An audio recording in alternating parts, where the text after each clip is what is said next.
You're listening to Homie and the Dude on Northeast Streaming Sports.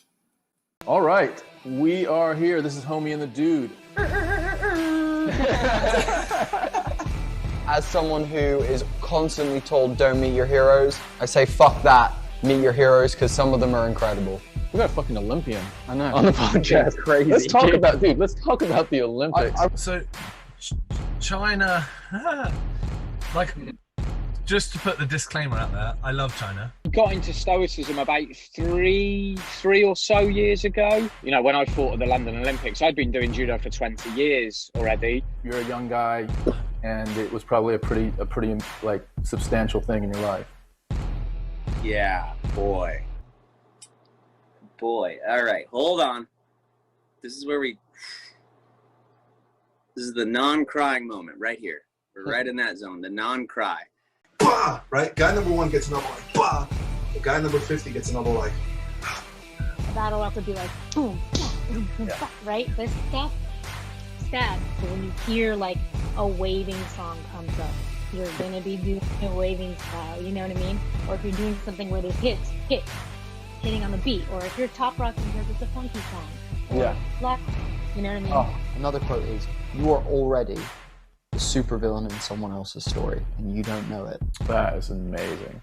Yeah, how does it feel to be a fucking pioneer of a sport, dude? You're one of the guys that's really pushing one-wheeling forward and inventing tricks and stuff. How does that feel, dude? I definitely am aware of that fact. It's almost so rad and so unique that it almost doesn't really feel real. Yeah, my shit was like completely off. That's all I'm saying. A lot of the work I do is big work, so it means I'm going to be spending time with that person, just me and them, and there's going to be a lot of those days that combine together to make their finished tattoo. I want to make sure I enjoy the people I'm spending my days with. You're the coolest person I've ever met. I was just gonna You're say, literally the coolest person. What the fuck is going on right now? Black is the power, black is my skin. Deep are the roots that this culture's within. Black. boom! I love acting stuff. And oh boy, the guy's like, everyone's like this on the ground. Everyone's swinging tired. This is the original stamp. Yeah. Right? Yeah. And it's multiple stamps, obviously. So, the old skateboarding origin story. I don't even like your skateboarding, but you're good enough to be pro. Is I am never attacking and I am never defending. I am simply just waiting for an opportunity. Boom! I'm an adult. I've seen a lot of things, and I have no idea what that was. And that was just season 1. This next season is going to be bigger and even better quality, with us adding comedy skits and tabletop gaming to our content. So, get comfy, find us at Homie and the Dude, subscribe to YouTube, like and follow on Facebook, and follow on Instagram, and then enjoy season 2. We'll see you then. Hello everyone, welcome to Homie and the Dude Front Row Live of UFC 258. Thank you everyone for joining us. We're so happy to have you all here. Obviously, this is Homie and the Dude. You know what we do, guys. We're here for the live reactions, the live commentary. You got Tom above me. And Tom, tell them what we got for them today. we got fights all night long. We've got, I think it's 9 fights. But we also have a little treat that last time we were on UFC 257, we gave away some more like training type gear. So we had some training gloves and some ankle supports. So this time we decided to go in a different direction. And actually there's a backstory to this, but we're going to give away that. I don't know if you can see that very well, but that is it's an art print of the man Khabib.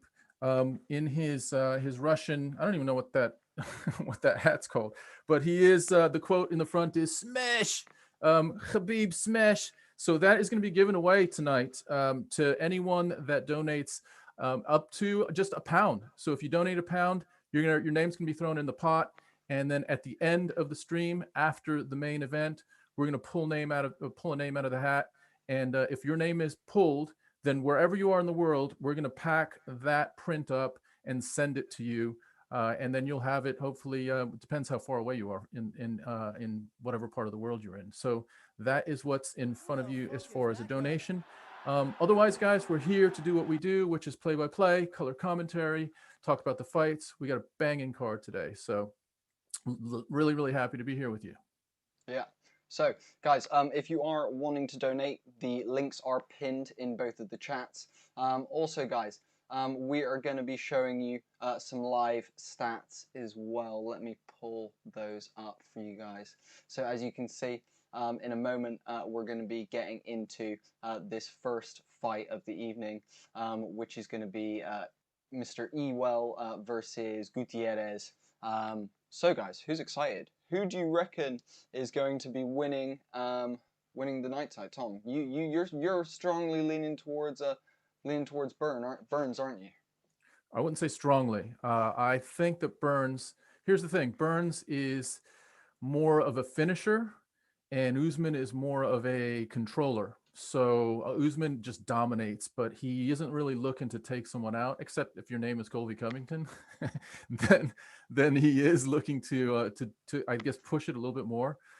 But I think in general, Usman is happy to just control you, to just kind of have you in his power, in his control, in his space, and sort of deconstruct any threats that you have over the course of 5 rounds. Where GIlbert Burns is more about trying to submit you, trying to knock you out. So I personally, look, I acknowledge Kamaru Usman is incredible. And if he wins this fight tonight, he is going to, is it tie or break GSP's record for defenses? He will beat it. He's going to beat, not for defenses, but for going undefeated. This is this 13th. Longest, yeah, it will be his 13th win. Right, we're getting into this first. We're getting into this first fight in a second here, guys. Also, quick shout out to Bobby Douglas for liking and following on Facebook, guys. Make sure you like the Facebook page as well as following it. And Dennis in the chat saying he reckons Burns has got its second round. Not sure what you guys think. Polly, thank you. We appreciate that. We appreciate that comment. Thank you very much. So this next fight is going to be Andre Ewell versus Chris Gutierrez. The sort of the tail of the tape is Ewell is a shorter guy. He's 5'8". Gutierrez is 5'9". Ewell is 139 pounds. Gutierrez is 140. Huge reach advantage for Ewell. So Ewell is a 75-inch reach, and Gutierrez is 67. Ewell's a southpaw. Gutierrez is orthodox. So let's look at some of the other stats, see if anything sticks out. One thing that does stick out is Gutierrez's takedown average is 0.47. Ewell's is way, way lower. So Gutierrez is going to try to take Ewell down, and it sounds like Ewell is going to try to outstrike Gutierrez. Ewell's won his last 2 fights through decision, and Gutierrez has, out of his last 3 fights, out of his last 4 fights, he's won 3 and drawn his last one. So this should be a pretty competitive fight to kick off the prelims. I guess there were some pre-prelims, but here we are in the prelims, and then the pay-per-view starts at 1 o'clock, or sorry, 3 o'clock UK time. 3 o'clock UK time. Yeah, exactly. So also we'll be counting, we're doing a round timer, which you guys will be able to see. Also the live stats will be going on. De La Rocha, thank you for the follow and like on Facebook, guys. Make sure you hit the like as well when you follow on Facebook. Emilio, thank you for coming. Polly, again, thank you for the amazing comments. You're hilarious. What's Polly saying? What's Polly? We got some hate in the chat from Polly and Emilio, but guys, we appreciate you being here nonetheless and giving us a view. So thank you all for joining us. Guys, I don't know about you guys, but I'm also actually really excited for Kevin Gastelum in this card. Tom, we haven't talked about that very much. How are you feeling about Kevy G? Kelvin Gastelum. So look, he fights Ian Heinisch. There was a lot of hype behind Heinisch for a while, and then he lost a fight, and it's kind of lessened a little bit. Gastelum, look, one of the all-time best fights in the UFC history was Gastelum versus Adesanya. That was just an incredible fight, and he probably fought Adesanya most competitively in Adesanya's maybe last 7 or 8 fights. So remember that first round where he dropped Adesanya, like fattened up his lip. That was crazy. So Gastelum also, though, was just choked out recently in a really like kind of lackluster performance, and it was like, what, like Gastelum, you are top 3, top 4 guy in the world. What's going on? And all of a sudden he's sort of plummeting downward right now. So it'll be really interesting to see where he is. Like, is Gastelum a player still? Is he still want to do this? Or is Gastelum on his way out? And I think this is a really challenging fight for him, because Ian Heinisch is definitely hungry. So if Gastelum doesn't bring it, then it's going to be Ian Heinisch's night. I will say, though, that Gastelum is definitely more gifted, more skilled in the stand-up. His stand-up against Adesanya, do you remember that? I mean, that was a flipping war. Against Adesanya? Yeah.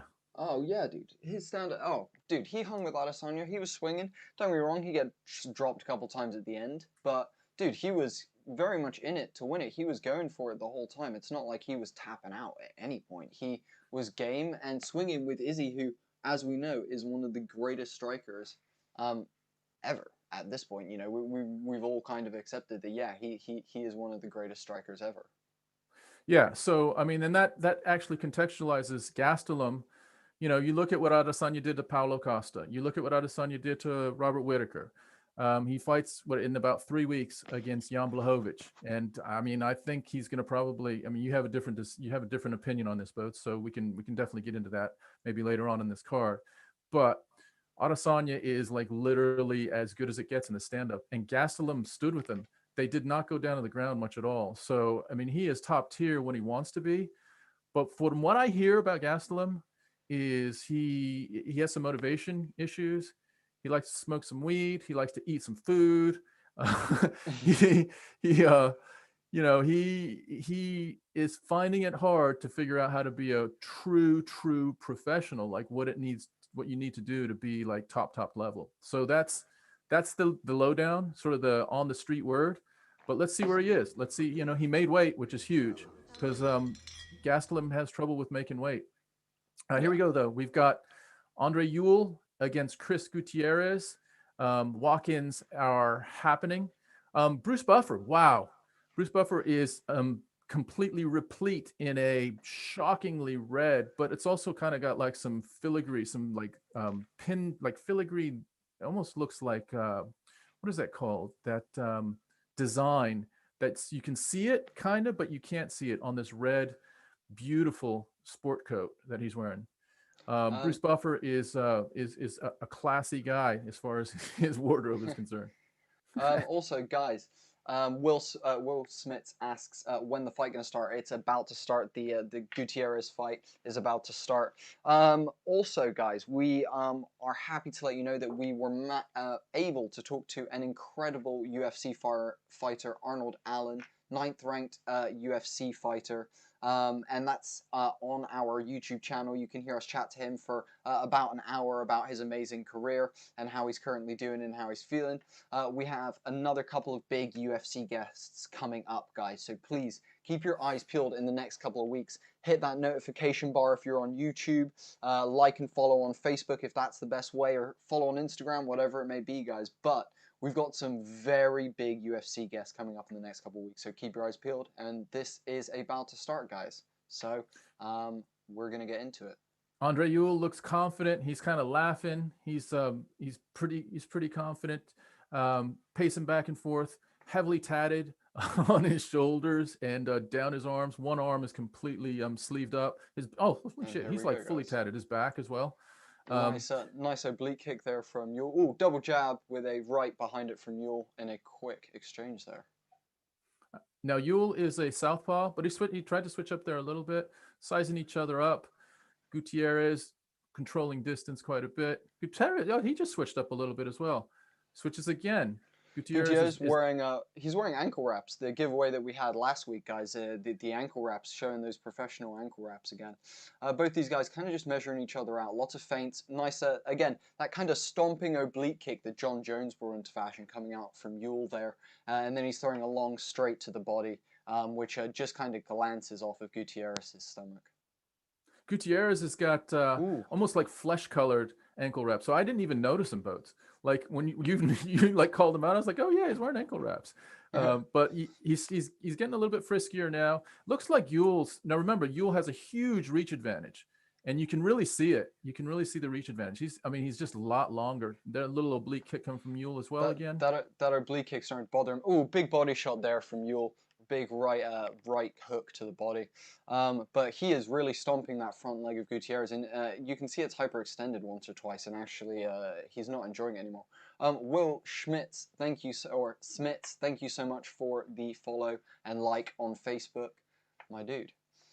Gutierrez tries fakes a little spinning. He's going to do a spinning back kick. Gutierrez looks confident. And by the way, guys, Gutierrez is walking Yule down mostly, and he looks like he's up for it. Oh, it's a little bit back and forth now. A little bit of back and forth. You see that little side kick, almost that little side kick to the high thigh. Yeah. Oh, wow.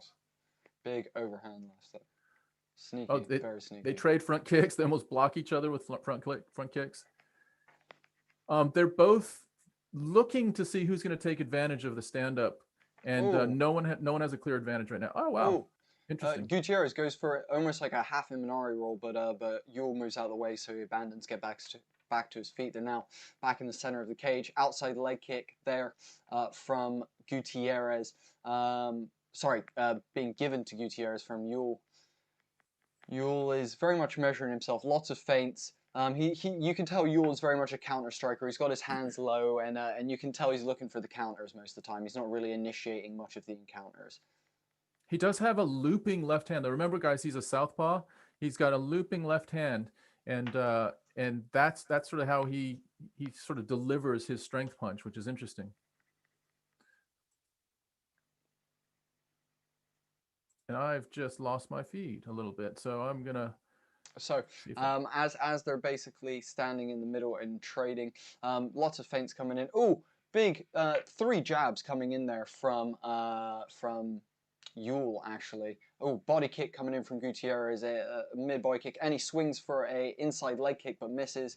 Oh, little trade there, but both guys moving, head movement, beautiful from both men, just slipping out of the way, just dipping their heads back and slipping out the way on cross hooks. A little fake front kick there from Gutierrez, but he steps back into stance. Both these guys bouncing really light on their feet. Both of them are very light on their feet. Yule going in again for that straight left to the body that he's been throwing, right to the center section of his body. Really kind of it seems like Yule is really trying to, make some deposits in the bank here. He's looking at his credit, and he's making sure that he's got enough money in the bank for the later rounds. He's chipping away at the legs and the body, which, as you guys know, are the best ways to minimize the guy moving in front of you and giving you trouble. Ooh, Gutierrez charging in. Yule swings, misses, which allows Gutierrez to pin him up against the cage. They're currently fighting for head position with Yule with a strong Windsor on the outside. Gutierrez fighting for underhooks on the inside, with Yule now digging for underhooks as well. They're just leaning up against the cage. Gutierrez is pressing against Yule. Yule doesn't look like he's uncomfortable up against cage, but Gutierrez delivers some nice heavy knees into Yule's midsection. Yule's got a little cut on the right corner of his eye. Gutierrez does a fake spinning back kick. Gutierrez is up for it. There's a little bit of blood on Gutierrez's leg. I believe it's Yule's blood. And the first round is winding down right now. Looks like... Yeah, Yule's bleeding a little bit from the corner of his eye. It's just dripping down a little bit. He's not leaking, but he's got a little bit trickling down there.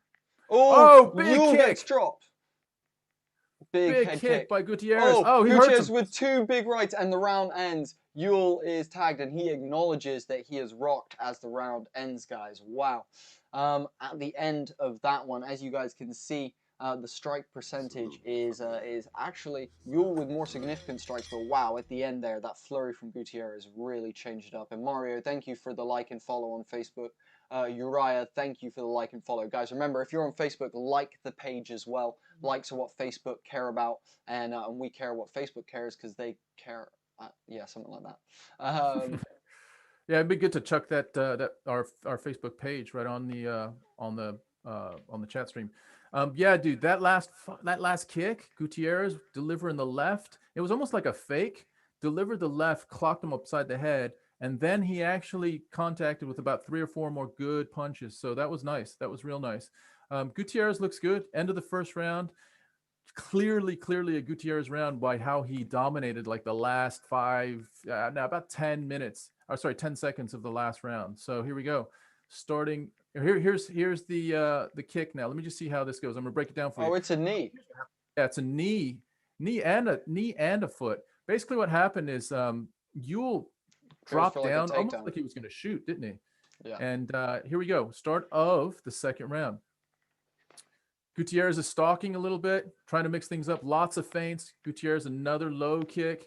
But you could tell Gutierrez is a little bit more dominant right now. Yeah, he's more like sort of the guy right now in the ring. Oh, wow. Nice. Do you see that kick, Boats? Yeah, that was a nice kick. Nice little jab. Ewell comes back with a body jab, which was nice. But right now, you got to give it to Gutierrez. He looks like he's just a little bit more confident and willing to mix it up. It feels like the shots that rocked Ewell really kind of shook him a little bit. But both these guys still very measured in their approach, taking their time. Nice outside head kick. He's throwing huge with his outside leg there, Ewell, but blocked beautifully by Gutierrez. Full forearm blocking that one, actually. Oh, big outside leg kick there for Gutierrez. Almost slipping Ewell away. Ewell returns with an inside leg kick of his own. Yeah, that was nice. That was nice. Trading kicks, but Gutierrez is much more powerful, wasn't it? Gutierrez it's got like that sort of side high kick. It almost looks like a question mark kick, but it's not. But it kind of sweeps up a little bit like that. Really swinging for leg kicks. Gutierrez is going for dominant leg kicks to get some damage. Ewell lunges in with his right, which is his his jab hand. Big front kick by Ewell. They're just sizing each other up right now. Not a whole lot going on. 3 minutes and 28 seconds right now in the round, and it looks like Ewell is just trying to get some distance, really trying to buy some time. Gutierrez is still walking him down. Gutierrez is trying to close the distance. Remember, guys. Nice oblique kick there. Yeah, that Gutierrez has a lot shorter reach advantage. So Gutierrez has to kind of almost like lunge in to get into striking distance. That's why he's using the legs a little bit more, because he can dominate. He can make damage with his legs a lot easier than with his hands, because his legs are a little bit closer to Ewell. Yeah, it's really quite an evenly matched fight, but it feels like Gutierrez just has the edge, just a little bit. Man. Ooh, Ewell is, like I said, constantly looking for it. Oh, he throws a leg kick in, Ewell goes to grab it, actually, which is dangerous. That's how that knee landed last time, so he's got to be careful, and I'm sure Gutierrez took note of that. He fakes a little takedown there. That ducking down is a dangerous game, right? To try to grab that leg. You duck down too much and you can catch that. It was like a knee, and then the leg kind of followed up and hit him as well. It's like a double contact. But Ewell's looking a little bit better, looking like he's recovered. He's bouncing a little bit more. He's moving a little bit more. Head is completely clear now. Lovely outside leg kick from Gutierrez there. Oh, and Gutierrez clips him on the way in as Ewell goes glancing in with a double jab and a cross. Gutierrez slips a straight right, just clipping him there. It was a nice counter, wasn't it? So really Ewell nice. Ewell kind of lunged in, and Gutierrez just a nice little sneaky right as Ewell was coming in. Very, very slick. Nice. Gutierrez fakes going for a shoot, fakes with a kick, swings a kick. He's got a lot of feints. Look at him. He's talking to him now. Gutierrez is talking to Ewell. He's talking crap to him right now. Continually talking to him, and Ewell hits him with 3 lunging lefts. You know what it feels like to me?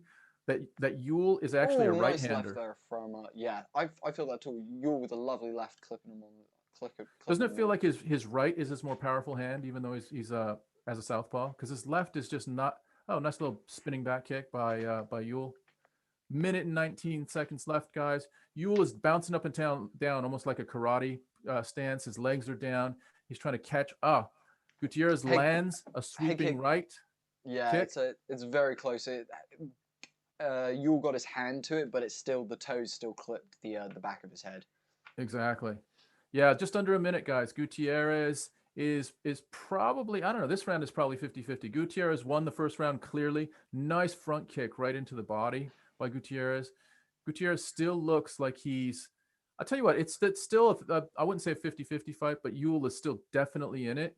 But Gutierrez has a little bit of the advantage, the mental advantage right now as well. But Ewell lunges forward, grabs a leg, hangs onto the leg, and dumps him. So Ewell dumps Gutierrez. Last 30 seconds.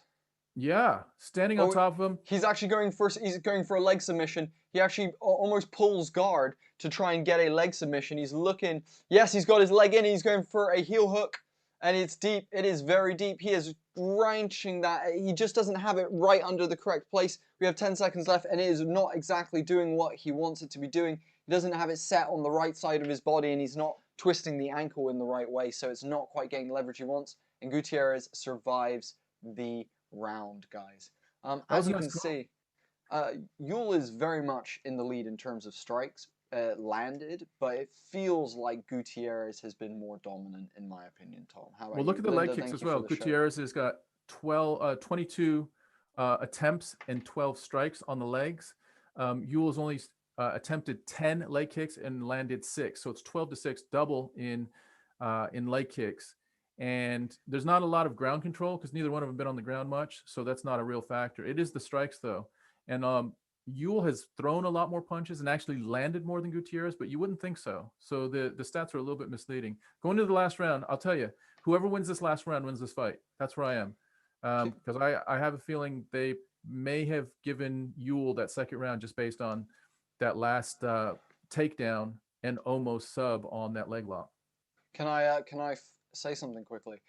For anyone else who's watching the stream right now, you'll notice that the cameramen aren't using as many wide-angle lenses, and loads of them are like doing beautiful pull focuses and stuff. I don't know who upped the UFC budget in terms of filming, but they've got these beautiful like focused-in shots that are blurred and stuff now. Round's about to begin, guys. Ooh, body kick there from Gutierrez as the round begins. But very hilarious that they've upped that small thing, actually. That's cool. Yeah, it is very cool. I mean, UFC is continually upping its production value, isn't it? Oh, it feels like it at this point. Feels like we see a new like graphic or 3D something. Or trading leg kicks right now. Outside leg kick from Gutierrez and an inside leg kick from Ewell. 2 inside leg kicks from Ewell. Oh, and a big inside leg kick from Gutierrez. The guys are just trading leg kicks right now. Oh, another inside leg kick from Ewell, and another one from Ewell. Dude, Ewell is coming back right now. It's funny because I thought Gutierrez really strode out first in the first round and half the second round. Ewell took the second half of the second round, and you got to feel like Ewell wants it a little bit more right now. He's mixing it up a little bit more. He's like in this space where he's like, I want to win this fight, and Gutierrez is a little bit more defensive. Let's see what happens though with who's mixing it up and who's actually contacting. Nice spinning back kick by Gutierrez. Spinning back kick, yeah, just missed it. Spinning heel kick that clips Ewell, but Ewell takes it like a man, doesn't even stagger. That was Lord. nice. Jesus nice. Christ. Ewell throwing an outside leg kick and Gutierrez checking it. Gutierrez kicking Ewell's butt as he kind of runs away. Kicked him in the ass, basically. He's like, take that. Double jab by Ewell. It's still a lot in play right now. There's no decided advantage. Gutierrez has more leg strikes landed actually than Ewell at this point. But Ewell carrying the Gutierrez just staggered him with a big overhand right. Ewell smiling but he is definitely staggered. He just eats another jab. Gutierrez stalking him down. Ewell is definitely staggered. Oh, he throws another spinning heel kick. Oh, and he clips him again. Oh. How Ewell is still on his feet, I don't know. This is crazy. It is crazy. Yeah, Ewell is absolutely getting hit with a lot of clean punches right now. Gutierrez's accuracy is off the charts right now. He's just about hitting him with everything. Ewell's taken a lot of clean shots, but he's managing himself well. Gutierrez is kind of letting this opportunity slip because he's not throwing right now. He just sort of he hits him with an outside leg kick again. Oh, another inside leg kick, outside leg kick. It feels like Ewell doesn't want the fight anymore, but Gutierrez is just putting it on him. Non-stop pressure right now. 2 minutes left. I don't feel like Ewell wants it. That's why, yeah, it kind of feels, well, he's just getting hit a lot. Now Gutierrez is up against the fence. They might be taking a little bit of a break right now. It's 2 minutes and 20 seconds left. Gutierrez up against the fence. Yeah. Oh, shoulder strike from Ewell. Little shoulder strike. So people say that was the, I want to just rectify this while we're doing this. The shoulder strike was not invented by Conor McGregor. It was invented by John Jones. John Jones started that shit a long time ago, guys. It's true, but big overhand. Big overhand left from Ewell, but then he gets countered with a jab that almost drops him a little bit. Gutierrez is destroying the front leg of Ewell, and Ewell is really struggling to move. It's almost the Conor McGregor syndrome. Yeah, these legs. Oh, Yule doing what he can there. As he loses his footing on his front leg, he spins and actually clips Gutierrez with a back fist there. Really nicely That was done. a crazy exchange, wasn't it? Yule's leg is literally giving out. He's got to switch stance right now. Both of his legs are giving out. We've got over 20 leg kicks delivered by Gutierrez. You guys saw McGregor take 6 of these. Yule has taken 20 and is still on his feet, guys. But it is a strange dance we are seeing right now, ladies and gentlemen. You're basically, what I describe it to you is Yule is literally having trouble standing on his feet right now. His legs are, I mean, it's not, he's not staggering around the ring, but Gutierrez is just nailing him with outside calf kick right there. Left kick to Yule's right leg. It lines up really nicely because Yule's a southpaw. Yule's trying to switch up here and there. Yule comes with a lunging left, another kick by Gutierrez. Holy moly. Whatever stance, any stance that Yule takes, Gutierrez is throwing inside, outside, just piecing his legs up. We've got 33 leg kicks from Gutierrez right now. That's a crazy amount of leg kicks. He throws another one, but Yule manages to just lift his numb leg out of the way. Oh, yeah. Lovely kick there from Gutierrez again, but Yule does return with a strong straight jab. Oh, Gutierrez swinging for the legs. Every time Gutierrez sweeps out a leg, Yule does try for a counter. Oh, big body kick. He jumps off the cage and kicks Yule in the body. Big knee to the body again by Gutierrez. And there's 13 seconds left, guys. We're on the ground with Yule on the bottom. Gutierrez is kind of looking at he's in mount. Yeah, Gutierrez is in mount and going for a top mounted triangle.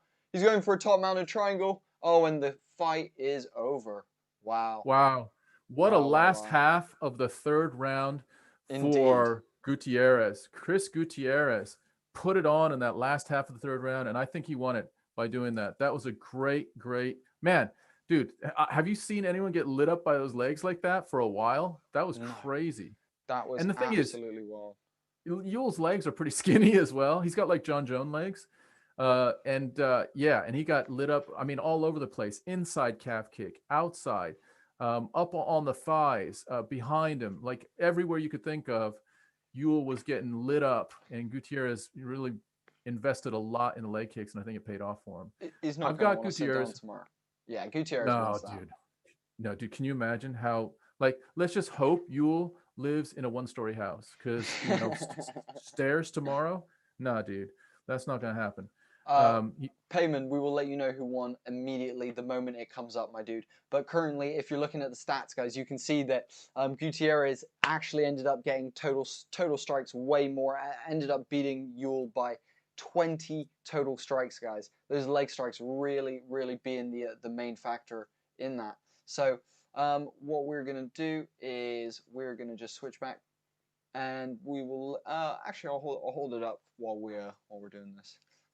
If you look at, I'm surprised that the leg kicks isn't even more of a favor for Gutierrez. They only have 21 leg kicks landing for Gutierrez out of 33 attempts.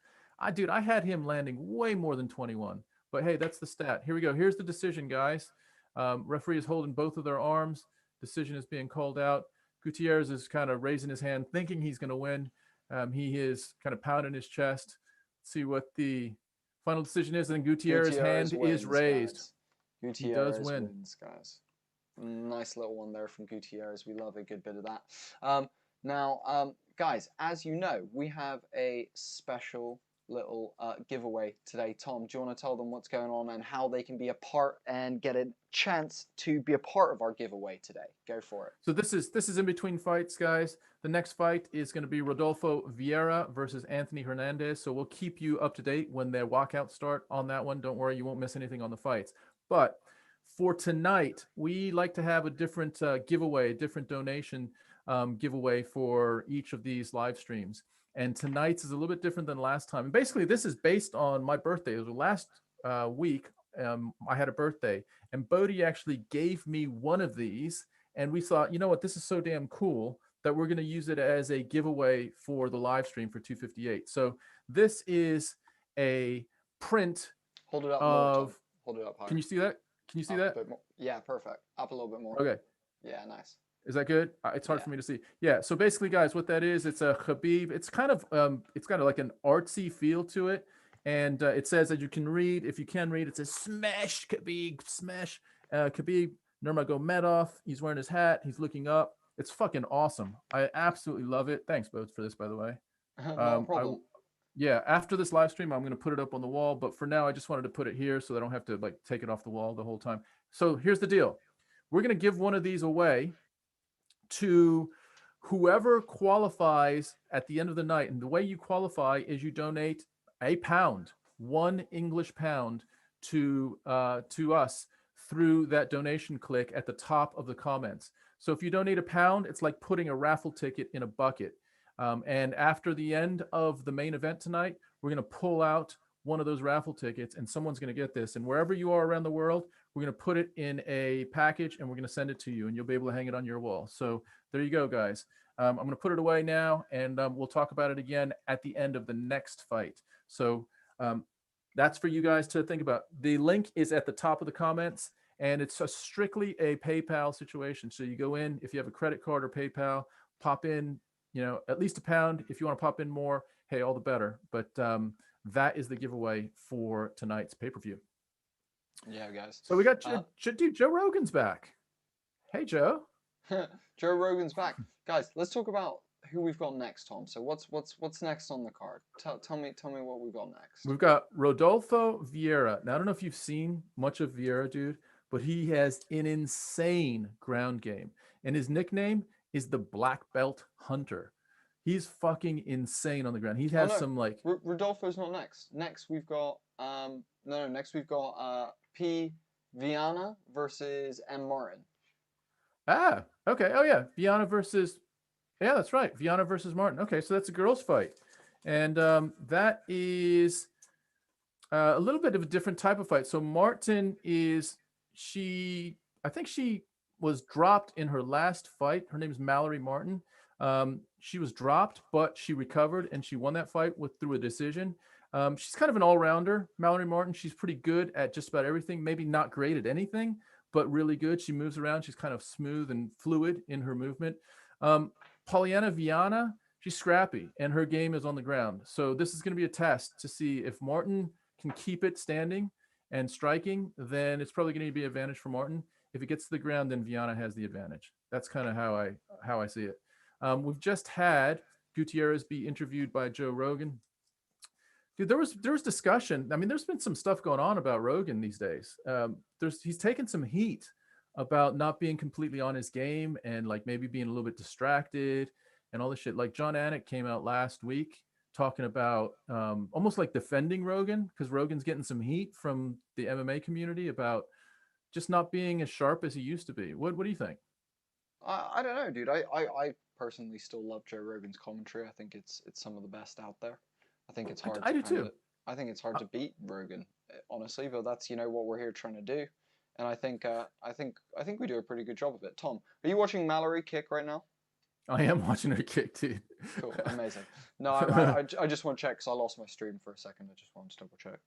Cool. I am, yes. And Betfair now. Yeah. So with regard, so I'm just going to finish up with Rogan. Yeah, I think like, dude, first of all, people like John Anik are grinders. The amount of detail that he has to be prepared to know on a live stream is crazy. I mean, and he's really, really good at it. And Rogan's busy. You know, he's got his podcast. He's got his podcast. He's got his comedy. I think he's wanting to open up a comedy store in Texas. So he's doing a lot of stuff right now. And I don't know. I don't know how focused he is or not. I haven't seen the slippage that people are talking about. He may have missed a little bit of like one fight, and I don't even mean like that much. So I'm okay with Rogan for now. Yeah, I mean, dude, I have no issues with Joe Rogan at this point either. I think, no, dude. And by the way, dude's a fucking legend. I mean, like, look, if anyone's gonna hate on Logan, on Joe Rogan, yeah, you need to go all the way back. You know, we're talking about 20 years ago where he started. You know, he came from Fear Factor when he was like fairly unknown. You know, he's a young Hollywood guy and comes in and he's doing ring announcing and backstage interviews. He wasn't even doing color commentary back then and built out a career around it. He's fucking done amazing. Yeah, for sure. I mean, who's on the table for the UFC tonight? It's Rogan, I believe. Is it Dominic? No, it's Dan Hardy, maybe. It's definitely Anik. It's Rogan.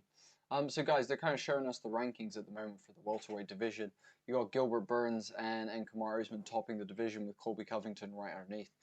Guys, would you like to see Colby Covington fight Gilbert Burns, or even step in against Leon Edwards? Now, there's rumors about Colby Covington stepping in against Leon Edwards. I'm not sure if you guys or how you feel about that, but I would love to see Colby Covington versus Leon Edwards. That's a fight I very much am interested to see. I'm not sure about you guys, but that's where I stand on that.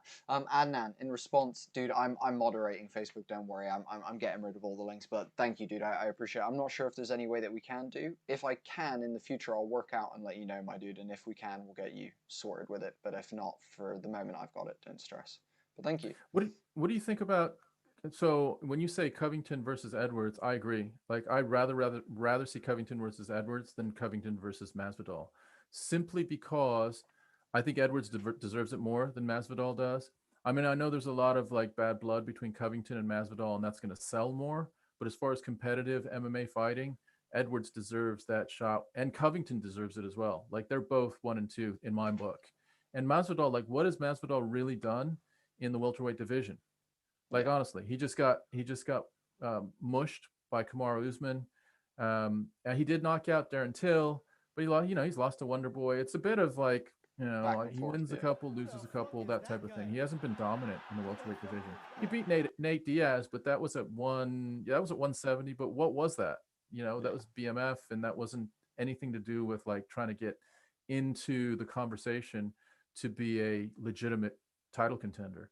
So I don't know what Masvidal does. Masvidal, to me, is just chasing money fights right now. So he might fight like Covington would actually be a big challenge for Masvidal, and I think Covington gives Masvidal problems, like big problems. 100%. I completely agree. I think Covington is a big problem for a lot of people in the welterweight division. Something I do just want to quickly say, guys, is we have about 50 of you watching right now. Guys, if you're on Facebook, share this out. You never know who is on your timeline who wants to watch the stream as well, so share it out. If you're on YouTube, guys, drop it in on some of your social media. If it's Instagram, make an Instagram story. If it's Twitter, make a little tweet. If it's Facebook, quickly drop onto our Facebook and share it out. Also, guys, big thing for us, we call it the Holy Trinity, guys. It's what helps us most. So the sharing is one of them, liking and following on Facebook, and then subscribing on YouTube. Subscribing on YouTube allows us to get closer to that monetization, which will allow us to do more of these streams more frequently at the moment, guys. So if you can take just a second while we're in between fights, go like and follow the Facebook, subscribe to YouTube. That would make a massive difference to me and Tom's night. Payman saying that he would like to see Colby Covington versus Masvidal. I think it's a great fight as well, my dude. So you're not wrong there. Guys, amazing to have you all here. Guys, there's 57 of you. Please let us know where you're from in the stream. We love to shout people out, talk to you guys. So guys, don't feel shy to talk to us. Let us know where you are currently at the moment, where you are watching the stream from. Are you here to see Kamaru Usman? Are you here to see Gilbert Burns? Are you here to see Kelvin Gastelum? Are you here to see Ian Heinrich? Who are you here to see, guys? So let us know in the chat. We want to chat with you guys and get a little bit of info about what's going on. So let us know, guys. Payman, yeah, I'm with you both. And Payman, I think Colby versus Masvidal, like, I would definitely watch it. And I'd be hyped to see it because there's just a little bit of intrigue behind it. But, if you just break it down to like skill set, man, Covington, look, I don't really like Covington very much as what he's offered up as his image, as a persona. I'm not down with that. But as far as a fighter, man, you cannot fault Colby Covington. He's got stamina for days. His stand-up is pretty crazy. And if he wants to take you down, unless your name is Kamaru Usman, he's going to take you down. And he's going to take you down over and over and over again. And that's what I see against Masvidal. I see him just shooting on Masvidal like repeatedly. He's not going to stand up with Masvidal because Masvidal's only chance is to strike, and to strike big. I think Covington takes him down, keeps him down, gets him back up, and just literally wears Masvidal out. That's kind of how I picture that. Yeah. Mutt's Music is saying he's from England and he's here to watch Kamaru Usman win tonight. Nice to have you here, Mutt's. Pleasure to have you, my dude. Anyone else, guys? Let us know where you're watching from. We've got Zako Palaktaka saying, let's go Usman. Zako, where are you currently in the world, my dude? Let us know where you're watching. Go on, Tom. I was just going to say, Usman is kicking off the African invasion that's going to be happening over the next, 2 fight cards. So you've got Israel Adesanya that's fighting Jan Blachowicz. I think it's the next. It's UFC 259. And then you have Francis Ngannou against Stipe Miocic. All 3 of them representing Africa. All 3 of them very much supporting each other as well. So there's a lot of, it's almost like a fraternity of African fighters. So Usman has a huge following on the African continent. And I'm sure there's probably going to be some people on the stream right now that are really, really favoring Kamaru Usman. We've got, just coming in right now, is Polyana Viana and Mallory Martin. So they're both entering the ring. Let's just give you a little bit of a breakdown of Viana and Martin. So the actual tale of the tape is Viana's 5'5", Martin's 5'4". They weigh about the same weight, 115 pounds. Viana has a slight reach advantage at 67 inches versus 63 for Mallory Martin. Both orthodox fighters. Let's see if there's anything to pull out as far Tale as of the tape. 4-inch reach advantage for Viana. Also, sorry Tom, quick shout out to Zako. He's saying that he's in Alberta, Canada. Payman is saying he's here for Kelvin Gastelum. Moots is saying Francis Ngannou is a beast. Francis Ngannou is a fucking beast, dude. He swings his arms wildly and it doesn't matter where he touches you on the head, but you go to sleep. Yeah, and it doesn't even matter what his technique is. He can just do like the swimming technique, the lawnmower, whatever you want to call it. And if he lands an elbow or an arm or like the back of his fist, whatever it is, it's gonna make you dream about not having been in the ring with him. The other thing, let me just go back to Viana and Martin. The thing that does pop up a little bit is the significant strike accuracy. Martin is way more accurate, so she's about 60% accurate with her strikes, where Viana is about 42%. However, Viana likes the ground game more, and so let's see what happens with that little battle within a battle. Viana is going to want to take it to the ground. Mallory Martin's going to want to keep it stand up. So we'll see. We've got Mark Smith as the referee. But dude, also you say that, but Mallory Martin also won her last fight by submission. So nice one. Yeah, so very going to be interesting to see that if that ground game comes into play for her again in this next one. But this is about to start, guys, in the next couple of seconds. Here we go. 3, 2, 1, and we're off. And Polyana Viana is in yellow, and Mallory Martin is in blue, and maybe some red highlights. Oh, nice job there. So Mallory Martin is like, to your point, both, she is an all-rounder, so she has decent stand-up for sure, and she's certainly capable on the ground as well. So Polyana is a little bit less of an all-rounder. She's got a lot more strength on the ground. Oh, she just jumps guard. Polyana just jumps guard, and she's happy to be down there and starts landing. So they're on the ground. Polyana Viana is in guard. Martin is up against her chest, and Viana's just kind of peppering her with little side strikes to the head. Viana's got a high guard. Martin looks like she's pressing down on her, not really taking advantage of any kind of ground and pound. Really high guard. Martin's kind of pressing down on her chest. Now it's been lowered down again. Viana's trying to crank elbows onto Martin. She's got a really tight, almost like a body lock in guard, which is rare to see sometimes. High guard again. Looks like Martin actually wants to raise and get up in posturing up with her legs to try to break out. But Martin doesn't look like she wants to break out of this. She's doesn't know what to do to get out, or she's happy to be here for a minute. Yeah, we've got Mutt saying, Martin has good ground game. Jorge Gastelum. We are showing the fight in of that. We're Oh. talking about them and reacting. Triangle locked up for Viana right now, and she's throwing a couple of elbows, but it is a tight triangle. She's now between the legs, and she's folding her over. It's on the ground. She's looking at the armbar. No, she's now pounding her in the face. She's got a leg triangle on her neck and her arm, and which is leaving Mallory Martin's head completely exposed. And she's eating elbows right now, like sort of offhanded elbows. Mallory Martin gets up on her feet trying to break out of that.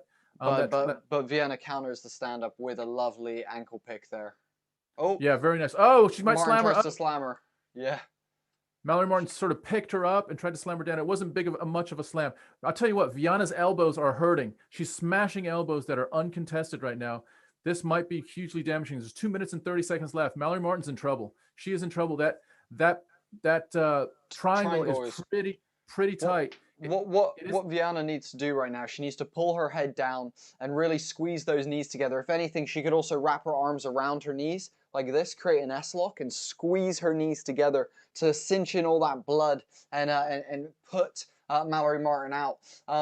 But to be honest with you, the longer that this goes on, the less strong. Oh, she's almost going to Americana. She's Americanaing her. I have to say, she almost Americana'd her. Yep, she's going for the Americana. Oh, she's going for the armbar now. She's transitioned to an armbar. She needs to step that leg over onto her head. She's stepping. Oh my goodness, this is a tight armbar. This arm is bending the way that you don't want. She taps. She taps. Verbal tap. Yeah. The elbow. I think it was more. I think it was more her shoulder than her elbow. Yeah. Well, if you watch this back, it was a weird armbar, guys. She didn't ever wrap her leg fully across Mallory Martin's head. It was a very unusual armbar, but we said Viana wanted to take it to the ground. That was the whole battle. Viana wanted to take it to the ground. And the way she did it is she jumped guard about a minute and a half ago, and she got it on the ground. She kept in guard, in that nice high guard, and Mallory Martin couldn't figure a way out of it. Like, she literally didn't have, at any point in time, any advantage on the ground. It was completely one-way traffic for Viana.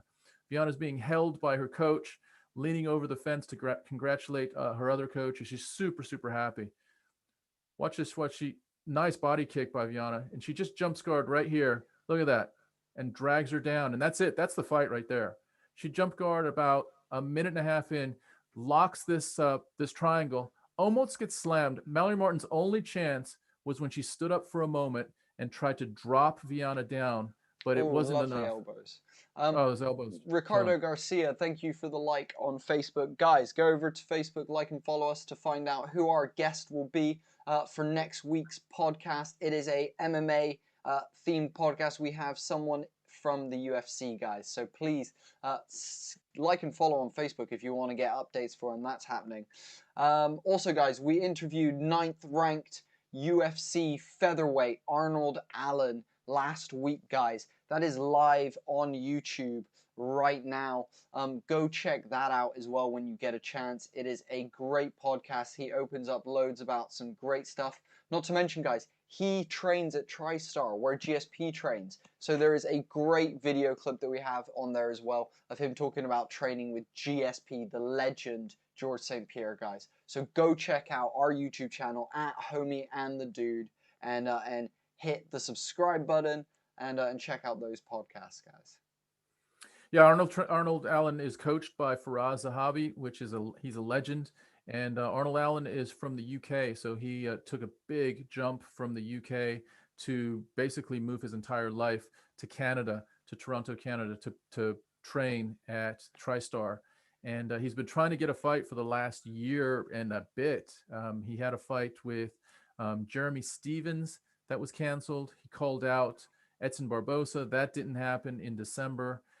He did win against Lentz last January, so he's got one fight in the last 13 months. And I believe there's an announcement that there is potentially another fight that's coming in the works, but it hasn't been made official yet. So I'm not going to comment on it until. He's currently undefeated as well. Arnold Allen, who we interviewed, is currently undefeated. Thank you, Ariel Langit, for following and liking and following on Facebook. Guys, just to remind you as well, tonight we are doing a giveaway. Now, to enter the giveaway, all you have to do is donate £1, and we will be sending out a copy of that amazing Khabib Nurmagomedov poster that you can see up in the corner, guys. Tom also has a physical copy. Tom, hold it right above your head. Show them what it looks like. Guys, it is Khabib Nurmagomedov. If you want a copy of that poster, we will send it to anyone, anywhere in the world. If you want a copy and a chance to win, donate £1 to us today, and you'll be entered in a chance to win that tonight, guys. That's all you have to do. The link is pinned in both of the chats, but I'm also going to drop it in the chat again for you guys in just a second. And just to note, go on, Tom. it does say, what does it say right there? It says Khabib smash. Khabib, I come here to smash your boy. Come here That was to the most. smash Was that your against? boy, Dana. Was that Michael Johnson? No, that was McGregor. That's great. Look, dude. So they're showing the replay right now. To me, it's just as it looks shoulder as much as elbow, but I guess it's probably elbow in the end. But look at that. That leg lock's interesting. That's a weird way to get an armbar there, isn't it? Mm-hmm. Well, it's a typical one. Typically, when you are in triangle, you try and usually bend the arm and manipulate the arm as well, because it actually will typically give you a bit more like strength, and also the more you pull the arm in, the tighter the whole triangle becomes. But actually, the typical triangle to armbar transitions happens back and forth, depending on whether they like try and roll on top of you, and then you can switch to the triangle, or if they roll to the side, then you can flip it out and roll them into the armbar. So it's actually quite a common one that you see in jiu-jitsu matches, actually, the old armbar triangle back and forth. And typically, actually, you'll see someone chuck like an armbar or like some sort of arm crank in the triangle, as well as also hooking a leg so that they then can stand up and slam them as well. Did you see that last replay? What was interesting is, away from Mark Smith, who's the referee, Viana had one of her feet sort of like her toes were clamped into the fence, and she was using the fence as a little bit more torque and stability in the triangle. So it's technically not legal to do that, but it was really hard to pick it up. They just showed it in the replay. And now Rogan's actually interviewing Viana right now. She seems pretty happy. Guys, also we've got Nara Dill saying, hi, it's Nara Dill from USA, Maryland. My brother Kamaru Usman is a born winner. Dude, you're not wrong. Kamaru Usman was born a winner and continues to be one. You are not wrong at all. Hassan saying, link please. The link for what, my dude? Tell me what you're looking for a link for. And it's spelled police? I'm confused. But yeah, actually interesting story. Vienna, Rogan interviewing her, she actually became famous because apparently she beat up a mugger in Brazil, and it was caught on cell phone camera, and that actually was something that she found quite interesting, but that got shared around and became quite viral, which is awesome, which is absolutely awesome. Badass for her. I mean, I've heard Brazil isn't the safest of places, so badass that she's out there protecting people. She's actually like vigilanteing out there, which is amazing. Dude, can I just run down Kamaru Usman's last 5 fights to the point of whoever it was that said Kamaru is just a badass? So he beat Jorge Masvidal in July of last year. Then in December of 2019, he knocked out Colby Covington, broke his jaw. Then about, it looks like 6 months before that, he dominated Tyron Woodley.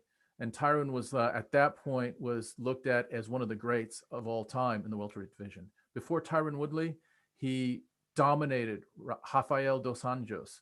And then before that, dominated Demian Maia.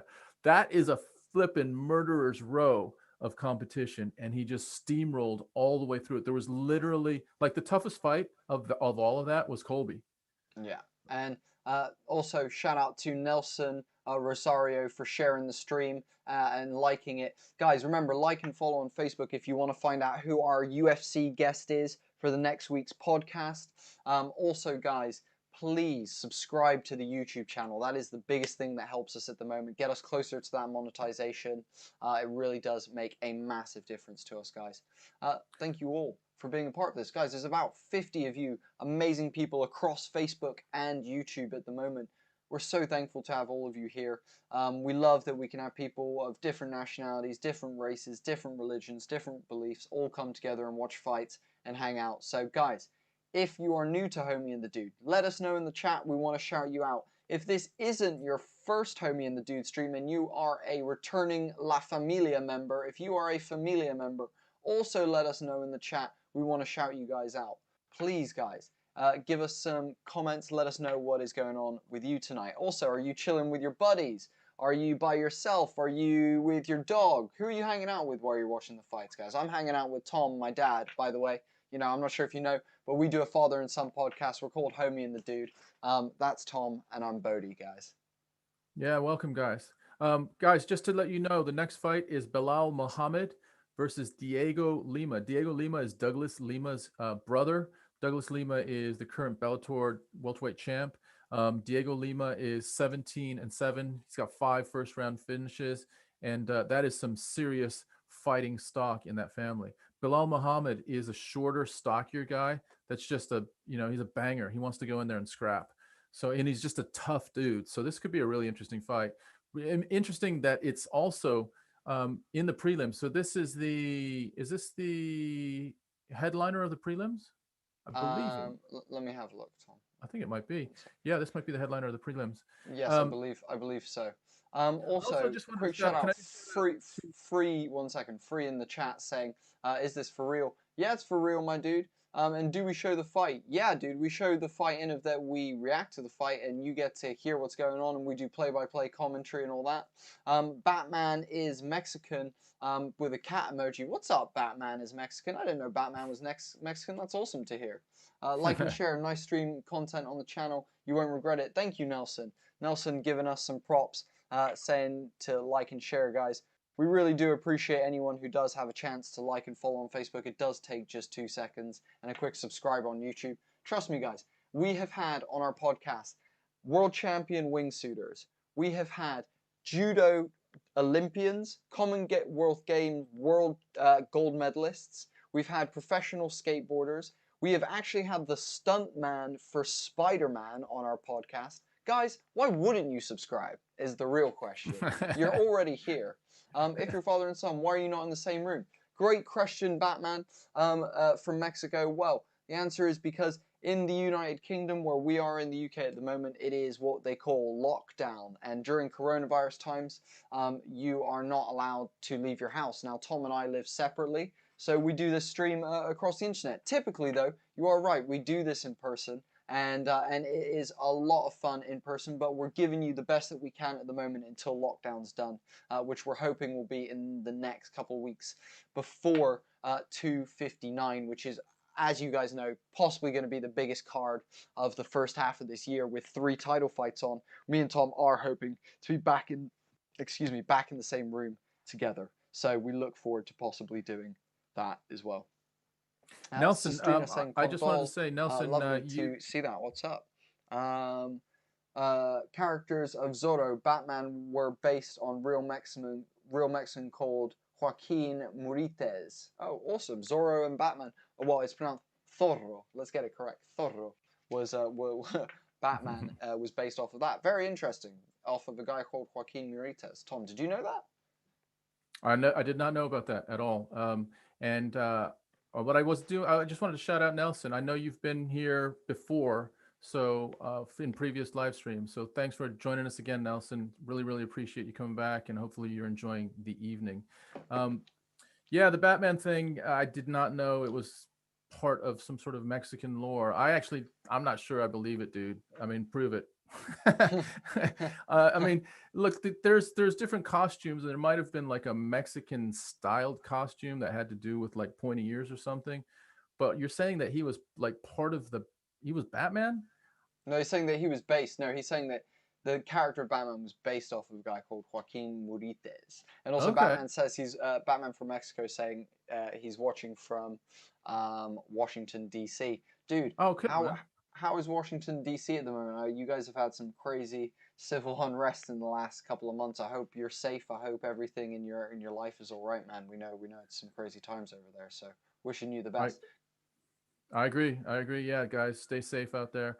Where else are people calling in from? We had someone from Washington DC. We had I know in past live streams we have people from all over the world. People from the Indonesia, Pakistan, Africa, Philippines, all over the States, all over the UK, different parts of Europe. Yeah, tell us where you're from. Shout out your homeland, and we'll shout it out for you as well. We're just seeing Also, some clips right now of GIlbert Burns putting it on people on the ground, and this is the question: can GIlbert Burns put it on Kamaru Usman? And what the hell happened during their training? We know that shit happened during their training. One of them got the better of the other. We know that happened. So we're gonna find out. Who knows whether it was back and forth or whether it was consistent. Now, we've got Kip saying, hey, I'm new to this. What do I got to do to watch the fight with you? Bro, you can pay for it on ESPN, or if you're in the UK, you can use BT Sport. If you're not using ESPN or BT Sport, there's many illicit websites that I'm sure you could find the stream on. You know, many exist around the world if you want to do that. But otherwise, stick around for our commentary, man. We'd love to have you staying around. Lino is saying, where can you watch the fight for free? Lino, you can watch it for free on some illicit websites, my dude. That's probably the only place. Not to mention that who else is talking in the chat? What else have we got? Batman saying, I'm good, I got a license to carry. Well, I'm not sure if that solves problems, dude, or causes them, but we'll see. Nice. Lino from Alcatraz. Lino Alcatraz is saying he's from AZ. I assume you're talking about Arizona, which is awesome. I've been to Arizona. Actually, while I was in Arizona, a funny story. While I was in Arizona, I was visiting a friend at one of the universities out there, Flagstaff. And there was actually a shooting while I was there. How crazy is that? Fucking America, everyone. Jesus Christ. That was crazy because you were visiting, and we knew you were going to be there. And flashing over the news is there's a shooting at Flagstaff. What's it called? I think it's Northern Arizona University. Yeah. We freaked out for a minute until we found out that you weren't. And like you were like, it wasn't like you were like a million miles away from it. You were like, you know, a couple. Oh. We actually, well, we knew who the guy was, as in the people that I was staying with knew the person who did the shooting, as well as the people who were in the shooting as well. Yeah, crazy. Guys, let me just give you the rundown on this next fight. So it's Belal Muhammad is fighting Diego Lima. Lima's a lot taller than Belal Muhammad. I didn't think Belal Muhammad's even 5'11". It says he's 5'11". I think he's more like 5'10", maybe 5'9.5", something like that. They're both weighed in about 170, of course. Diego, as would be expected, is a little bit taller, so he's got a little bit more of a reach advantage. Significant strikes landed per minute, big advantage for Muhammad, almost double. So he lands almost 5 strikes per minute. Lima about almost 3. Other than that, it's pretty even. I mean, the down low with this is Belal Muhammad is just a tough dude. And he likes to swing, he likes to bang. So let's see what happens with that. Diego Lima has had 16 months since he's fought last. And then when he did fight last, he's had 2 decision losses. So he's had a bad stretch, even though, you know, he comes from a very rich fighting family. I actually watched his Ultimate Fighter series, the series that he was on for Ultimate Fighter, and he was very good. He was a good prospect in the series. I actually was kind of voting for him to win the whole thing, which is super interesting. But yeah, I've heard since then his stock has dropped quite significantly, which is quite gnarly. But it's how it goes, you know. If you're not winning fights, you know, the UFC kind of put you on a back burner, sadly. Wow, we're seeing an advert currently of what's the guy who plays Ross Geller? What's his fucking name? David Schwimmer. Friends. David Schwimmer. God, he looks like shit for an old guy. Jesus Christ. He does. And he's not, I mean, how old is David Schwimmer? Do you think he's like, he was so young during Friends as well. It looks like he's put on a little bit of weight. He's not been training for an MMA fight. Let's say that. Yeah. We've got some stuff in the chat here. Batman saying Arizona is a bunch of squidbillies. Yeah, you're not wrong. What does that even mean? Wait, what are squidbillies? They're like hillbillies, but oh, squids. Yeah. Okay. Someone said there's lots of shootings in America. Payman is saying that you know, it is that Muhammad is actually a really smart fighter. Payman, do you have him? Or are you leaning towards him tonight? What's the sitch, my dude? I'll tell you what, I am leaning more towards Bilal Muhammad as well. I think Bilal Muhammad's going to take out Diego Lima. Muhammad's just a banger, and he likes to mix it up. And the harder it gets, the rougher it gets, the more challenging it gets. Bilal Muhammad likes it and sort of leans into it. So if you're not up for a big scrap, if you're just in there to have an MMA competition, you're in the wrong position, because this dude's going to come take your head off. So Diego Lima knows what he's doing, but he's been in a bit of a rough, I guess maybe about 2 years right now. He hasn't fought for 16 months, so like almost a year and a half. And then when he did fight, he's lost his last 2. So that's a tough place to be in, like mentally. If you think about it, you lose 2, and then you got to sit on the sidelines for a year and a half and let that fester. Like that is. To be fair, he's on a 3-fight win streak apparently at the moment. Who, Diego? Yeah. Ah. I'm looking at his stats. He's on a 3-fight win streak, but he does have 2 losses that were quite heavy, 1 unanimous and 1 submission. But he's had 2 split decision wins, so he's been quite underwhelming in his last 2. Okay, so 2 split decision wins. Okay. Yeah. And the last one was. Wins, yeah. Gotcha. Okay. And then 2 losses. So he's won 3 out of 5. Yeah.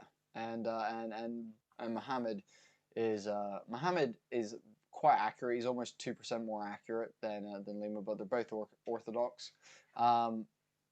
It sounds also almost double the amount of strikes landed per minute for Muhammad as well. Payman saying he's super excited for the Kevin Gastelum fight. Batman saying that he's got Douglas Lima. Is it Douglas Lima or Diego Lima? Diego Lima. Diego. Yeah, Diego Lima. Apologies. Douglas is wearing a belt in Bellator. He's the welterweight champion. Yeah, Bellator. you're right. His brother Douglas. So there's Bilal. They're both in the ring right now. Bilal is wearing a kind of green, sort of a baggier green UFC Reebok. By the way, Reebok is going to be winding down their kit. Isn't contract. Venom taking over? Venom's taking over. Yeah, I think it's in the summer. So it's gonna be interesting to see what those change. Venom. Yeah, exactly. We've got Herb Dean in the ring. First time we've seen Herb on the night, so that's cool. The ring girl has just stepped out, so we're actually going to start this fight here in a moment. And it looks like, yeah, I mean, they almost look like they're in different weight classes. Diego Lima is a lot taller, and this one has just started. This just started now, so we're at Muhammad pressuring Lima. Lima's got his back up against the cage. Lots of feints going on so far. Muhammad feinting a couple of takedowns. He goes for a quick 1-2 and then shoots in. Lima with lovely takedown defense pulls him up, scoops heavy underhook and big Windsor and pulls him straight back up, and they're back to the center of the cage. Bilal is just sort of walking him down. Bilal is confident in his striking game. Lima's very tentative. I think Lima respects his power. So far, not a lot of contact yet. Yeah, they're both sizing each other up. Have you seen? Oh, eye poke. Little eye poke there. Little eye poke. You're right. Yeah, already. So Herb Dean steps in and just stops the action for a moment, just to give Bilal Muhammad a moment. He's actually like pulling at his, sort of his top eyelid. So he's must have had some decent amount of a finger in his eye at that point. NFL Cool Man saying he's got Muhammad. NFL Cool Man, where are you watching from today, my dude? Ooh, nice jab there from Lima, but Muhammad followed with a nice counter left of his own. Muhammad is really putting the pressure. He wants to be in the pocket. You can tell Lima wants to be at distance, like throwing these these movement strikes. But Muhammad is really putting the pressure and using the advantage of the smaller Apex Arena cage to really put pressure on him at the moment.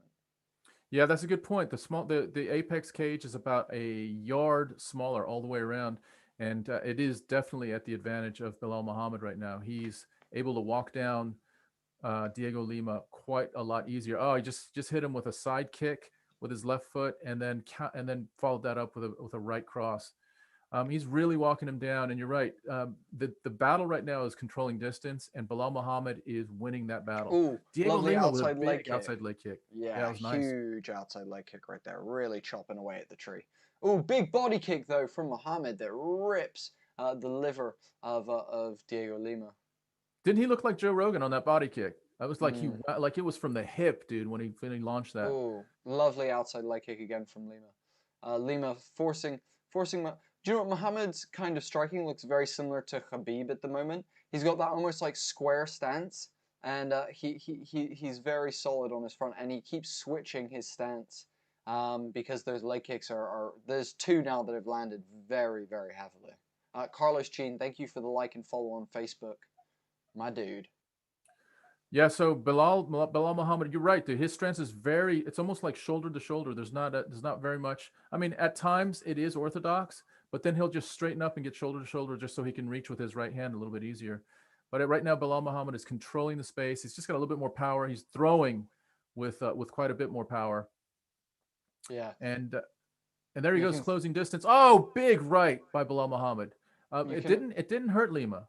You can It actually was a nice see, clean right. oh, lovely straight left there that lands on Lima's chin from Muhammad. You can actually see the swelling on the outside of Muhammad's front leg. Lima's been piecing together that. I believe he's a good few strikes ahead now on the leg kicks. Still just managing distance right. Oh, Muhammad lunges in with 3 lefts. Douglas, big overhand Diego, right there from Muhammad. Oof. Diego Lima. Oh, nice outside leg kick by Lima. They're mixing it up a little bit more right now. Lima's in for it. He's up for it. But you just get a feeling that Muhammad has the clear advantage. Oh, Muhammad shoots. I'm surprised by this. I did not think Muhammad would shoot. I thought he had a clear advantage striking, and he's got him clenched up against the cage. You can tell, like I said, dude, his whole striking stance, that square chest, is because he wants to set up the takedown. He's very much like Khabib in that he's pressuring because he wants to use his striking to set up his takedown. You can almost feel it in his movements. But he is a good striker. Nice overhand right there from Muhammad, clipping Lima. Oh, but Lima with a lovely straight right that staggers Muhammad a little bit as he was going in for a leg kick of his own. By the way, we've got Lima ahead with 7 leg kicks landed to none for Muhammad at the moment, guys. So you can tell that's... Oh, another big leg kick there, but a lovely counter from Muhammad. Muhammad is reading the leg kicks really nicely and countering, but he's eating every single one. Both these guys going back and forth right now, swinging, but lots of head movement from both guys. Seems like Lima's getting more, receiving more of the upper body kind of damage at the moment. What do you say, Tom? Yeah, I think Bilal Muhammad is definitely taking the advantage. Oh, spinning back fist by Bilal Muhammad. He's got a little bit more skill. The round just ended right now. You got to give that round to Bilal Muhammad, but Lima did land a couple strong strikes there at the end. It looks like Diego Lima maybe got hit with a low blow. He's walking more gingerly back to the corner, and immediately they're putting the end swell, the metal piece across his left eye just to flatten out his left eye. So I'm not sure if there's some swelling going on his left eye. They're working on him in the corner. Quick shout out to Certified Boa for liking and following on Facebook. Guys, remember, like and follow on Facebook, subscribe on YouTube. All of that allows us to keep doing that. It gives me and Tom a reason to tell our missuses that, you know, we're doing a good job and we should keep doing this. So if you like what we're doing, guys, if you want to be part of La Familia, like and follow on Facebook, subscribe on YouTube. It is just at Homie and the Dude. I'll drop some links in the chat now as we begin this second round, and Tom will get you away with some beautiful play-by-play commentary as he does. We'll start with just knowing that Bilal Muhammad really dominated with strikes. So 46 strikes to 18, Muhammad to Lima. And he actually tried to land 98 strikes to 82. So big advantage by Bilal Muhammad striking. And also leg kicks the other way around. So Lima hits 8 out of 10 leg kicks. Bilal Muhammad didn't attempt a leg kick. So there's the fight. Bilal Muhammad wants to strike. Diego Lima wants to kick. Bilal Muhammad did shoot once to try to take Lima down unsuccessfully. So here we are. And again, you see Bilal Muhammad switching stance left and right. It is right now a standing match, and you got to give Bilal Muhammad a little bit of an advantage. Lima does take big swinging rights when he sees the opportunity, but they aren't quite as effective as Muhammad.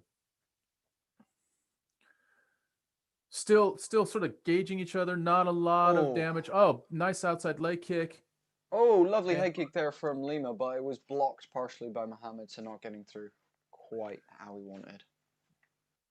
But you see, Belal Muhammad is just sort of walking down Lima. So Lima is in what they call the warning track. So on the outside part of the perimeter of the apex. Nice right cross. Almost fully landed on Lima, but it sort of glanced across his forehead. Belal Muhammad just really now getting in the pocket. Really getting in the pocket. I'm gonna say that he's gonna land something significant here because they're shrinking distance between themselves, and but Muhammad has a little bit more power, I think, than Diego. Yeah. You know what this feels like? Oh, there's a nice shoot by Belal, but Diego Lima sort of stands up and defends against the shot. Nice body kick by Belal Muhammad, his first kick of the night. I'll tell you what, Lima's still in it. He's doing fine. Belal Muhammad, nice jab, and that seemed to buckle Lima a little bit. You see him sort of slide against the fence just from big overhand right that staggered Lima. Yeah, that was a big right. Lima's back against the cage this whole fight, it feels like. Oh, big outside leg kick from Lima. Oh, big overhand right from Muhammad landing on Lima. It seems like Muhammad's landing more, but Lima is still very much game. It's not at all like he's not throwing back. He's very much still throwing that outside leg kick, which is very much damaging Muhammad. And he is still very much striking with him and throwing counters when he can. You get the feeling that Lima's slowing down a little bit, don't you? Even though he's landing the leg kicks, you just get a feeling like this pace that Muhammad is putting on him is starting to drain him in ways that, that are on top of taking the damage. He's just kind of feeling the pressure of Belal Muhammad. Yeah, and it's you could feel that as well. But do you know what's interesting? You can definitely see that Belal Muhammad's movement is definitely labored. That front leg is swelling, is very, very eminent. It's red. Ooh, lovely cross right there from Muhammad landing on Lima's chin. Lima is very much still in this game, though. He's still countering. He's still throwing. He's not in any way writing himself out. But currently, Lima has thrown 13 leg kicks to Muhammad Belal's 0. However, I would say also that one of the wild cards in this fight is that outside calf kick that Lima keeps landing, and that could just turn this fight because Belal Muhammad may start having problems. His front leg is starting to look pretty lit up. A la Conor McGregor versus Dustin Poirier. It might not be at that point yet, but if Diego keeps pumping, lovely Lima's body, lovely combination from Lima. He steps in with a rip to the body and then a hook on the other side, really nicely done. Yeah, he's in no way giving up.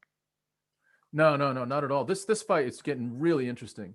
This fight is getting really interesting because Lima is damaging Belal Muhammad on the legs, and Belal Muhammad is landing significant strikes. I mean, they're literally taking out different parts of each other's bodies. Let's see who breaks first here. Really nice fight going on right now. You can see that Lima is definitely labored in his punches. Feels like Lima's punches are really starting to become an issue. Oh, Belal shooting for the takedown that he's been looking for all fight. He actually takes Lima's back, even though they're still standing. Lima posting on the ground with both hands, with his hip up against the cage currently. You've kind of got Belal to the side, kind of holding him from the back and shucking him down, throwing a couple. Lima reverses the position, and they're back off the cage, striking again. The outside leg kick. Trading, really aren't ripping. Yeah, really ripping for Diego Lima. Man. He really ripped the leg kick that time. He's hurting Belal Muhammad with those leg kicks, and he's going to it now. He realizes, and another one. Belal Muhammad cannot take man. many more of these leg kicks. But Belal makes the right decision, charges Lima, and clenches him up against the cage. Lima digging for underhooks while windsoring on the other side. Little short elbow from Muhammad in the clench, but the round is over. Guys, I can't even emphasize how damaging these leg kicks have been by Diego Lima in the last throughout the whole first round and second round, but the last minute of the second round, you could almost see Diego Lima say, the way I'm going to win this fight is going to start cranking more and more leg kicks. And he probably hit him with about 4 or 5 big outside calf kicks to Belal Muhammad's front leg. And it is causing damage right now. So we're going into the third round, and Tom, I got to tell shot. you guys, look at the filming. Look at the quality on this filming, and then versus that, look at the difference. That wide angle, so hilarious. Yeah. Anyway, Gal Day saying, "Nice guys. What time is the Usman fight Burns on? The Usman Burns fight on in the UK? I believe it will probably be around 4 to, I reckon anywhere between 4 and 6, my dude. It just depends on how long the other fights last. We're about to get into the final round of Belal Muhammad versus Diego Lima right now, though. Gal, thank you so much. Hope you subscribe, dude. Guys, we're trying to get to 500 subscriptions by the end of this stream. We're currently at around 464. So guys, please, if you haven't subscribed already, please do so. In the round has started. Diego already throwing for the leg, and a big overhand right from Diego. He's starting to sit down on these leg kicks there. He throws another one, a little bit more gentle. Yeah, I mean, Ooh. it's turning into, like, this last round is sizing up to be a great round. They both come out and they both want it, which is what you want to see in the last round. Lima cranking leg kicks, but Belal Muhammad throwing. You know, it's Belal Muhammad's in an interesting position. He's got to get close enough to make his leg vulnerable. He just cranked him with a big sort of overhand leaping right, and he just got eye poked. Belal Muhammad gets eye poked again. He's just furious. He's mad. It's right in the middle of the flow. And there was an eye poke, and he says, I want to go. So here they go. They're mixing it up again. He may or may not be able to see fully, but he wants to get in there and just kind of tear it up right now. He switches stances. He switches back again. Diego Lima Saeed Issa, left. thank you for the like. Payman, do you think Lima won the second round, Tom? I don't think he won it. I think, man, that was maybe, I don't know, very close round. You got Muhammad taking Lima's back, and he's got one hook in already, even though they're stood up against the cage. He's back to that back position. He's trying to pull the legs out from under Diego Lima. He's got his hands locked behind Lima's back. Currently, they're fighting for head position, and Lima's currently digging for underhook while having a Windsor on the outside. The classic on the cage clenched position. Lovely head movement from Diego Lima on the break. Muhammad shoots for another takedown, but Lima stuffs it again. You can tell that Muhammad is wanting these takedowns now, but Lima's takedown defense really serving him well at the moment. I just feel like Muhammad's going for shooting for takedowns because he doesn't want to get his leg lit up anymore. Oh, there he goes. Nice 1-2. Double jab with a right. Oh, nice combinations right there. Diego's taking some heavy beating on the face. It seems like Bahal can't miss Diego's face right now. Diego needs to start sitting back down on those leg kicks. He stopped throwing them as much because Belal has changed stance, but he needs to start sitting down on the other leg.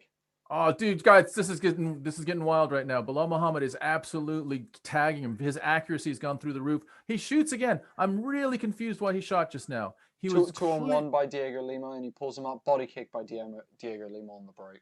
Yeah, Belal Muhammad just needs to throw hands right now. He is dominating with the hands right now. Don't worry about shooting. I know your leg hurts, dude, but you're causing a lot of damage. You can get him out of here right now if you keep doing what you're doing. Diego Lima's tough, though. Give him credit. He's forgotten the leg kick, though. Diego Lima has forgotten the leg kick. Oh, he just got clipped with a straight, clean right. He is getting clipped. I'll tell you what, Belal Muhammad's jab is serving him really well right now. And now he's backing it up with rights, looping rights, and it's causing a lot of damage to Diego Lima. Diego Lima is looking like he's crumbling. His gas tank is pretty much on empty. Just took a swinging sort of side leg kick. Belal Muhammad throws an elbow. Lots and lots of action right now. Oh, Diego Lima looking very labored, very staggered. These punches are starting to pile up. You know, these head strikes are really starting to pile up against Diego Lima now. Oh, and he's staggered now. He currently has taken nearly double the amount of strikes that he's given, and that would be 50 more strikes currently for Muhammad. But Diego is not done. He is going out on his shield. This man is not going to give up that easily. He is still swinging. Oh, guys, a fight has broken out during this MMA match. Like, this is literally turned into a backroom bar burning brawl. Diego Lima is doing the best he can to stay up with the firepower that's coming at him from Belal Muhammad. But Belal Muhammad is just throwing hands right now. He doesn't care. He's just throwing hands right now, shooting and throwing hands. Oh, there he goes. Big slam. Big slam. So Belal Muhammad shoots, gets his arms finally wrapped under Diego Lima's his legs, his upper legs, and now he's looking to put some hooks in. He's got Diego Lima's back. He puts his first hook in. He's riding his back right now. Diego Lima is on his feet. Belal Muhammad is hanging off of his back. So it'll be interesting to see what happens. He's got both hooks in, but Diego Lima is sort of hunched over with Belal Muhammad on top of him. He may just sort of land backwards and see if he can slam him. This will be interesting to see what happens, who gets advantage here. Actually, Bilal Muhammad is riding him with a body triangle right now.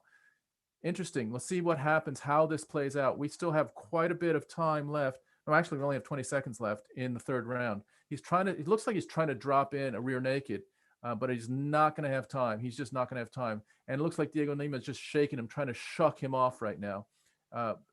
It's not going to, I don't think we're going to get any significant consequence to this position. And there goes the end of round 3. That was a great fight. That was a good fight. I really enjoyed that. Yeah, that was a good fight. I'll tell you what, they're both tired. Bilal Muhammad is just sitting on the ground right now after the third round. Typically, you see a guy, sort of want to express to the judges if they had any doubt that, you won and that you're feeling great. They're both just sort of sagging across the fence. Bilal Muhammad is just sort of sitting on the ground, almost as if, he took so much damage that he was put there, but he wasn't. And then Diego Lima is just kind of hanging against the fence. This is after the fight. So great scrap, great scrap. So a couple of things. Loads of people saying those leg kicks are brutal. Mutas Music saying Diego Lima won't be happy. Payman saying that Bilal is likely to have won that one. And guys, absolutely awesome fight there. Guys, there's about 50 of you in the chat. Please let us know where you're watching from. Dex. We do not show the fights, but you are welcome to stay and listen to the amazing commentary. We have the best commentary around, my dude. So guys, let us know where you're watching from tonight. We would love to shout you out and give you a bit of love. In between this fight, we're waiting for the what's it called, Tom? The hand raising. The decision. Thank you. God, that's where I was trying to go. I just want to give you guys some final stats. So the stat count is pretty crazy. You look at strikes. Bilal Muhammad tried to land 281 strikes, landed 133. Diego Lima 213, landed 65. So Bilal Muhammad lands 2-1 in strikes, and he should win this fight. He should win this fight.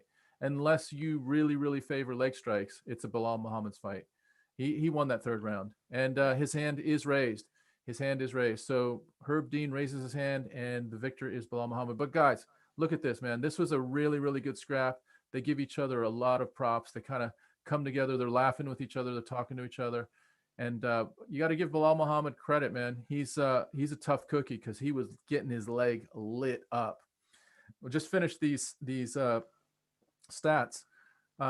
Look at this. Look at this significant strikes to the head. 114 for Bilal Muhammad to 27 for Diego Lima. That is crazy.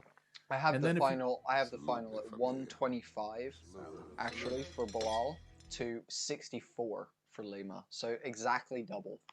Yeah. And the other way around is Diego Lima lands 24 out of 27 leg kicks. And Bilal Muhammad tried 1 leg kick. To me, if you're landing 24 out of 27 leg kicks, you should have thrown 60 leg kicks, right? If you can't miss with a leg kick, just keep cranking it. Don't you think? I mean, I would agree. Zaid Issa, thank you for the follow. Zaid also letting us know that he's watching from Chicago. How many more fights on the main card? Dex said the main card is basically on now. It's starting in just a second. I believe that was the last one. Yep, that was the last one of the prelims. And we're moving on to Pitolo versus Marquez next. We've also got Ahmed Oded from Chicago. What's up, Ahmed? Pleasure to have you, my dude. Olantujidi saying, what's the next fight? The next fight is Pitolo versus Marquez, guys. So that will be this one. Guys, also, just a quick reminder before we get into this main card. We are doing an awesome giveaway today for you guys. We will be doing basically what you can do is you donate £1 through our link. It's through PayPal or credit card. And then you get entered into a raffle to try and win this amazing Khabib Nurmagomedov Smash poster. It's super awesome. Tom Watt has one himself in person. We will send this out to you wherever you are in the world. If that is, as far from the UK as possible, that's fine. We'll still get it to you guys. So all you have to do is follow the link in the chat, and from there just go and drop in £1, and you'll be entered in a chance to win that awesome Khabib Nurmagomedov poster, guys. Just want to follow up with Music Mutes was saying that it was actually Douglas Lima that is going to be disappointed, not going to be happy. Yeah, like that sort of older brother syndrome that's not happy. So yeah, Douglas Lima is a badass. His brother, I'll tell you what though, man, his brother has nothing to be ashamed of. That was a great fight. That was a very, very competitive fight. And it's a fight, so at some point you've turned a fight into a sport. And if it was out on the street, I would say it's probably, I would have said Bilal Muhammad would have won that. But you know what? If it was in the street, it'd still be going right now. So we don't know. We don't know exactly how that would have played out. But it was a very, very good competitive fight, and I give Diego Lima huge props. I was very, very entertained. Bilal Muhammad was eye poked twice. He's just a bad dude, man. He's just a tough dude. Took a lot of damage on his legs. So hats off to Bilal Muhammad. He is on a nice little run. He might cause some damage in the division. Let me just see what his Bilal Muhammad asking for a shout out from Joe Rogan. Guys, so what I'm doing is I'm just dropping that donation link in the chat, guys. All you have to do is remember, donate just £1. It takes a couple of seconds to do it. Super, super easy. We'll give you a massive shout out and you'll be entered to win that awesome poster. Currently, no one's donated. So if you donate now, you are likely to win because no one else has donated. Final thing that I'll say before we go to a quick ad break for me and Tom is, guys, thank you all so much for watching so far. We're going to be hopping in an ad break in just a second. We'd love to see some of you donating while we're on the ad break. But yeah, this has been Homie and the Dude, the first section, the prelims section. We'll be moving on to the main card in just a tick, guys. Thank you so much for watching so far. Like and follow on Facebook. Subscribe on YouTube. We are at Homie and the Dude. Right, switching over. You're listening to Homie and the Dude on Northeast Streaming Sports. All right, we are here. This is Homie and the Dude. As someone who is constantly told don't meet your heroes, I say fuck that, meet your heroes, because some of them are incredible. We got a fucking Olympian. I know. On the podcast. That's crazy. Let's talk about the Olympics. So China, just to put the disclaimer out there, I love China. Got into stoicism about three or so years ago. When I fought at the London Olympics, I'd been doing judo for 20 years already. You're a young guy, and it was probably a pretty like substantial thing in your life. Yeah, boy. All right, hold on. This is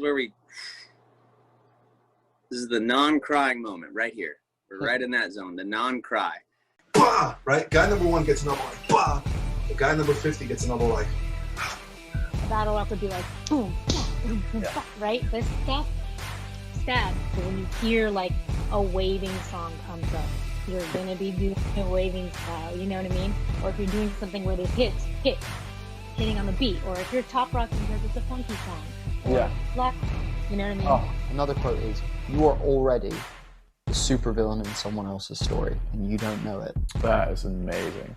How does it feel to be a fucking pioneer of a sport, dude? You're one of the guys that's really pushing one-wheeling forward and inventing tricks and stuff. How does that feel, dude? I definitely am aware of that fact. It's almost so rad and so unique that it almost doesn't really feel real. Yeah, my shit was like all completely off.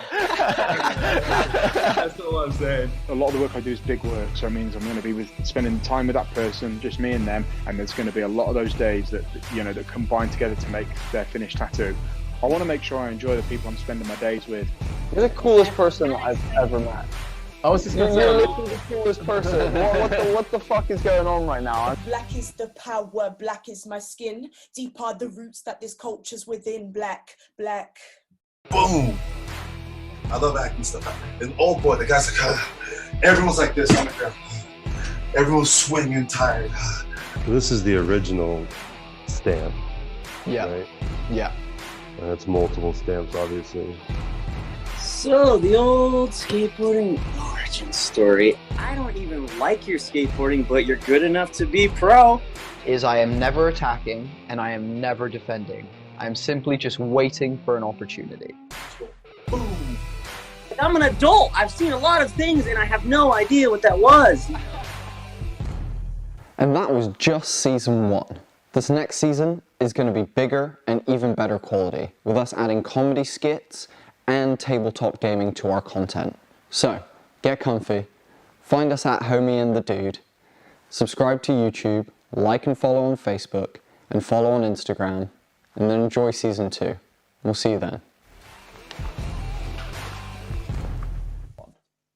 And we're back, guys. This is Homie and the Dude, front row live for UFC 258, Kamaru Usman versus GIlbert Burns. And we're about to get into our next next fight of the night. Tom, go for it. Next fight of the night is the actual main event of the prelims. So there was one more fight in the prelims, and this is Rodolfo Vieira versus Anthony Hernandez.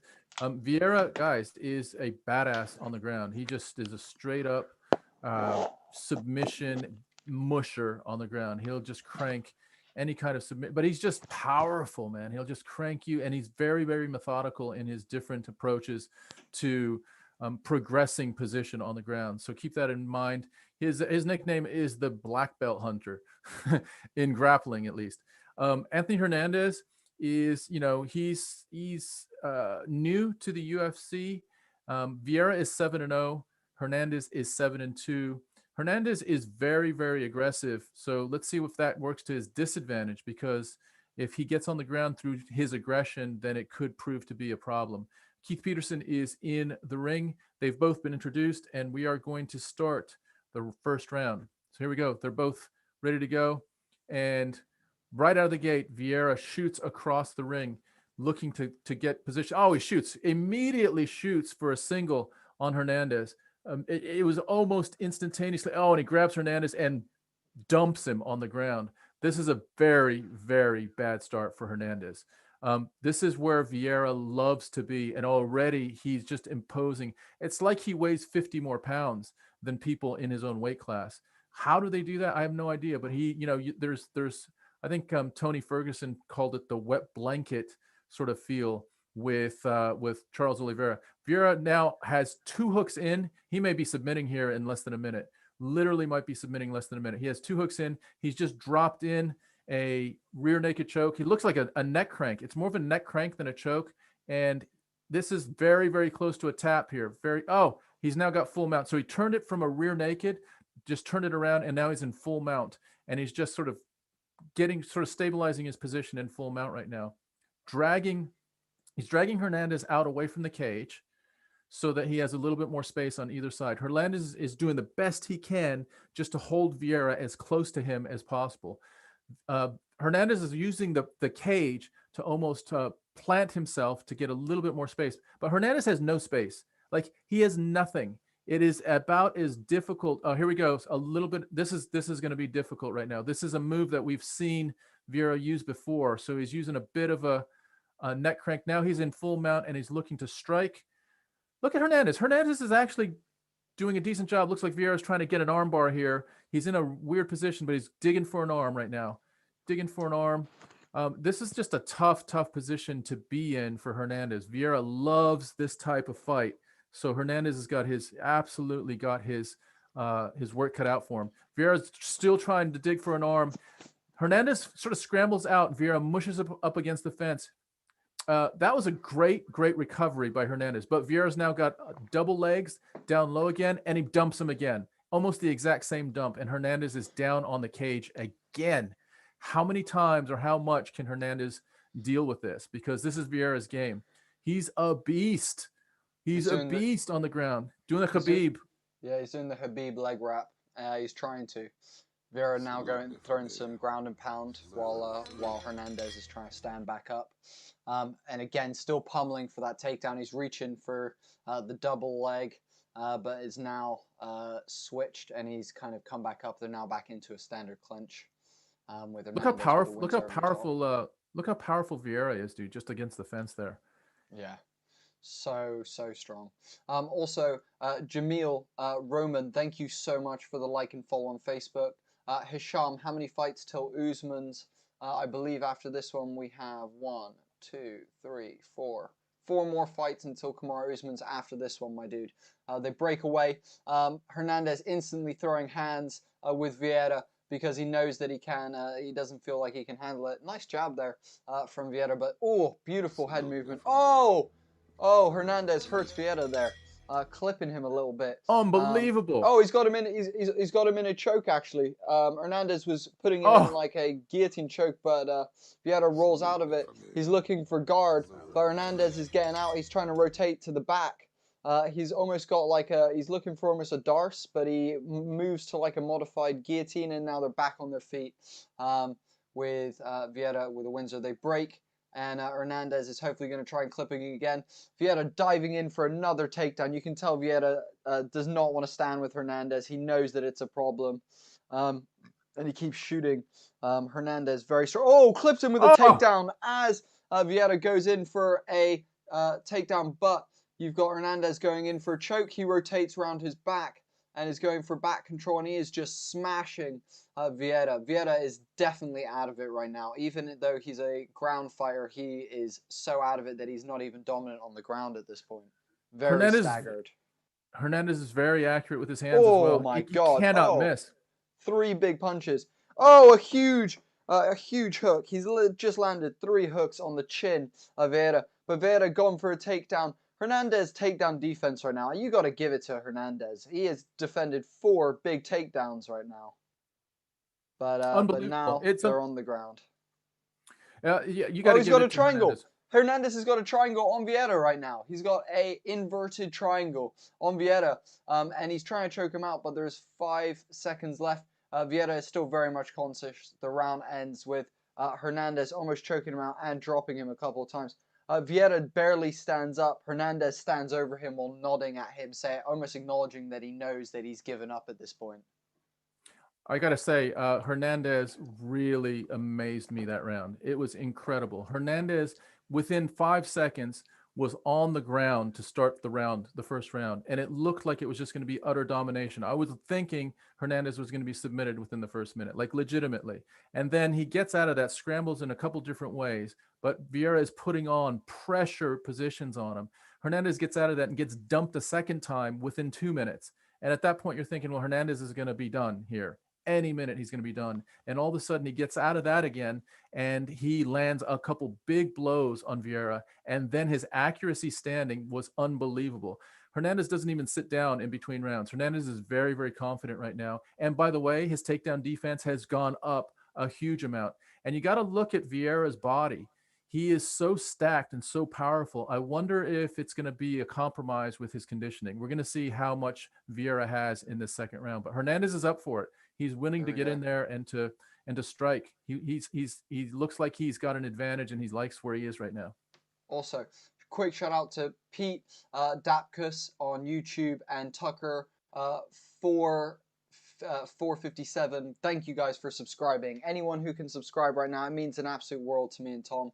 So please do so as we get into the second round. Vieira with a very strong double leg, taking Hernandez down. Hernandez rolls to his back, and that was a bad decision. But he stands up and shakes Vieira off the top. Vieira stacked too high, and Hernandez is currently like shaking him off the top. They roll. Hernandez slips out and gains top position, is in side control. They're now almost in north-south position. And Hernandez very strongly, almost pressing against Vieira's head to stop him from getting this half guard that he's looking for. Some big punches coming in from Hernandez. Vieira holding on to a single leg, but Hernandez rotates beautifully to back control now, and they stand back up. Oh my goodness, big head kick as they stand back up there. Yeah, Hernandez landing the head kick on Vieira. Vieira is actually in a big disadvantage on the standing game. You got to give Hernandez a lot of credit here. Hernandez is battled on the ground so he could get it to the feet, and is absolutely dominating on the feet. Big elbow. I mean, everything he lands hurts Vieira. Vieira is hurt right now, and Vieira shoots almost out of desperation to keep it off the feet. He knew he wasn't going to get anywhere with that shot, but he just wanted to get on the ground. And even in a defensive position, he'd rather be there than on the feet. It looks like Hernandez is trying to. He's going for a guillotine. He's going He for tapped. a sort of a. Oh, he taps. He gets the guillotine, and there we go. Hernandez beats Vieira. Unbelievable. And you got to think. Submission. Oh my Via Lord, submission. Vieira got cut very badly in that last exchange as well. Vieira's leaking a lot of blood. That is a huge upset, ladies and gentlemen. That was crazy, and I cannot tell you how badass Hernandez was. That was an incredible recovery. Unbelievable. I'm absolutely blown away by how he pulled that out. Vieira was a stud coming in to this fight 7-0, and a lot of steam behind him, a lot of heat behind him. And he just got smoked out by someone that wanted it more than him. That's basically what it came to. Anthony Hernandez wanted it more and just smoked him out and choked him out. He could have beaten him on the feet by knocking him out. He beats him on the ground by choking him out. You have no idea, guys, what an incredible performance that was. Unbelievable. The cut was from a huge elbow while they were standing against the cage, and then he just drops in. It looks like Vieira wanted out to me. That wasn't. Did that feel like? Look at that, Boats. Does that feel like it was that tight? It feels like Rodolfo was done and he wanted out. Is what it felt like. It felt like he was doing whatever he needed to do to end that. And I'll tell you what, he really, it's one of those situations where you're such a wrestler that you just need to go back, reassess, work on your striking, depending on where you're training. Maybe look at who's training you, what you're doing, and make some adjustments. But honestly, his takedown game was strong. He was shooting a lot, but yeah, dude, his pressure was pretty good. Like, dude, I'm not going to take anything away from Vieira. He really did go for it. But at the end of the day, if you're getting clipped because you have very little to no striking, and then the takedown defense of someone else is above average or at least good enough to stuff 60% of your takedowns, that's a problem for someone who is a predominantly wrestler ground game. Let me just give you a breakdown of his previous 7 fights, Vieira's previous 7 fights. Previous fight was a submission win. Previous fight to that, another submission win. Third one, rear naked choke, submission win. Fourth one, rear naked choke, submission win. Fifth one, TKO. Sixth one, arm triangle. Seventh, rear naked choke. 7-0, all submission or TKOs. He comes in and Hernandez blows him out after Vieira trying to impose the same game plan on Hernandez that he probably imposed on all of the other 7 fighters. And Hernandez just stayed there just a little bit more and got more and more comfortable and stronger as that second round went on. That was an incredible performance by Anthony Hernandez. Give Anthony Hernandez huge props. He's got big heart and he can strike. And by the way, he can submit as well. Rodolfo Vieira, if you didn't know, back now to the you drawing know. board. If you didn't know, now you know. What's up? Guys, yeah, that was crazy. There's 37 of you amazing people right now watching the stream. Please, guys, go like and follow us on Facebook, subscribe on YouTube. And guys, remember, we are doing a giveaway tonight. All you have to do is donate £1. For people in America, that's about $1.20-ish. You're not donating much at all, and you get that amazing poster, guys. You can hang it on your wall. It says Khabib Smash. It's in awesome pop art style. Tom actually has one in person with him. That's what it would look like in a frame, guys. Remember, just one donation, $1 will get you a chance to win that today, and we will send it to you anywhere in the world. Currently, no one has donated, so the first person to donate is likely to win tonight, guys.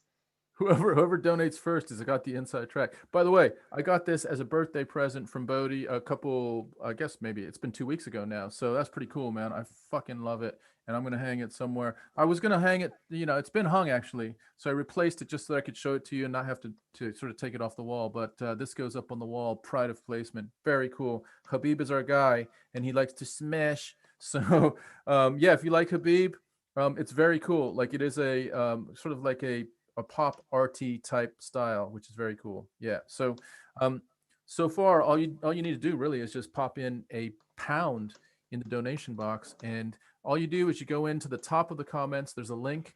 Click on that link. It takes you to a PayPal account. So if you got PayPal, you can pay through that, or if you got a credit card, you can do it through there. So there you go. All right, guys. So I cannot emphasize how impressed I was with Anthony Hernandez. He literally came back from the jaws of defeat in that first minute of that first round, was getting heavy ground pressure. Like, I don't know how many people would survive that. I'm thinking 9 out of 10 people would be like, dude, this guy's just too strong, too skilled. I don't have it tonight. That's what it felt like. Vieira is a very, very heavy dude. And Hernandez survives it and then starts laying on big strikes, leg kick, some big elbows. And I think your point, Bodie, was right. So Hernandez tried to sink in a rear naked choke, but it wasn't even a rear naked choke that much. It was just sort of a neck crank downward, and that was it. And Hernandez wins the fight. Vieira taps out, potentially looking for a way out. That's what it felt like to me. But got to give most of the props to Anthony Hernandez. He is 8-2 right now. He's finished 7 of his 8 wins with through submission. So amazing. Great performance by Anthony Hernandez. Good job. Indeed. Tom, can you post the main card on our story, please? The main card image. Yes, of course. Thank you very much. Guys, if you haven't already, we just had Brian Young liking and following on Facebook. Brian, what is up, my dude? We love you. Guys, remember, if you like and follow, you become part of La Familia, as we like to call it. And guys, we do the most amazing podcast in the world. We have the most incredible guests. We have had the actual stuntman for Spider-Man. We have had Olympians. We have had the world champion wingsuiter. We've had UFC fighters. We've had filmmakers, artists who invented art styles, guys. Guys, you are missing out if you haven't subscribed to us already. Not to mention, guys, we are so happy to have all of you here with us. It's been such a pleasure chatting to a bunch of you in the chat. Guys, if you haven't already popped up in the chat, let us shout you out, guys. Let us share you with the group, and guys, let us know. Are you Kamaru Usman or are you Durinho Burns, or who do you think is going to take the welterweight title tonight? Let us know in the chat, guys. Let's talk about that. What's your take on that, man? Who do you got?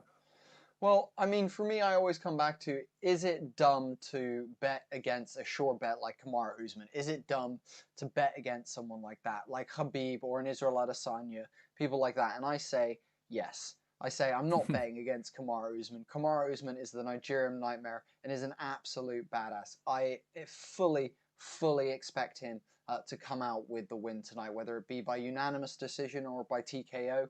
I don't think it will be split decision, and I do not think he will lose.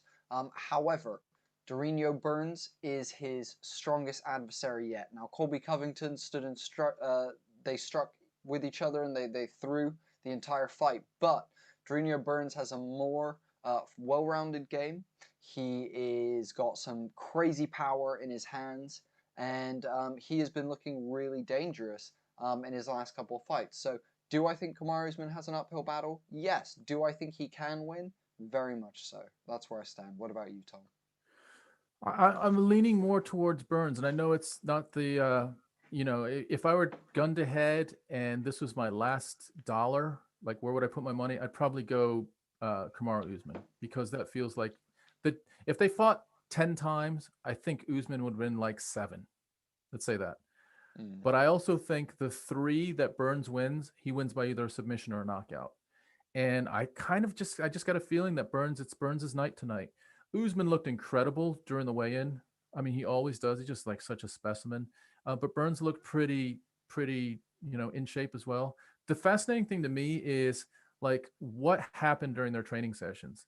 They both know where they got the best of each other from. So, I mean, you can't be completely equal standing, grappling in submission positions, strength-wise, endurance-wise. They both know how that went.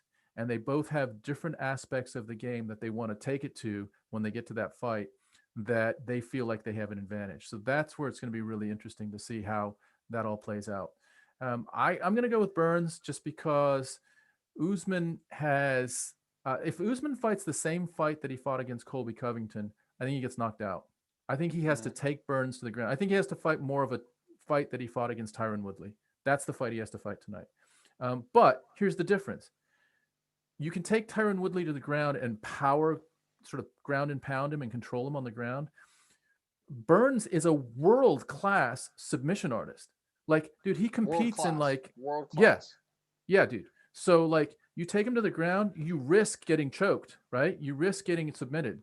So that's the difference. And that's why I think Burns has a couple different like lethal weapons that over 5 rounds, I think he's going to find something that's going to hurt Usman.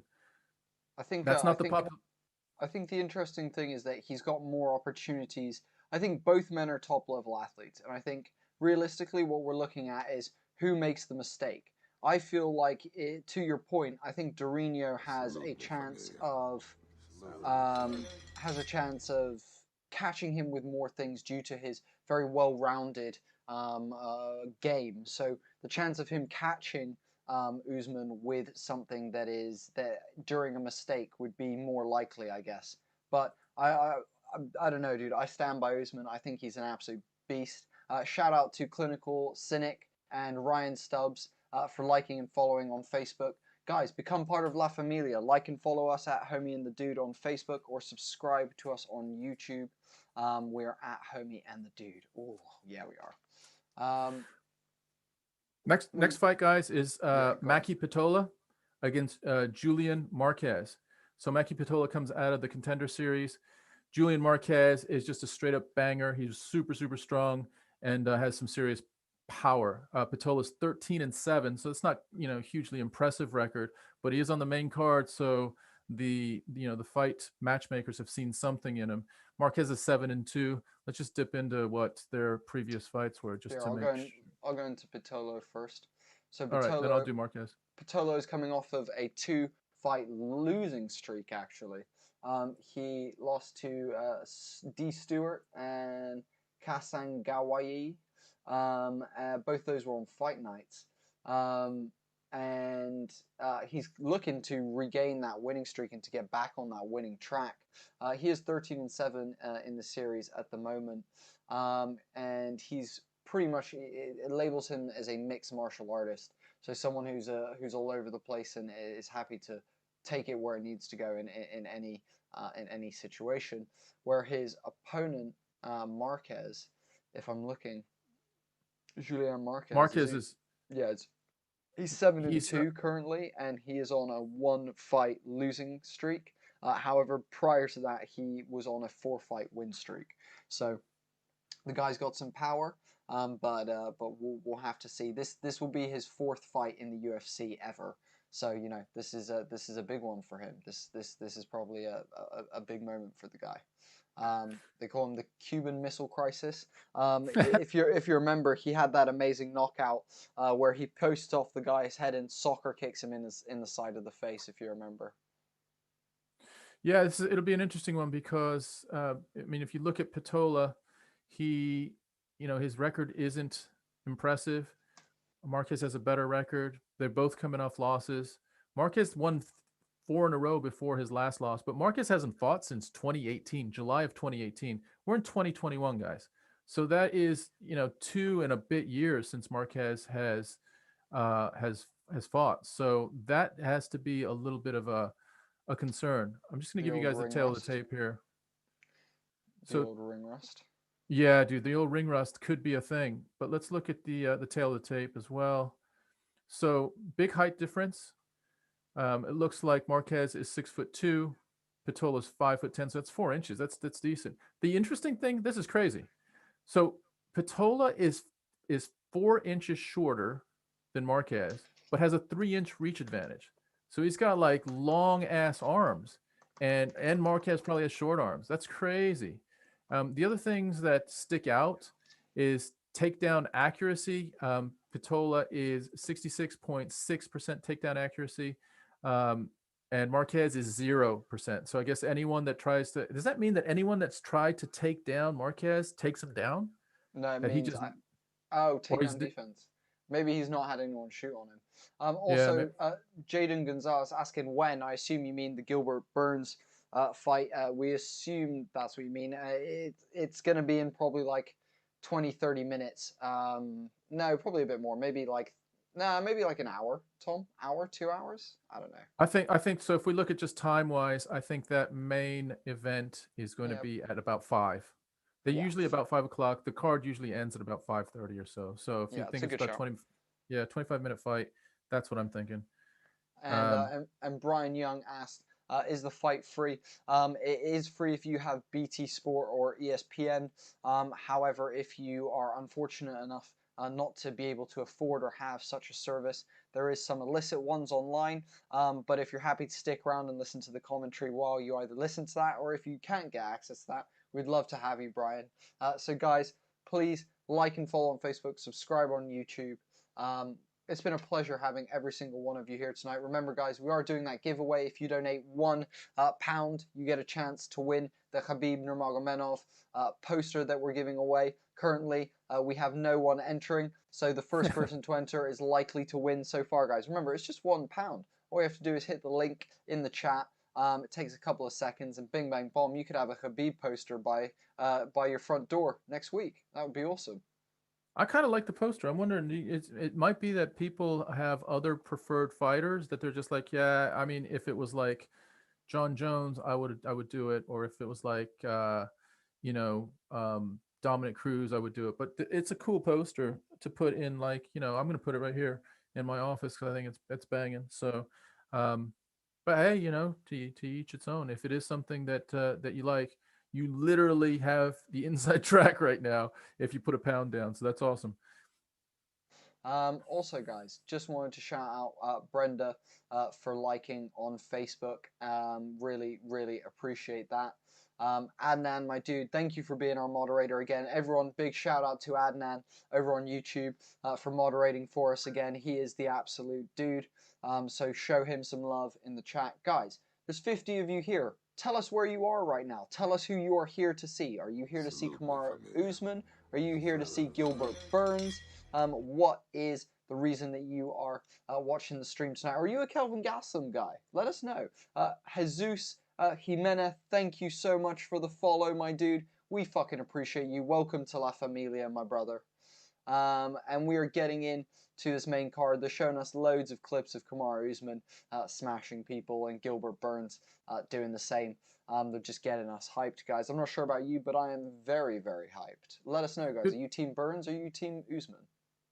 The thing about it is that we love about these types of fights is when you get into a place where you just don't know, there's some unanswered questions. The further interesting bit is that these guys probably do have a little bit more knowledge than typically two fighters that haven't met each other or aren't from the same camp. But these guys have literally fought each other and probably been in the same ring for hundreds of hours. And they've come up through Black Zillions all the way through the same camp that they've had for years and years and years. And only in the last year, I believe, did Kamaru Usman break away from that camp so that there could be some clearance between the two. They know each other really, really well. They know each other's striking. They know each other ground game. They know how they shoot. They know how their takedown defense is. They know how each other's submission game is. They know each other's strength. They feel each other's presence. They know each other's energy really, really well. So this is super interesting that way. And I am going to submit to you that one of them feels a little bit more confident than the other one. That's where I am right now. I really do think that one of them, you can't say that it was 50-50 all the way through. You just can't. I think that there's some stuff that we have not been privy to that is going to come out here in this fight. And it's like in the talks, Kamaru Usman has said he knows. So I don't know if Kamaru Usman is actually talking shit or if he's actually drawing on kind of what went down. It'll be interesting to see how that plays out. Also, Tom, you've got someone in our YouTube chat. Lizeth Ayala says they're here for Burns, saying that they're supporting Team Burns, joining Tom on Team Burns. Are you Team Burns with Tom, or are you Team Usman with me, guys? Let us know. Are you Team Usman with Bodie or Team Burns with Tom? Let us know in the chat. Guys, who are you excited for in the Gastelum fight? Now, I'm really excited for Kevin Gastelum. I enjoy watching him fight. He's always willing to bang and puts on exciting performances. Ian Heinisch, you know, dude who's not bad at all, coming up, putting in some good mileage on the clock, and he's doing all right at the moment. So I think it's set to be a pretty good fight. I don't know about you, Tom. What are your thoughts on that? We haven't talked. I'm gonna look at the Heinisch's record, because he was on a win streak, and then he had a couple bad losses. So that first loss against Brunson, I'll pull it up for everyone as well. yeah, I'm looking at it right now, and that first loss against Brunson was a surprise.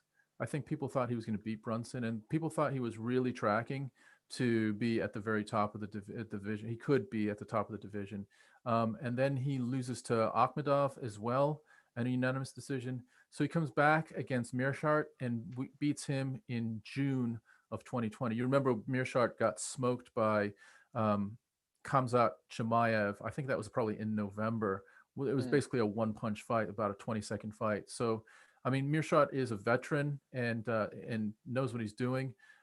But the win over Meerschaert, I wouldn't say is a huge, you know, sort of a signal of Ian Heinisch being fully back. This is a huge challenge for him. And I got to say, like, even if Kelvin Gastelum brings 3/4 of Kelvin Gastelum, I think he's got a huge shot at smoking. You know, stand-up game, Gastelum is very skilled. So where is Heinisch going to take this? Like, how is Heinisch going to win this fight? I don't really see how he is, unless Gastelum is just not fully recovered. Can you pull up Gastelum, Boats? Yes, yeah, of course. Let me also just do a couple of quick shout outs to the people in the chat. So we've got another person agreeing with Tom for Team Burns. That is Alicia Pierce. Hey, Alicia, saying that she thinks Burns is going to KO in 40 seconds into round 2. So she reckons that Burns is going to knock Usman out 40 seconds into round 2. All of you Usman people, do you agree with that?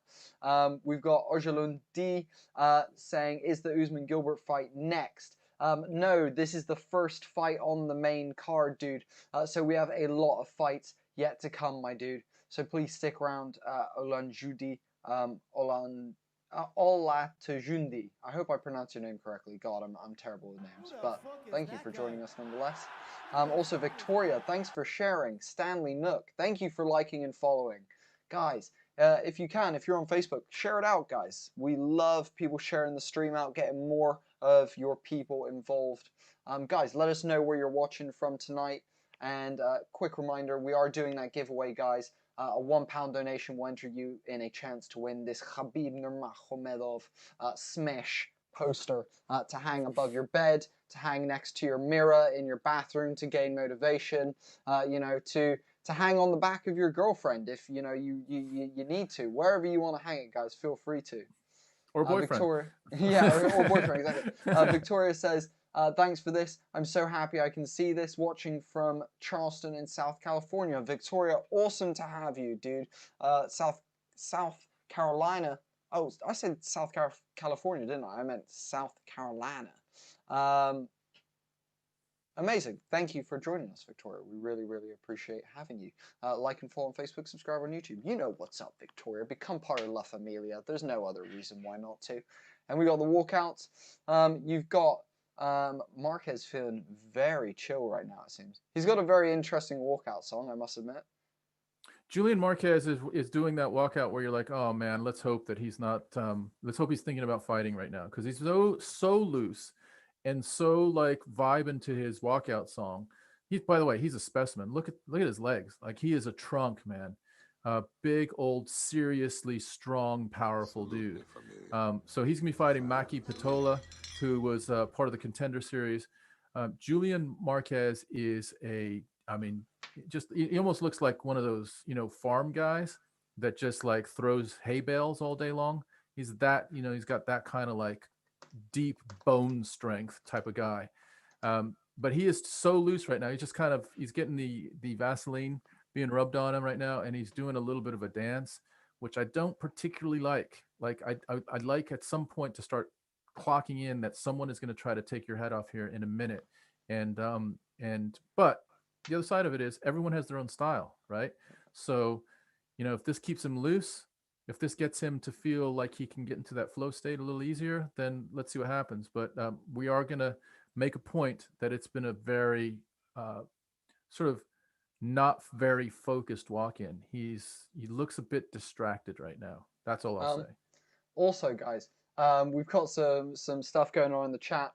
Ola Tunjidi saying that Usman will KO Burns in the last round. Alicia, I assume, pointing a question towards me, saying, if I'm going for Usman, how do I think he'll win? I believe he'll win by unanimous decision, or he is going to KO Burns in the 4th round. Is where I'm putting my money. Now, I may be putting it where my mouth is if we get into that 4th round, but I tell you what, I really do think it's hard to bet against Usman. Like it's hard to bet against Khabib, you know, hard to bet against Israel Adesanya, hard to bet against Stipe Miocic. When these people are as consistent as they are, it's very hard to bet against them. So I am the commoner. I'm gonna vote with him. Vote with him. And Joe, with that, did you see? Nip to the loo. Go for it, Tom. Adnan saying, I think so too. 3rd round KO from Adnan. Yes, Adnan, getting on that Usman trade, my dude.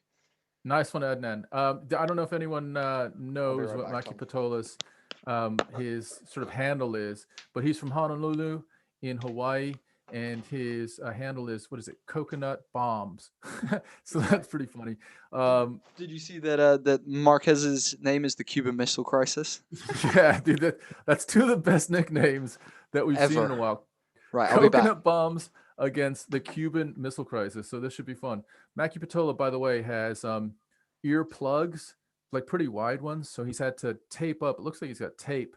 To be fair, like if you got wide earplugs and you've got holes that you could stick, like someone could stick fingers in, that has to be a bit of a danger. So he has, are they both taped up? It looks like they're both severely taped up so that they're not a disadvantage. But when he was being interviewed, he's got just like these big, what do you call those things that I guess fill out, you know, those openings in your ears. Illuminate me, guys. I'm a little bit old in that way. Yeah. So what's the dream fight, Alicia, that you want to happen in the UFC? And Adnan, you have Usman in the 3rd. I don't see it. I don't see a 3rd round KO.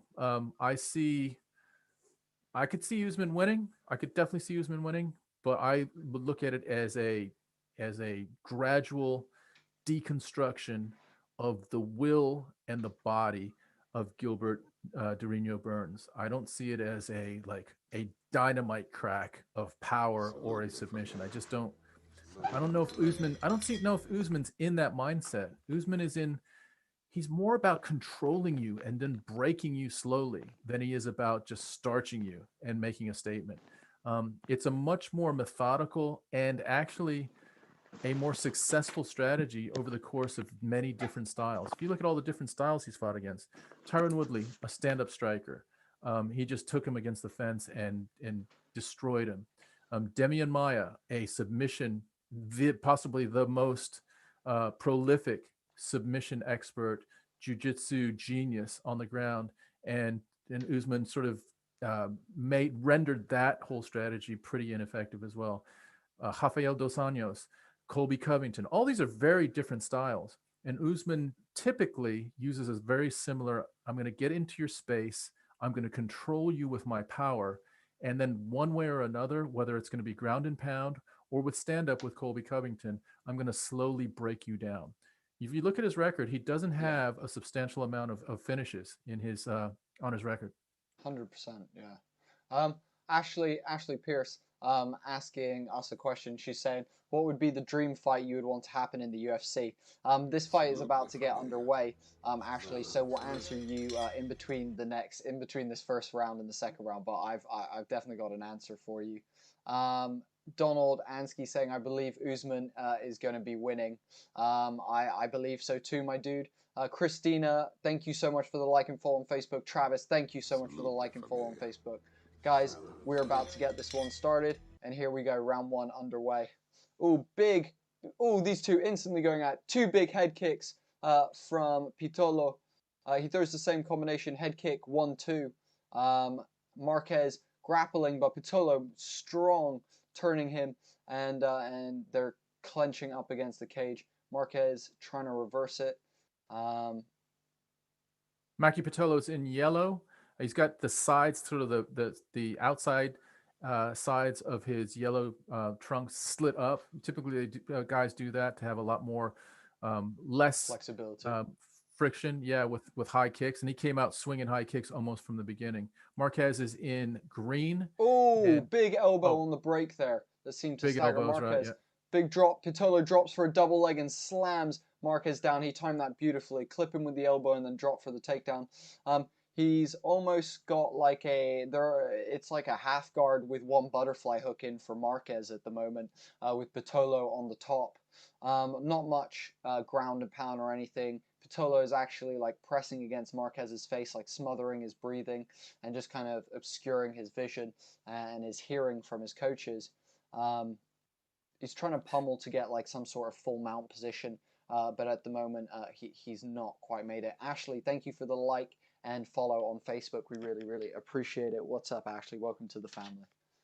Maki Pitolo's he wants to keep Marquez up against the fence. He's got Marquez almost leaning up against the fence right now. And now Pitolo's starting some ground and pound with his left hand. A little bit of, he's got this sort of side control. And I'll tell you what, Pitolo is, it looks like Marquez is now turning his back. He's got to be real careful here. He's got to be real careful as he turns around, because Pitolo's sinking. He's just sunk. Pitolo's got one arm under the chin. He just needs to rotate round. But Marquez is doing a good job of making sure that he's not transitioning to the back. Marquez is doing a phenomenal job of not allowing him to transition to the back. But from this position, if Pitolo really wanted to, he could open up with some heavy ground and pound. But Marquez is doing all that he can to inhibit that, playing the hands game. He's got 2-on-1 wrist control at the moment. Pitolo uses his knee to break the 2-on-1 wrist control, firing two big blows to the side of Marquez's head. Pitolo now is looking for back control as Marquez is starting to stand up. He's got one hook in. It's a very, very difficult situation right now. Marquez has to be careful because Pitolo is hunting a submission. Marquez gets up nicely and he gets driven almost in Khabib-like sort of driving him forward against the fence. Marquez has one foot against the ground and one hand against the ground. Now he's leaning up against the fence. Pitolo still has control. Pitolo's strong, man. He's stronger than you would think, because Marquez is the one that's a brute, that looks like he's really, really strong. But Pitolo is managing. Pitolo this taking clench. Marquez's back, actually. Yeah. They're still up against the still up against the cage clench. It feels like you said, it feels just like Pitolo is very, very strong, like just exceedingly strong. Because you look at Marquez's body, he looks like an absolute beast. Legs, just thick everywhere. But Pitolo is every bit as strong and Pitolo possibly digging for double legs. Now changing to a single leg. Yeah, again, yeah. That first one he did was beautiful. He just dug down, got both of his arms clinched underneath, behind Marquez's back, and dumped him the first time. Let's see what happens now as they're both sort of leaning up against the fence. It looks like Pitolo does not want to engage in any kind of striking. He likes it right here against the fence. Maybe he thinks that the gas tank might be an issue here for Marquez. So he's going to test it for sure. He's going for a single right now, sort of a high single. Don't know how he's going to try to. He's going to try to trip. That's the only way he's going to get that one. But he gets nothing. Marquez uses a judo throw for a trip, and he's actually got a very high. He's got a high elbow guillotine on Pitolo. Pitolo's fighting the hands. He snuck that, didn't he? Marquez snuck that guillotine. He's changed it though. He's changed it. He's gotten out. Pitolo pops his head out, and they're back up against the cage in the same clinch with Pitolo pressing Marquez up against again. Absolutely amazing work from Pitolo. Also, best comment of the night, guys, from Jonathan Zamora saying Conor McGregor versus Nate Diaz for the ring rust belt. I agree. I think that's a fucking hilarious idea. I think that's brilliant, Jonathan. You win the comment of the night, my dude. Oh, big shot elbows. from Marquez. Yeah, Marquez. Marquez staggers Pitolo a little bit, but Pitolo still moving forward, still looking to try and... Ooh, and that is the end of round 2. There we go. That's first round. Oh, first round. My apologies. Round 1. Wow, that felt like an exceedingly long round. Jesus Christ. Yeah. Look at that. Strikes. Pitolo lands 22 of 30. Marquez 10 of 14. Significant strikes. 11 of 18 for Pitolo. 4 of 8 for Marquez. The real sort of story of that round was up against the fence. Pitolo gets 1 of 3 takedowns, and it was a pretty significant. He almost got 2 out of 3 takedowns. 4 leg kicks. I mean, look, here's the deal. Of the 5 minutes, Pitolo had ground control for 4 minutes and 24 seconds. That's all you need to know. Nice uppercut there in the highlights. Nice body shot. And this is where he shoots. He shoots low, gets a lovely low, sort of behind the legs grip, and just dumps Marquez on the side. And then from here, he's just ground and pounding, lots of lefts. He had a position where he could just throw his left almost unguarded against Marquez, and that proved to be pretty significant. So that's clearly a 10-9 round, probably not a 10-8 round, but Pitolo has won the first round. This is a 3-round fight. We just started the second round. So here we go. Oh, big left there, clipping Marquez there from Pitolo. Really, really lovely little counter hook there. Oh, seems like Nice shot by Pitolo's Pitolo. counters are really clean. His counters are really, really quick. Yeah, very much so. 4 minutes and 36 seconds of the second round. Nice. Outside leg kick by Pitolo. Ooh. Pitolo looks just a little bit faster and cleaner in his stand-up. Marquez throwing some wild right hands as he charges in there. Feels like Marquez is getting frustrated. Pitolo clipping him there with another counter. Oh, Pitolo with a beautiful body uppercut, body hook there, almost like a 45-degree hook. Oh, low kick to the testes there on Pitolo. Pitolo grabbing his testes in much pain. That you're right though. That hook that Pitolo landed was a big nasty hook. That was just nasty hook. Yeah, Pitolo is still grimacing. That was a clean low blow leg kick. Actually, it wasn't that clean. It was sort of like, it looks like it was a glancing blow, but with the cup, if you shift that cup a little bit, it can pinch, or it can just move and cause some serious pain. So Pitolo's taken a second. The clock is on, so he's been sort of just resting there for about 38 seconds. You can have up to 5 minutes to recover from a low blow. Ooh. And they're back again. They're back again. Go. We're back at it. Marquez, wow. Trading big style. Marquez missing and actually falling to the ground, giving Pitolo a chance to take his back and almost scoop in for a double leg. Marquez doing everything he can, but Pitolo gets one hook in. Marquez gets up, posting with both hands, and is up to his feet. With Pitolo still at his back, Marquez tries to spin to reverse it, but Pitolo is on the right side before he even makes the spin. And beautiful trip takedown from Pitolo. He catches the outside leg with a trip and starts rocking the Dagestani handcuff on the outside arm, trapping that wrist so that Marquez can't post with it. Pitolo trying to sink in double hooks, but Marquez straight back to his feet. Very strong guy, even though he's being thrown around, back down to his feet. Marquez is using all this power to get back up. You've got to wonder whether it's tiring him out. And Renato Silva, thank you for the like and follow on Facebook, my man. Are you surprised that Pitolo is this strong in the clinch? I'm absolutely shocked, because Marquez literally looks like, the specimen. Like, he looks like big elbow there. He's gonna dump him again. Oh, he gets out of it. Marquez gets out of it. Marquez going for a guillotine. Marquez going for another one of those guillotines. He's got it quite tight now. He's got it under the chin. He's got it quite tight, but Marquez doesn't quite have the angle, and he lets it go. But he is in almost like a modified side control, and they're back to feet. He's going for the guillotine again, but it's not quite under. Pitolo rolls out of it again, but in rolling, puts himself with Marquez on his back. You've got Pitolo in a fetal position with Marquez, no hooks in, but currently riding his back. Yeah, he's complete dominant position. This has been a big turnaround right here, and this is Marquez's first sort of entry into the fight because he was just getting dominated up until now. It was 2 minutes left in the second round. Marquez definitely in an advantageous slipping position. out the back. Pitolo absolutely just reversed it. Now Pitolo has side control, and now he has Marquez on the ground. So great slip out. They're probably sweaty, so trying to get any kind of like sustained control is really tricky because you're just slipping the whole time. And here we are with about 1 minute and 40 seconds left. Pitolo now has regained dominance on the ground, not administrating any damage. Oh, There he goes. He's transitions in full mount. to full mount. Yeah.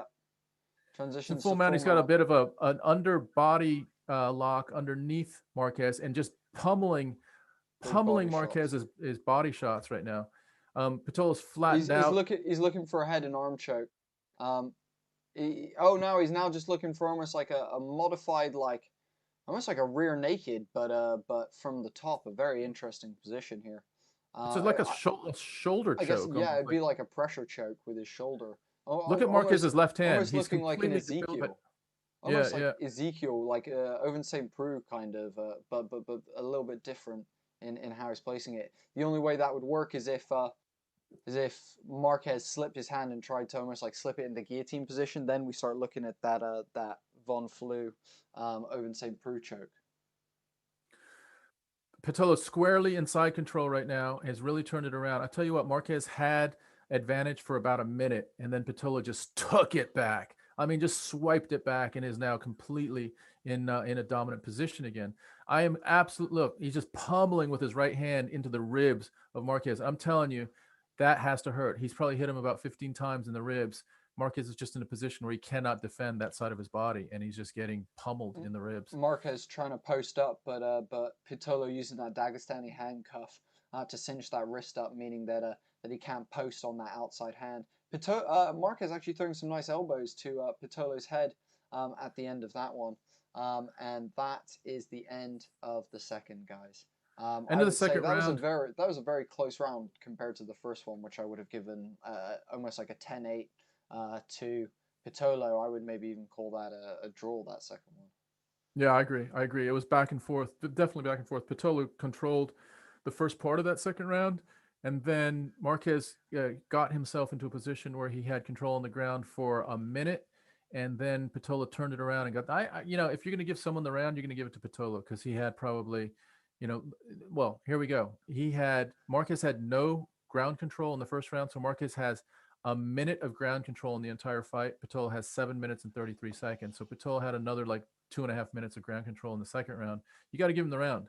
He's winning everywhere. He's winning with strikes.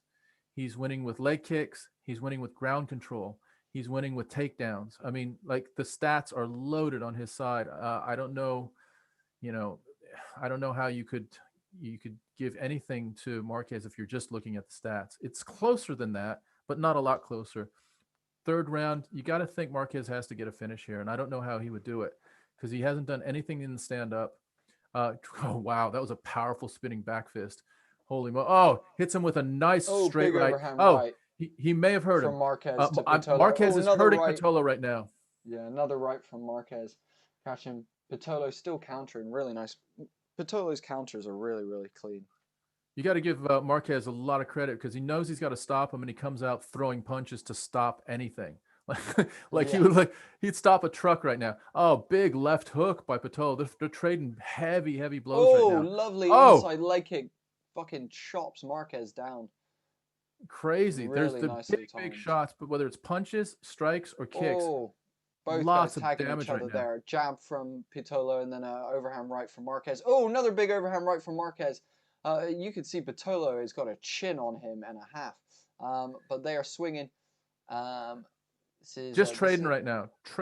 Pitolo's a little cleaner, but they are literally both landing on each other right now with big, heavy punches. Marquez is strong as well. So how much can Pitolo take of this? There's 3 minutes and 50 seconds left in this third round, and it looks like it's going to go possibly to, a knockout is in the balance. Pitolo now has some blood coming out from his right eye. Big front kick from Pitolo, but Marquez is bringing it. Oh, lovely spinning elbow from Marquez, and now he's going for a guillotine. José, Pitolo está...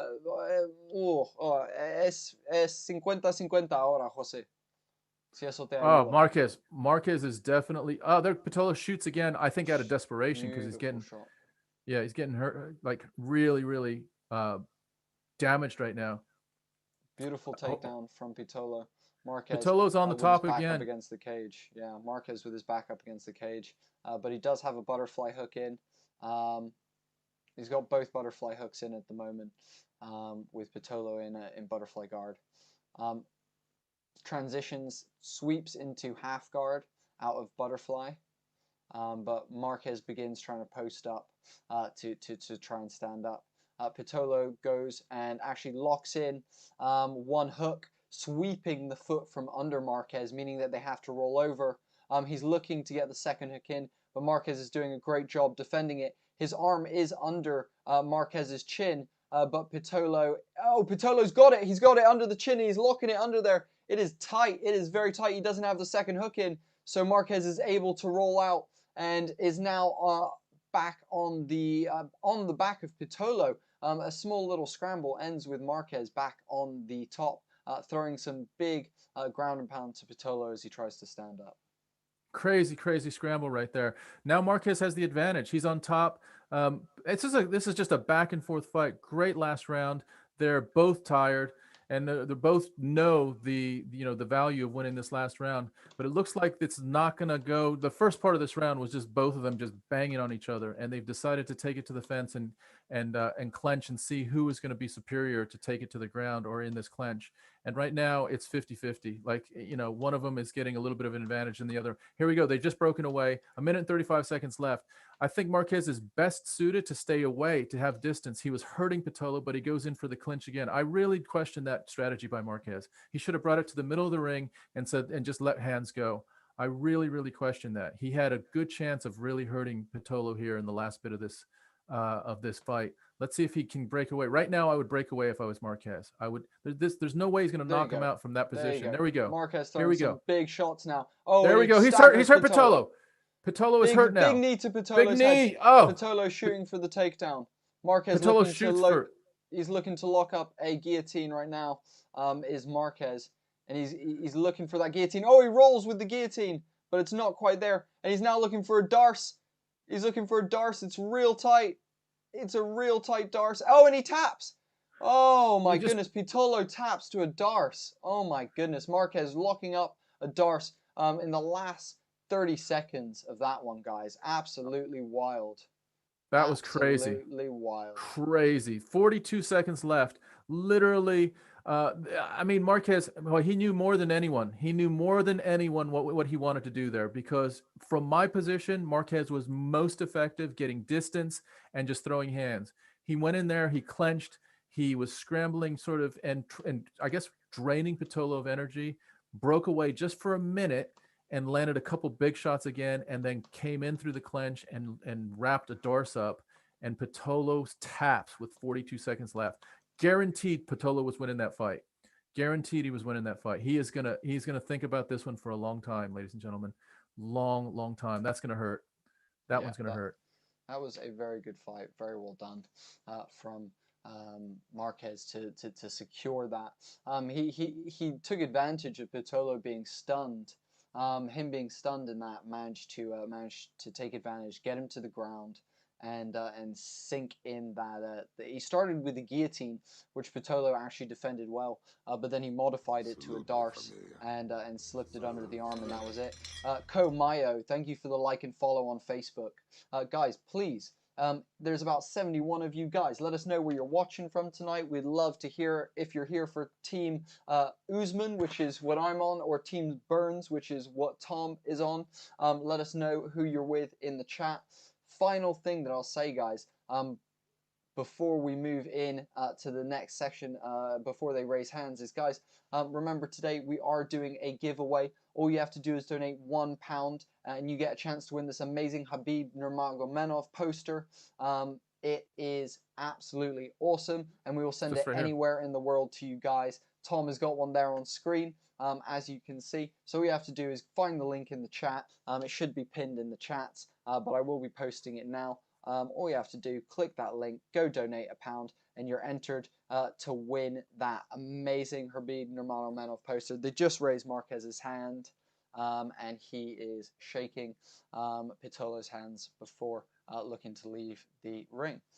I tell you what, Marquez is going to. That's one of those. That's a fight that you think about for a long time. When you think about your career and you think about, those moments that tested you, and Marquez, to every appearance, was on the way to losing this fight.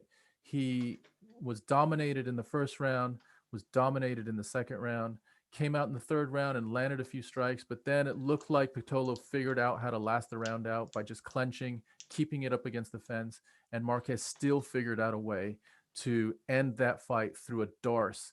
And you would have thought any time up to that last 10 seconds, you would have thought the only way that Marquez is going to win is by knocking Pitolo out or hitting him with a knee. And there he goes. He sinks a Darce in. They're both really, really sweaty. They've both been slipping out the whole fight, slipping out of positions the whole fight. And he finally locked in a Darce. Really, and the Darce actually, if you're trying to put in a sub, the Darce is the one that's probably best against someone slipping out. Would you say that, Boats? It's a very hard submission to try and slip out of. You got your arm and your head. It's like a triangle. It's essentially a triangle, but with the arms instead of it being. However, there is an arm triangle and things like that, but it's very similar. Like as you can see from what we're seeing on screen, when you're locked into that position, there's not many places where you can go, especially when Marquez starts wrapping your arms and your legs up with his legs as well and locking you down. It becomes very, very hard. But it was very awesome, very well done, and it's a tough submission to pull off. But when it is done that pretty and that well, it's a thing of beauty. So hats off to Marquez for really stepping up and kicking some ass there with that awesome submission. 4 minutes and 17 seconds into round 3.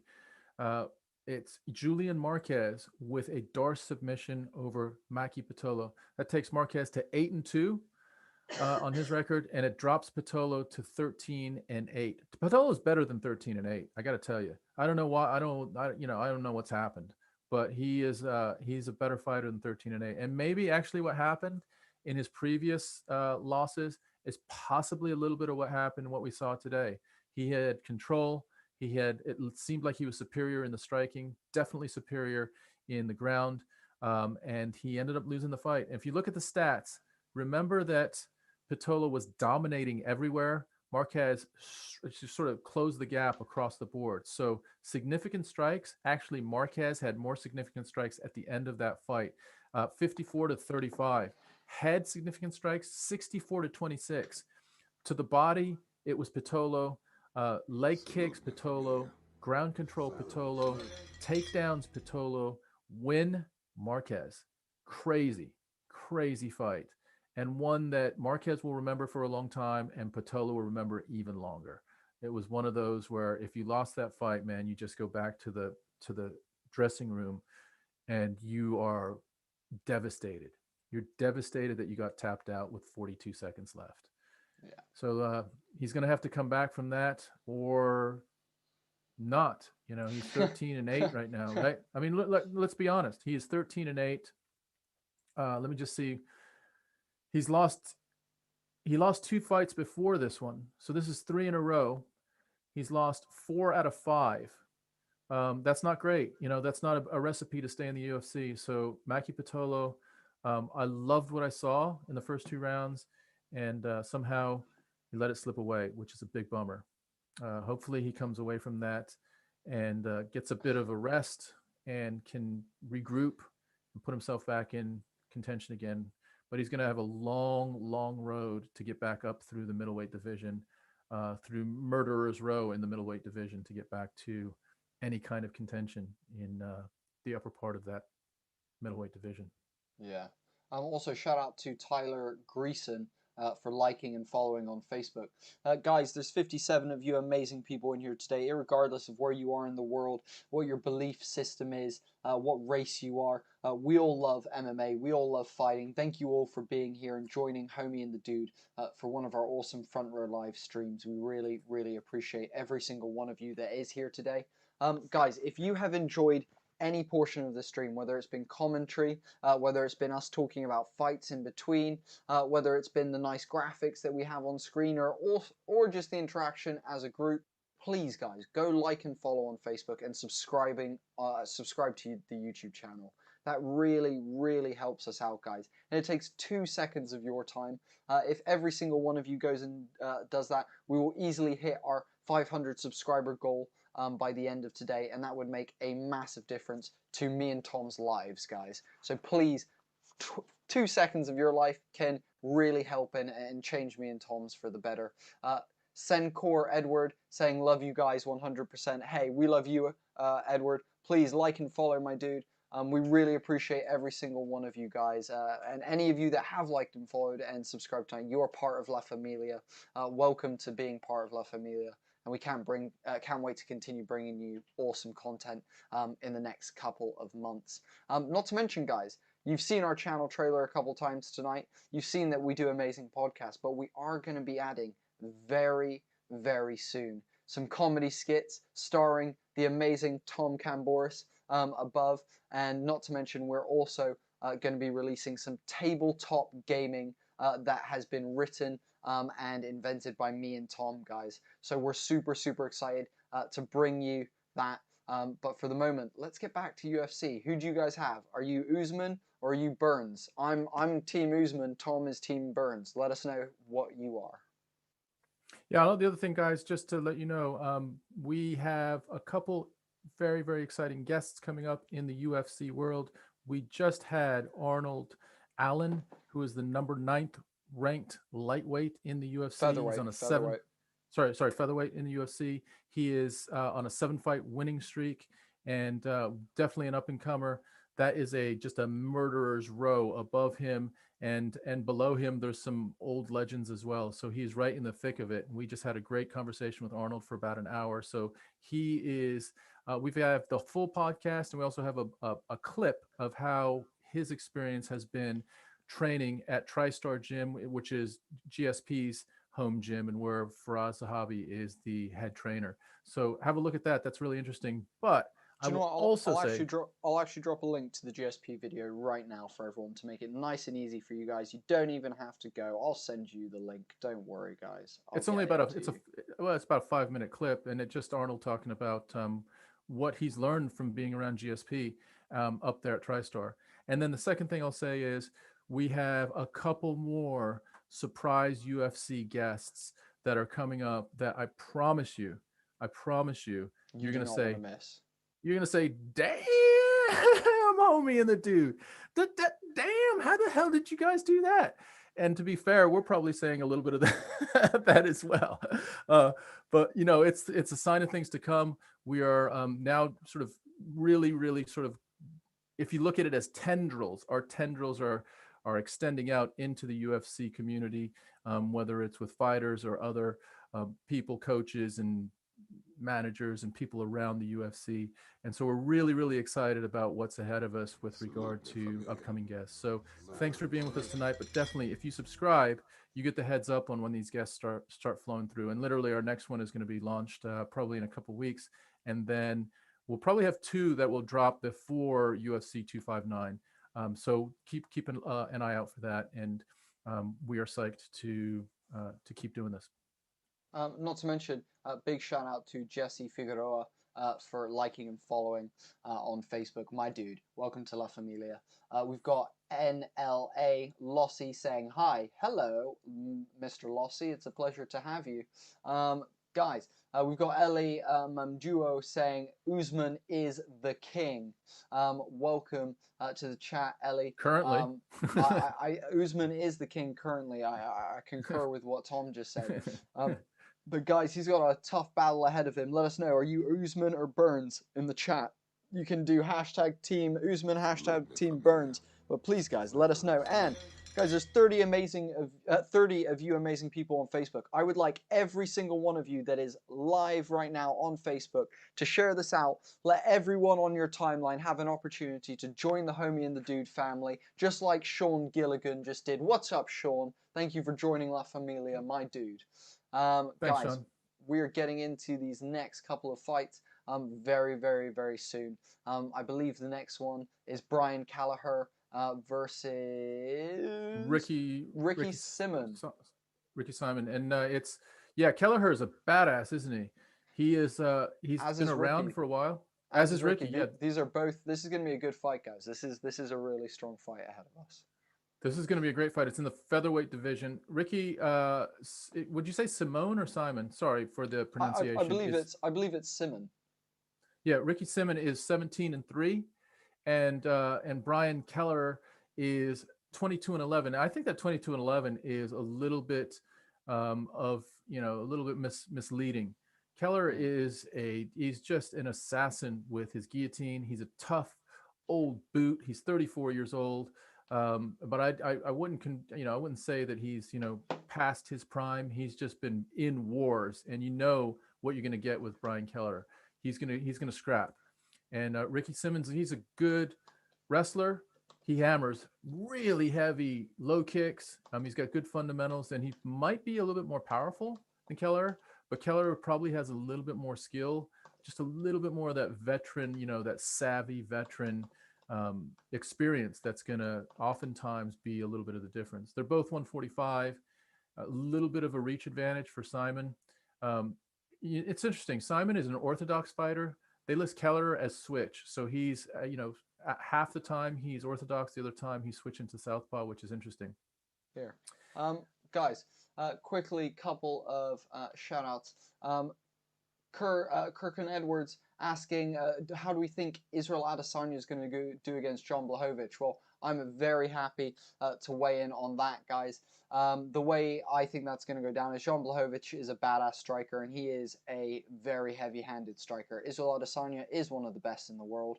But, dude, going up a weight division, no matter how good of a striker you are, isn't always the easiest. And we saw that happen to Max Holloway when he moved up to lightweight from featherweight, and Dustin Poirier really put him on him. I would say Max Holloway has better striking, but that is exactly what we saw in that fight.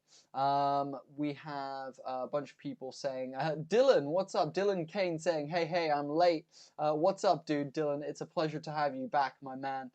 Guys, remember, I'll mention it one more time. If you donate £1 tonight, you get a chance to win an awesome Khabib Nurmagomedov smash poster. We'll send it to you anywhere in the world by just donating $1. It makes a massive difference to us and actually allows us to continue to do this, guys. So please, $1 helps us and gets you a free poster possibly. So guys, go do that. Hit us with that. And not to mention, guys, Bruce Buffer just hitting his 25-year stint in the UFC. How awesome is that? That's incredible. They were just showing some old footage of Bruce Buffer. He was a young man. His hair was dark and fully coiffed. And if you look at the old footage of Bruce Buffer, he was a very young man. We're just getting the introductions right now of Ricky Simon and Brian Kelleher, and so now they're just showing some highlights of each of them. So we'll see how that unfolds. I'm just going to give you a little bit of a breakdown on Ricky Simon's last few fights. So Simon's 17-3. He's interesting. He beat Ray Borg with a 3-round decision in May of 2020. He also came. He just fought.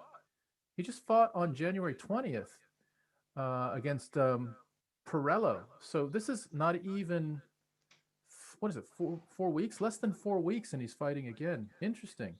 So Ricky Simon is on a little bit of a run. He's doing almost the Khamzat Chimaev run.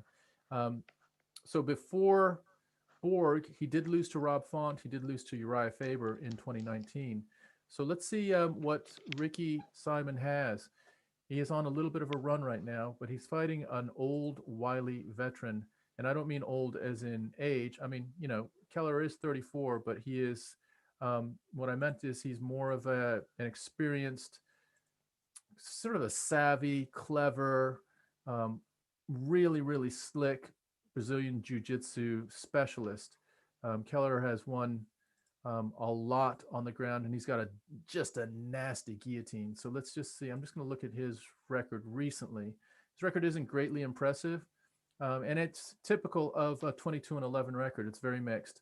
So he fought in September of 2020, beats Rodriguez with a submission, lost to Stammen on June of 2020 with a unanimous decision, won 2, and then lost 1. So it's very sort of, win 1, lose 1, win 2, lose 1, lose 2, win 1, that type of thing. And so let's see how he's gonna deal with Ricky Simon. Ricky Simon has just really, really good low kicks, good fundamentals. I think Ricky Simon's going to be more powerful in this fight. So let's just see how Keller can deal with that. Nice. Yeah. If you look at Simon, though, he is the one staggering bit of statistic is his takedown average is 7 takedowns per fight, and Brian Keller is 1 takedown per fight. The thing that I would say is sometimes your strength could be turned into a weakness. If you take him down, you take Keller down, you risk him slipping in a guillotine on you. So let's see if that comes into play. Something else, guys. Loads of stuff in the chat. Dylan saying what's up. He's late because of the bad weather in the UK. It's fucking terrible, isn't it?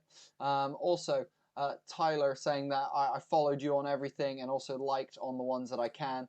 Great stream, guys. Thank you, Tyler. We really, really appreciate it. Guys, be like Tyler. Go like and follow on everything. Takes literally a couple seconds. And guys, we have 22 of you on Facebook right now. I'm calling you all out. I want to see every single one of you share it as much as you possibly can, guys.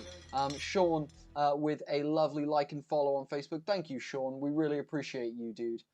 Thank you for doing that. Guys, just a couple of seconds. Share it out. You can get it to more people. You can help us out. And who knows, guys, who else might need this stream? If you're watching it, there might be others who need it. So share it on out, guys. Can I just say to Dylan, hey Dylan, you were one of the winners last time when we had UFC 257. I think you won a pair of the ankle supports. So hopefully you got those. If you haven't, they're on their way. Hopefully you've gotten them. But I know I believe you're in Canada. Yeah, so he says he's in Canada. Yep. Yeah, dude. So and you said you were in a little bit of a village, so we sent those out to you, and yeah, enjoy those when they come. We've got another giveaway tonight. So perhaps there might be something else being sent out to Canada if you feel like it's worth just a pound of your hard-earned money to win a Khabib Nurmagomedov. Pretty cool poster. I'll show it to you guys. Not to mention, guys, if we saved you money tonight, guys, if you are watching this because you can't afford the fight, or you're watching this along with your fight and loving our commentary, guys, just £1 makes a massive difference to us and can help us continue run this channel, continue doing these streams for you guys. So please, guys, a £1 donation really does make a massive difference to us, and you can do that with the link that is pinned in both of the chats, but I'll also drop that in the chat right now. We've got Conquer Edward is in Los Angeles. How can I support you guys from here? I really want that Khabib poster. So nice.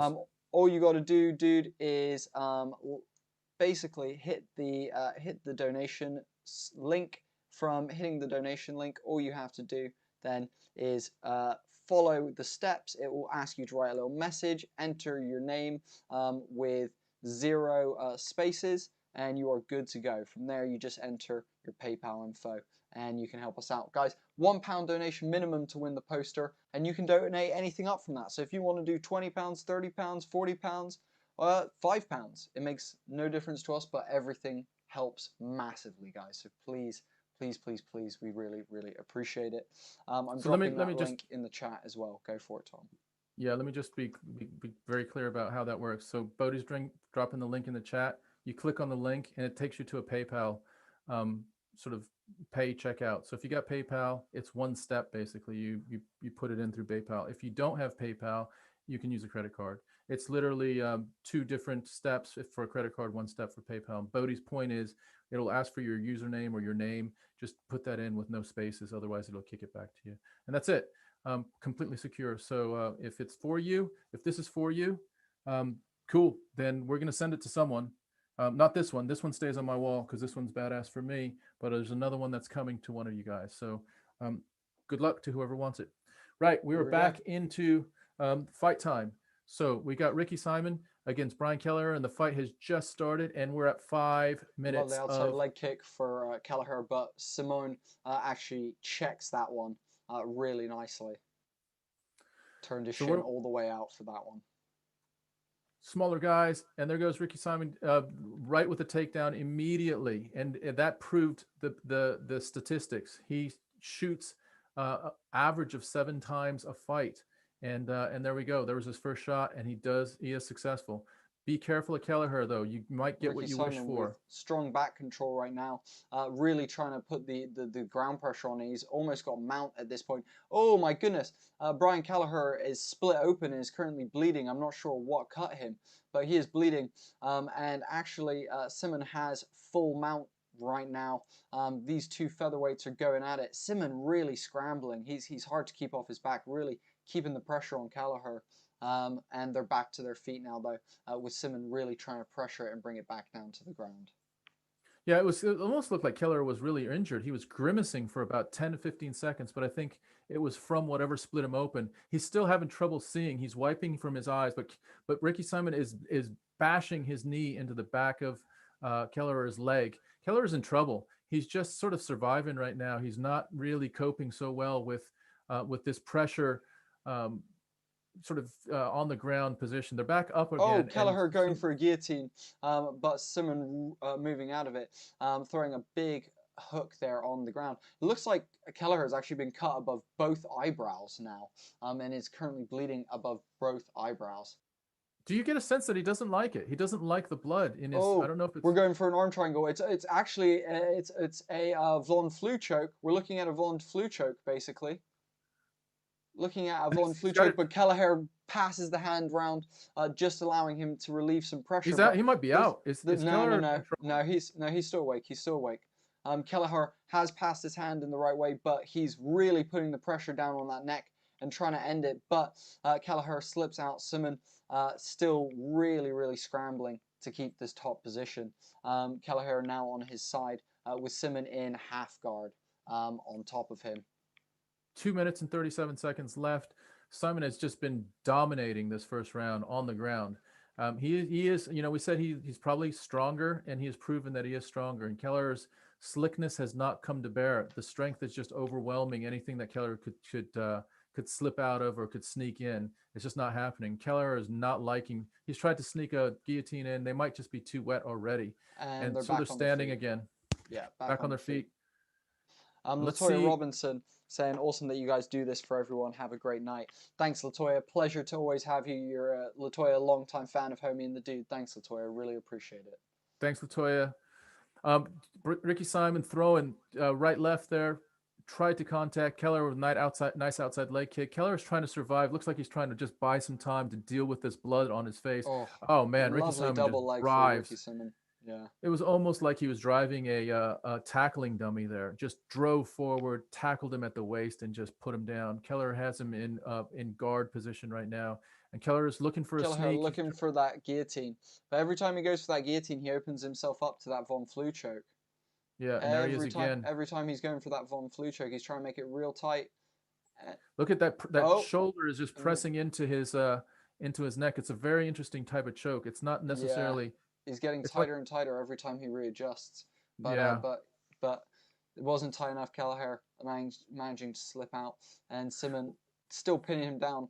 Currently, actually, Kelleher using the Eddie Bravo lockdown from the half guard position on Simon. He kicks him with an up kick away. They are back to their feet. Kelleher is pawing at the cut. He's pawing at the cut on his eye.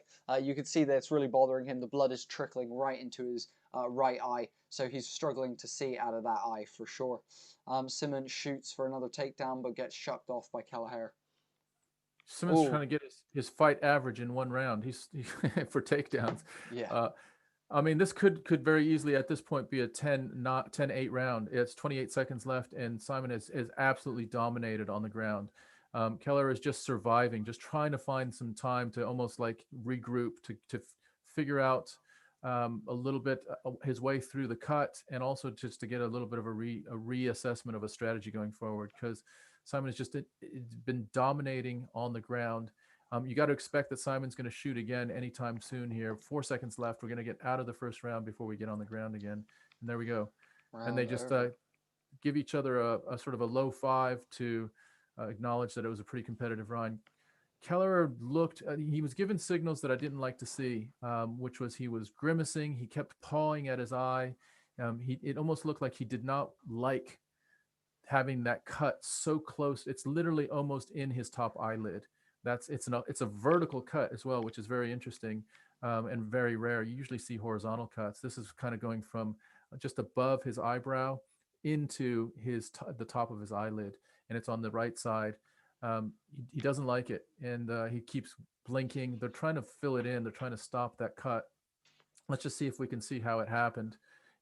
It might have been a clash of heads. There was a little bit of a clash there, but I'm not sure if that was actually it. Let's see if there's an elbow, or there's not clear yet. Not clear. There was Kelleher, the elbow. That was the elbow. Yep.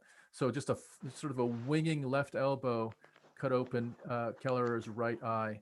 And I tell you what, man, Ricky Simon has an incredible sort of shooting style, very similar to just almost like shooting, almost like a wrestling shooting style. Really, really powerful. Oh, nice body shot. He goes body head from Simon or Simone on the break there. Oh, nice jab there from Ricky. Brian Kelleher putting the pressure on this round though, which is quite interesting. Oh, throws a straight kick right to the chin, and it lands directly on Simmons' chin, reminiscent of Anderson Silva versus Vitor Belfort. Oh, huge body shot for Simon there, ripping the hook to the body and inside leg kick now as well, keeping it nice and varied, keeping Kelleher guessing. Both exchanging very, very damaging blows, whether it's legs and arms. Yeah, that front leg kick sort of face kick was just snuck through the guard, didn't it, for Kelleher to Simon.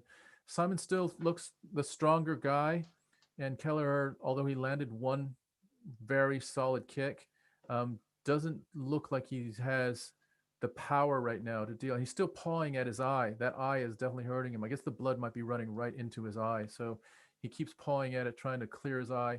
Throws a little kind of weak front leg kick just to keep distance. Like he's almost trying to just buy a little bit of time, try to figure this out. Oh, comes up with a high left head kick attempt, and I think he hits him in the shoulder.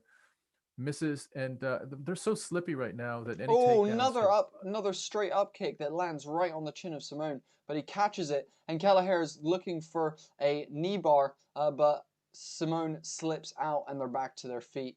That up kick keeps that straight front kick right up the middle has landed twice now for Kelleher. It's rare you see someone take two of those on the chin and keep walking. Yeah, that's crazy, and it's a rare kick to throw. Now he mixes it up with an outside leg kick. So Simon is maybe just confused on what. Oh, nice swinging back fist there by Simon.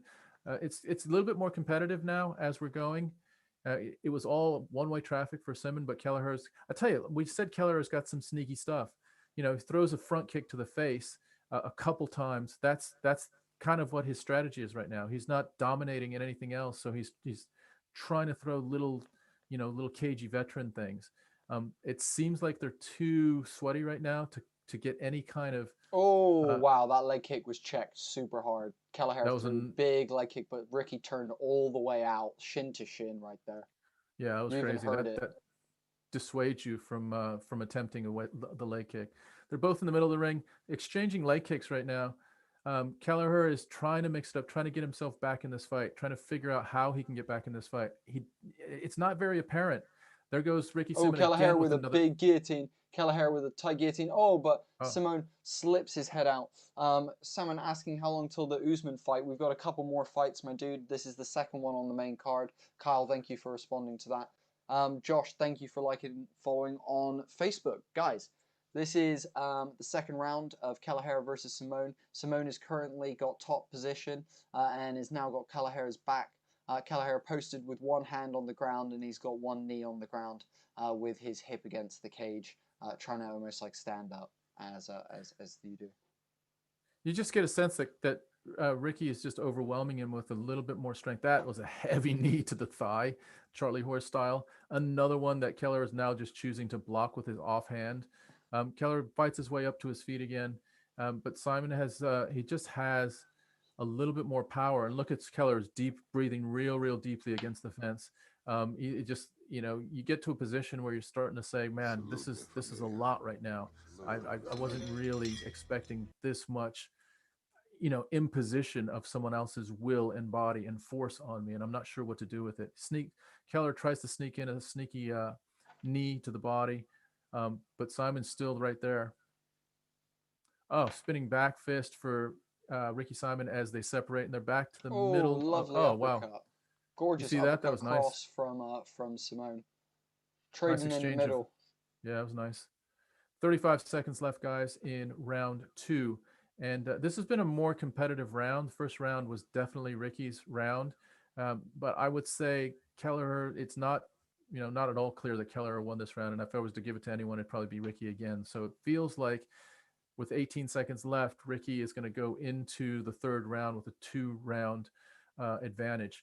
Again, the first round, it could have been a 10-8 round. It was very, very dominant. So right now at this point, Kelleher has a big problem in front of him in that he doesn't have any clear, sort of ending tools except for a guillotine that he's tried to pop twice, and both times it seems like it's just too slippy out there for him to really, really sink it in. And he definitely doesn't have a knockout punch that's going to cause serious damage to Ricky. And at this point, you think about it, if you're sitting on the stool right now, how much is Brian saying to himself, what do I have? Like, what can I pull out of my bag of tricks to win this fight? And it's I guess that's when you find out how much heart you have, and in saying that, I'll say with a lot of heart, Scott Bevan with a like and follow on Facebook, my dude, welcome to La Familia, and Vuxy in the chat, what's up, my dude? Pleasure to have you. It is an absolute pleasure. And you're new to the channel. This is Homie and the Dude. We do an amazing podcast every single couple of weeks with some of the most amazing guests you will ever experience. So please, guys, enjoy checking that out. Like and follow on Facebook. And we're about to get into the second round of this Kelleher Simon fight. Round 3, starting now. Third round. Just to give you a quick breakdown on the stats, Ricky Simon is just dominating with strikes. He's dominating with leg kicks and with ground control. So it is heavily favored. Oh, nice left leg kick. Tried to land a leg kick. It was blocked by Kelleher. But Kelleher's got a problem right now in that he needs to clearly win this round to have any chance at all, and he probably needs to. But it looks like he's wanting to throw something with a little bit more damaging intention. So let's see if he can pull something off. He is definitely, swinging out a little bit more. Kelleher is tried to load up an uppercut a minute ago. Looks like he's trying to set up a leg kick as well. He might his chance might be to a nice outside leg kick by Simon. His only chance might be to land a leg kick. Simon catches Kelleher and actually gets his back, locks one hook in, and they're back up against the cage with Simon really diving that hook in deep. He's got his hands clasped around the waist. Kelleher is doing a good job of fighting hands, though. He's really trying to inhibit that lock, and he spins with a beautiful elbow to reverse the position. But Kelleher still with his back up against the cage. He's turning Simon into it there and beautifully reverses it. Simon now with his back up against the cage. He's got his one arm defending for the knees, but then Simon reverses it again. Kelleher back with his back against the cage. Fighting for head position right now, taking a couple of body shots from Simon, as well as a couple of head shots as well. Yeah, Kelleher's got to be thinking, I got to do something here. I mean, does he want to separate? Does he want to try to sneak something in here on a standing sub, or what is the plan? When you're down 2 rounds and you're up against the fence, and there isn't any clear weapon that you have that could turn this around, it must be really tough. He just gets dumped. Ricky Simon goes low with a double under both legs and dumps him. And now Kelleher is getting beaten up pretty badly on the ground. Simon's taken side control and is still in control and is now administering a fair amount of ground and pound. Looks like Kelleher is hunting for, what is that? Like a little bit of a Kimura type grip. But I just don't think he's going to get it. He's just in an awkward position. That's not going to pull out. He's sort of on his side. He's looking for that Kimura, but that is his only chance right now, really.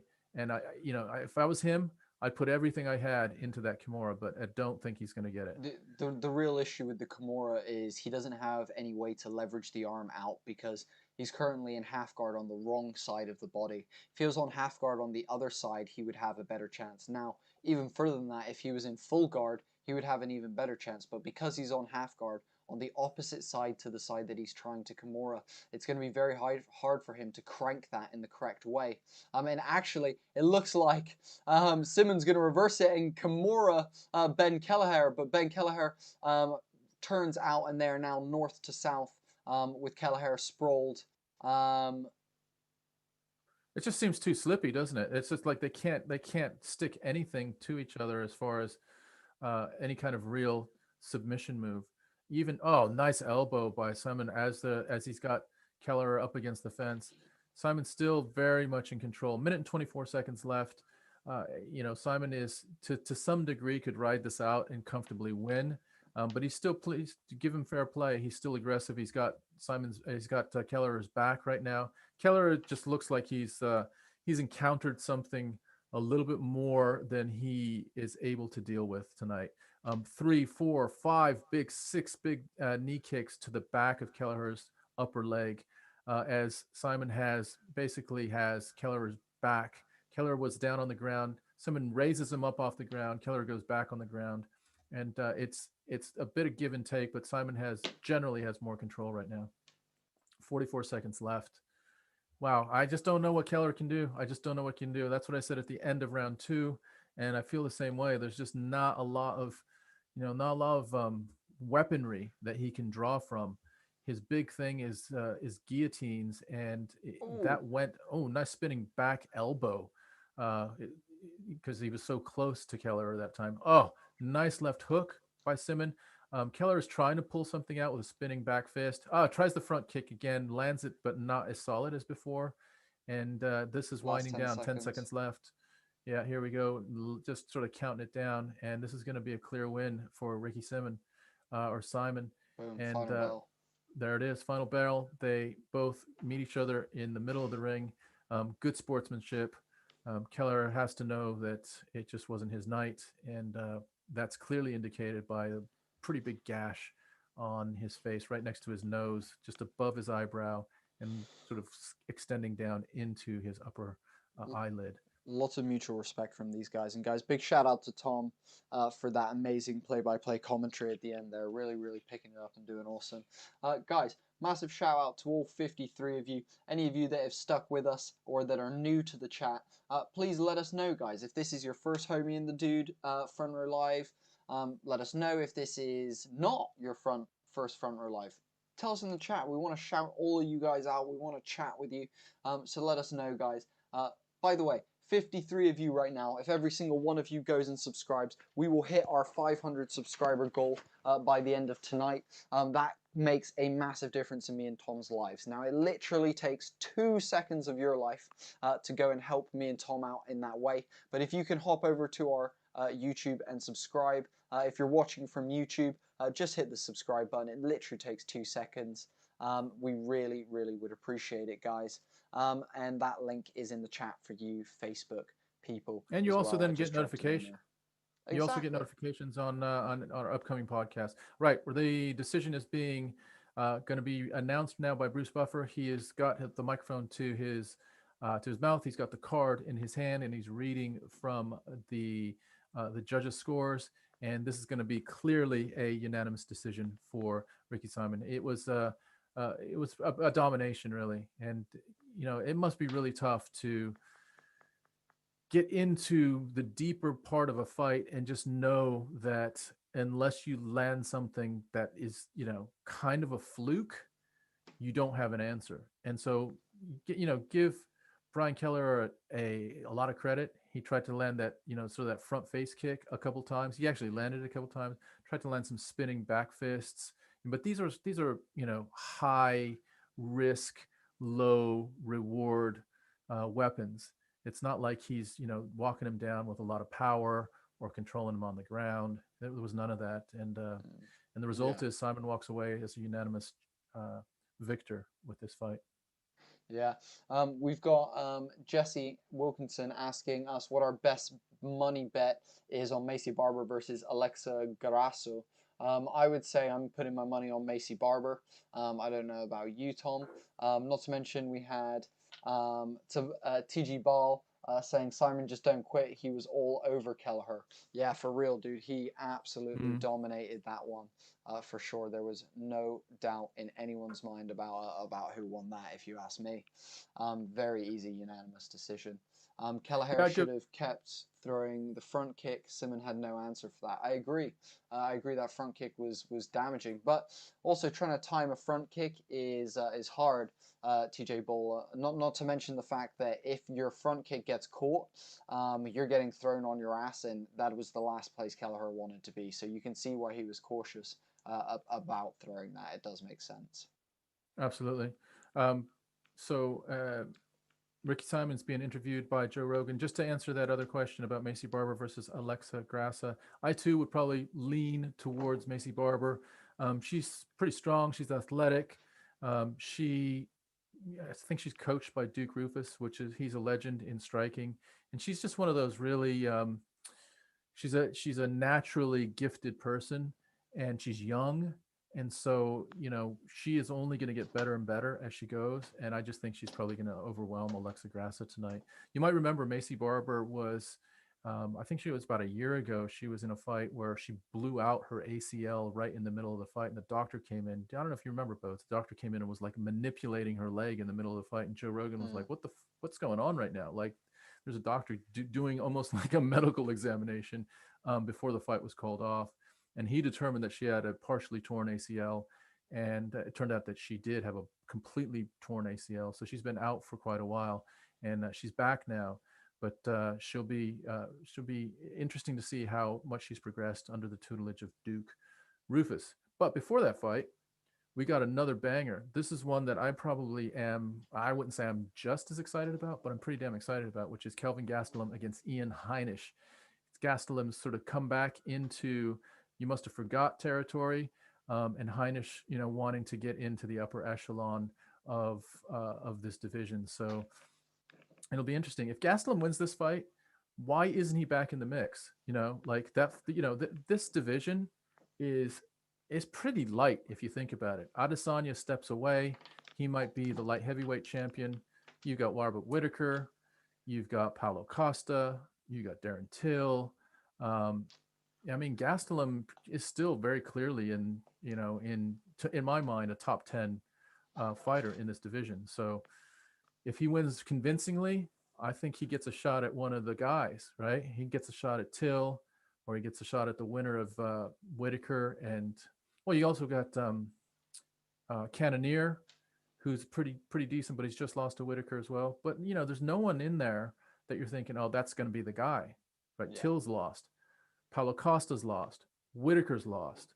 Gastelum's lost. Cannonier's lost. They've all lost recently. So who's going to be the guy that resurfaces? Yeah. Lots of people in the chat kicking off. Henry Amoka.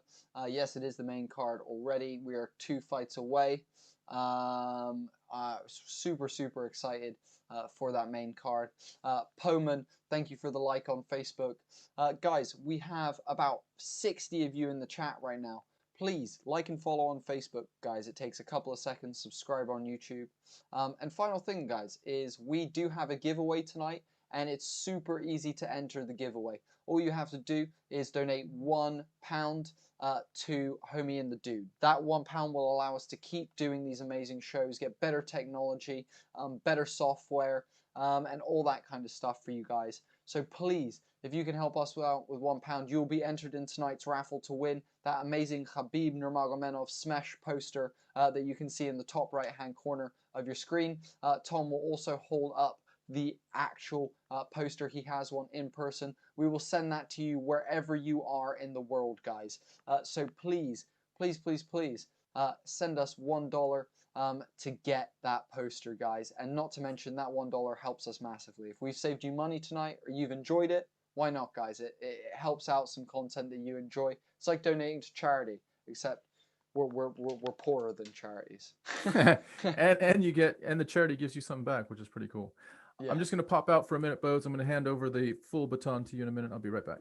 Go for it. So, guys, we're getting into our top 3 fights of the evening. I am super excited for this Kevin Gastelum fight. Kevin Gastelum has been putting on amazing fights for the last 5 to 10 years, at this point. And so super excited to see him get in there and throw again. Victoria saying, when is the main fight? When the main fights start, will we be able to see it? We aren't able to show any of the fights simply because of copyright. We don't want a $200,000 fine when we're clearly struggling to get $1 donations from you guys. So we don't have $200,000 to spend on a fine. However, if you guys each donate $1, who knows, we might do. But that is the reason we don't show the fights. And we've gone legit now. We used to show the fights, but we don't anymore. We've gone legit. But guys, give it up for Tom tonight. His play-by-play commentary has been on point. I hope you have all been enjoying it. We are a fight community here at Homie and the Dude. Don't get me wrong. We do an amazing podcast where we've had Olympians, world champions in different sports, stuntmen of famous actors. We've had literally everything that you can imagine, and we've got some very big ones coming up. Not to mention that we recently had 9th ranked UFC fighter Arnold Allen on our show, which you can find on our YouTube channel. Guys, who is super pumped for Usman Burns? I'm starting to get a little bit nervous. I'm starting to get a little bit excited. Is Tom really my dad? Yes, Tom really is my dad, guys. What else do you mean? Would I be his friend? We pretend that we're yeah. father and son for shits and giggles. No, he's actually my dad. I'm the load that he shot. That's what's up. Guys, we're down to the last 3 fights. I'm getting psyched. All 3 of these. It's like you kind of build the evening up and you're like, yeah, I hope that there's good fights in the prelims, and you kind of pull out one of the prelims that you think, oh, this is going to be a banger. But really, this is it. This is what we're looking for right now. These last 3 fights are great fights. Gastelum, we all love Gastelum. If you're not a fan of his, you love the fact that he brings it and he's going to throw down. Heinisch is a good competitor, so this is going to be a really exciting fight. And then you've got Maycee Barber against Alexa Grasso, and then the welterweight championship of the world, Kamaru Usman versus GIlbert Burns. How's that? Tom said. The fact that he said Tom instead of Dad kind of throws me off. Just making sure. Oh, that goes back to that's a long story. Great point. I do call him Tom. Now the reason I call him Tom is because at one point in our lives, Tom was my basketball coach, and so he went from dad to coach. And after that, we've kind of just continued as homies as well as father and son. So hence why I call him Tom sometimes and Dad. Typically, when I'm speaking at you, I call you Dad. Typically, when I'm talking about you, I call you Tom. Is pretty much how that goes down. Yeah, and I don't have any hangups about it. Whatever. It is what whatever it is. It's about our relationship. It's not about what how we call each other. It's not about what you think, Mr. TG Baller. It's about what we think, man. Guys, Ian Heinisch just walking in, getting what's called Vaselined up right now. He's about to enter the ring. Guys, there's 24 of you on Facebook out of our 60 viewers right now. Guys, 24 of you. If you can all share this super quickly, we'll get a bunch of people on here for the main card, and we can have a massive chat stream going. So guys, take 1 second, not minimize, but make it from big screen to small screen, and just hit that share button if you're on Facebook. Makes a massive difference to us. Right, guys, Ian Heinisch looking ready. He's in the cage, feeling himself. He's looking very calm, very chill, but I would say there is definitely a little bit of an edge to what he's doing. Bruce Buffer walking up, giving him probably a little compliment, telling him that his shorts don't look as cool as his jacket. Let's look at Heinisch's record. So in his last five fights, he's lost 2. And he was definitely, on a bullet upwards. There's a lot of, I think, high hopes for Heinisch. He lost to Brunson. He lost to Akhmedov, and then he turned the card around against Meerschaert recently. So he is off of a win, but he really needs another one to kind of build some momentum here. If he loses again, that's 3 out of 4. That's a career that's going sideways, and you have to start getting concerned. Kelvin Gastelum, similar situation. He comes off a fucking career fight with Israel Adesanya. Who didn't like that fight? Then you don't like MMA, because that was an incredible fight, back and forth, and a lot of power punches for both guys. Gastelum showed that he's an elite striker to go head to head with Adesanya. But since Adesanya, he's lost twice more. He lost to Darren Till, and he got submitted by Jack Hermanson in 1 minute and 18 seconds back in July. Yeah, so he needs to turn the shit around right now. Also, TG Baller saying that I got you, I love it. I'm close with my dad too, and I have 3 kids, 2 girls, 1 5 and 1 2 years old, and he just had a little boy exactly a week ago. Hey, nice, congratulations, man. That's awesome. Kids, they say that for men, having a kid really changes you and alters your personality. So I hope that you're having a good time. And let me ask you a real question though, Mr. Bowler. How tired are you? I bet you're fucking exhausted right now, aren't you? How are you staying up this late right now? I bet you're bloody exhausted. Where are you, TJ Bowler, in the world? Let us know where you are as well, guys. Every single one of you, please let us know where you are. Go on, Tom. You know, TJ, if you're on the West Coast, then it's probably not too late. But if you're anywhere else, then it's probably it's probably like right now for us, it's 4:30 in the morning here in the UK. We're Bodie's in Bristol. I'm just outside of Bristol. We usually do this together, like in the same room, and have a blast. And it's a different set than Bodie's sitting in right now. But because the UK is in lockdown, in a severe government sanctioned lockdown, we have chosen to abide by that and have had our last 2 live streams separately. But we're hopeful that things ease up in the UK. It seems like the R rating, whatever that is, has gone down to a point where, fingers crossed, for UFC 259, we're going to be back together again, and that would be awesome. They're just announcing that would be super awesome, dude. Ian Heinisch looks amped. He looks really, really psyched. He just got announced by Bruce Buffer, and he's literally about as excited as I've ever seen him. He's usually pretty chill. So Gastelum is in. Gastelum looks like his usual sort of dad bod, condition. Whether he's done actual cardio or not is yet to be seen, because you never look at Gastelum and say, yeah, he's been completely and utterly dedicated for this fight. He's just got one of those, kind of like a Ben Askren type situation where, to be fair, I would say he's looking a little bit trimmer though than he has in the past. Honestly, I've seen him. I swear he's looked bigger in the past. He's looking pretty trim right now. I'll give him some respect. And here we go, guys. He did blast through. Mark Smith is our ref. Mark Smith is the ref. He did miss. I think he'd missed weight against Hermanson as well. So yeah, you're right. He is. At least he made weight, and he's here. So let's see this one. This is going to be a banger. I think it's going to be a stand-up banger. Gastelum's a southpaw, really skilled with his. He's pretty cagey, and Heinisch is more of a regular sort of orthodox fighter. Heinisch is moving around, quite bouncy. Gastelum is got a very, very wide stance. Heinisch digs for a takedown, takes the takedown already, 2-legged takedown. Heinisch has his back. Gastelum's down. Gastelum's breaking back out of that a little bit, but Heinisch has back control right now, standing. Gastelum rolls him over. Nice move by Gastelum, but this is where you get worried by Gastelum, because he was subbed very early before, but they both get to their feet. Gastelum has Heinisch against the fence. Gastelum's very low, digging for double leg so he can dump him, and he does dump him. Oh no, Heinisch has got a Kimura. Heinisch has got a Kimura. He's trying to pull the Kimura out. Gastelum's trying to survive it. Gastelum's trying to survive the Kimura. Gastelum is trying to survive the Kimura, and he looks like he's going to survive it. He was really, really in bad shape there for a minute. Very bad shape. Ian Heinisch had pulled the Kimura from his back. Gastelum's on top. He still has it. He's still working it right now. He's still working it. It looks like Gastelum needs to roll around. He does. He rolls around. He slips out, and Gastelum has back control right now. He puts a hook in. This is crazy, guys. 3 minutes and 47 seconds left, and we've almost had a submission already. Gastelum has back control over Heinisch, and this is not how I expected this to go.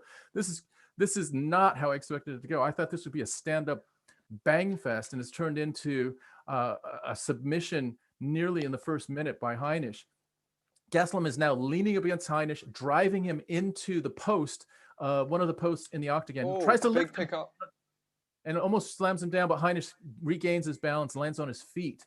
So it looks like Gastelum has him wrapped around his waist. Oh, lovely trip from Kevin Gastelum, and he rolls Kimura again.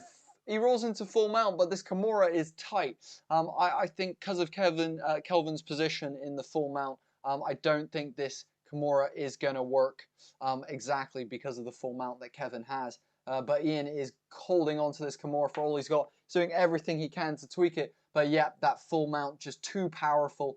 Kelvin overpowers him and claims that full mount position. Now really smothering him, giving all of his weight on top of Heinisch.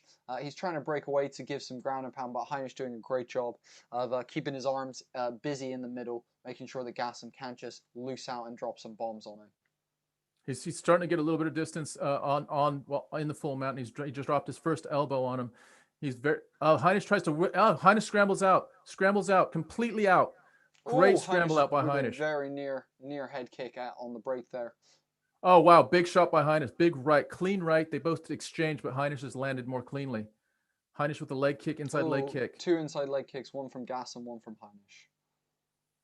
Very nice start to this fight, guys. We couldn't have expected any more action to start this fight. 1 minute and 56 seconds left, and there's been everything. Gastelum leg top control, Heinisch almost with 2 Kimuras, and now they're standing. Gastelum, lovely little combo. That was really nice. Well, 1-2 and a leg kick. Clinched against the fence. It looks like Gastelum likes it against the fence in this fight. He's maybe trying to just wear out Heinisch's tank a little bit, maybe preserve his own tank in the first round. 1 minute and 30 seconds left. Gastelum delivering one soft knee to Heinisch's thigh.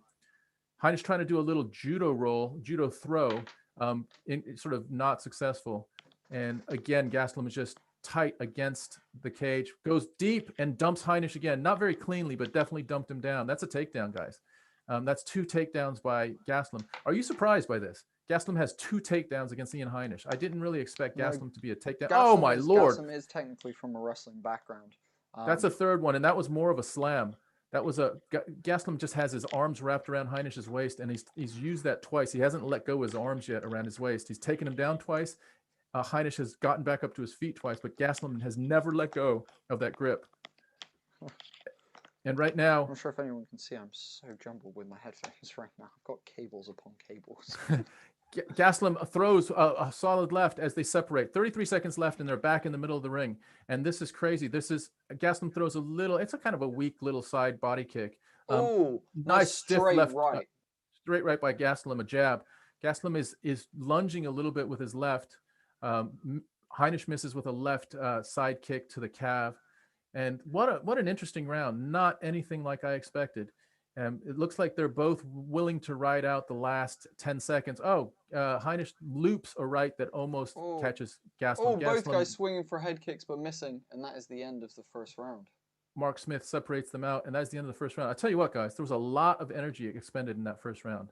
Lots of energy. So we're going to see who's in shape. And my money is probably more on Heinisch than Gastelum, but I would say Heinisch exerted more energy than Gastelum in that first round. Sucking air right now. Not to mention, if you look at the actual stats, guys, very, very close. 15 total strikes landed out of 23 for Gastelum, as opposed to Heinisch's 14 out of 20. Very, very close numbers there. Almost equal in every single place except for the body.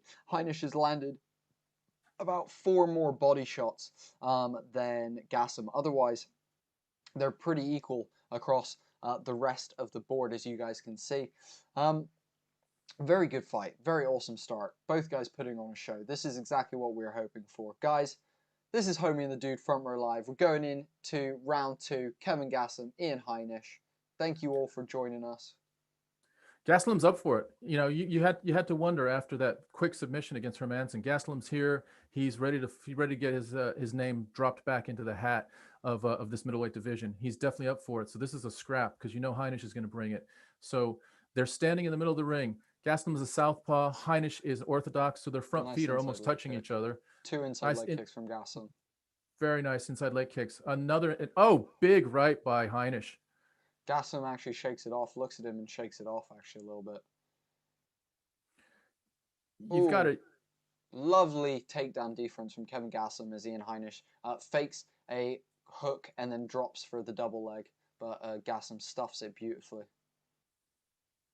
Oh! Oh! Gastelum tried to throw an inside leg kick and Heinisch tried to throw an inside leg kick and they ended up clashing shins in the middle.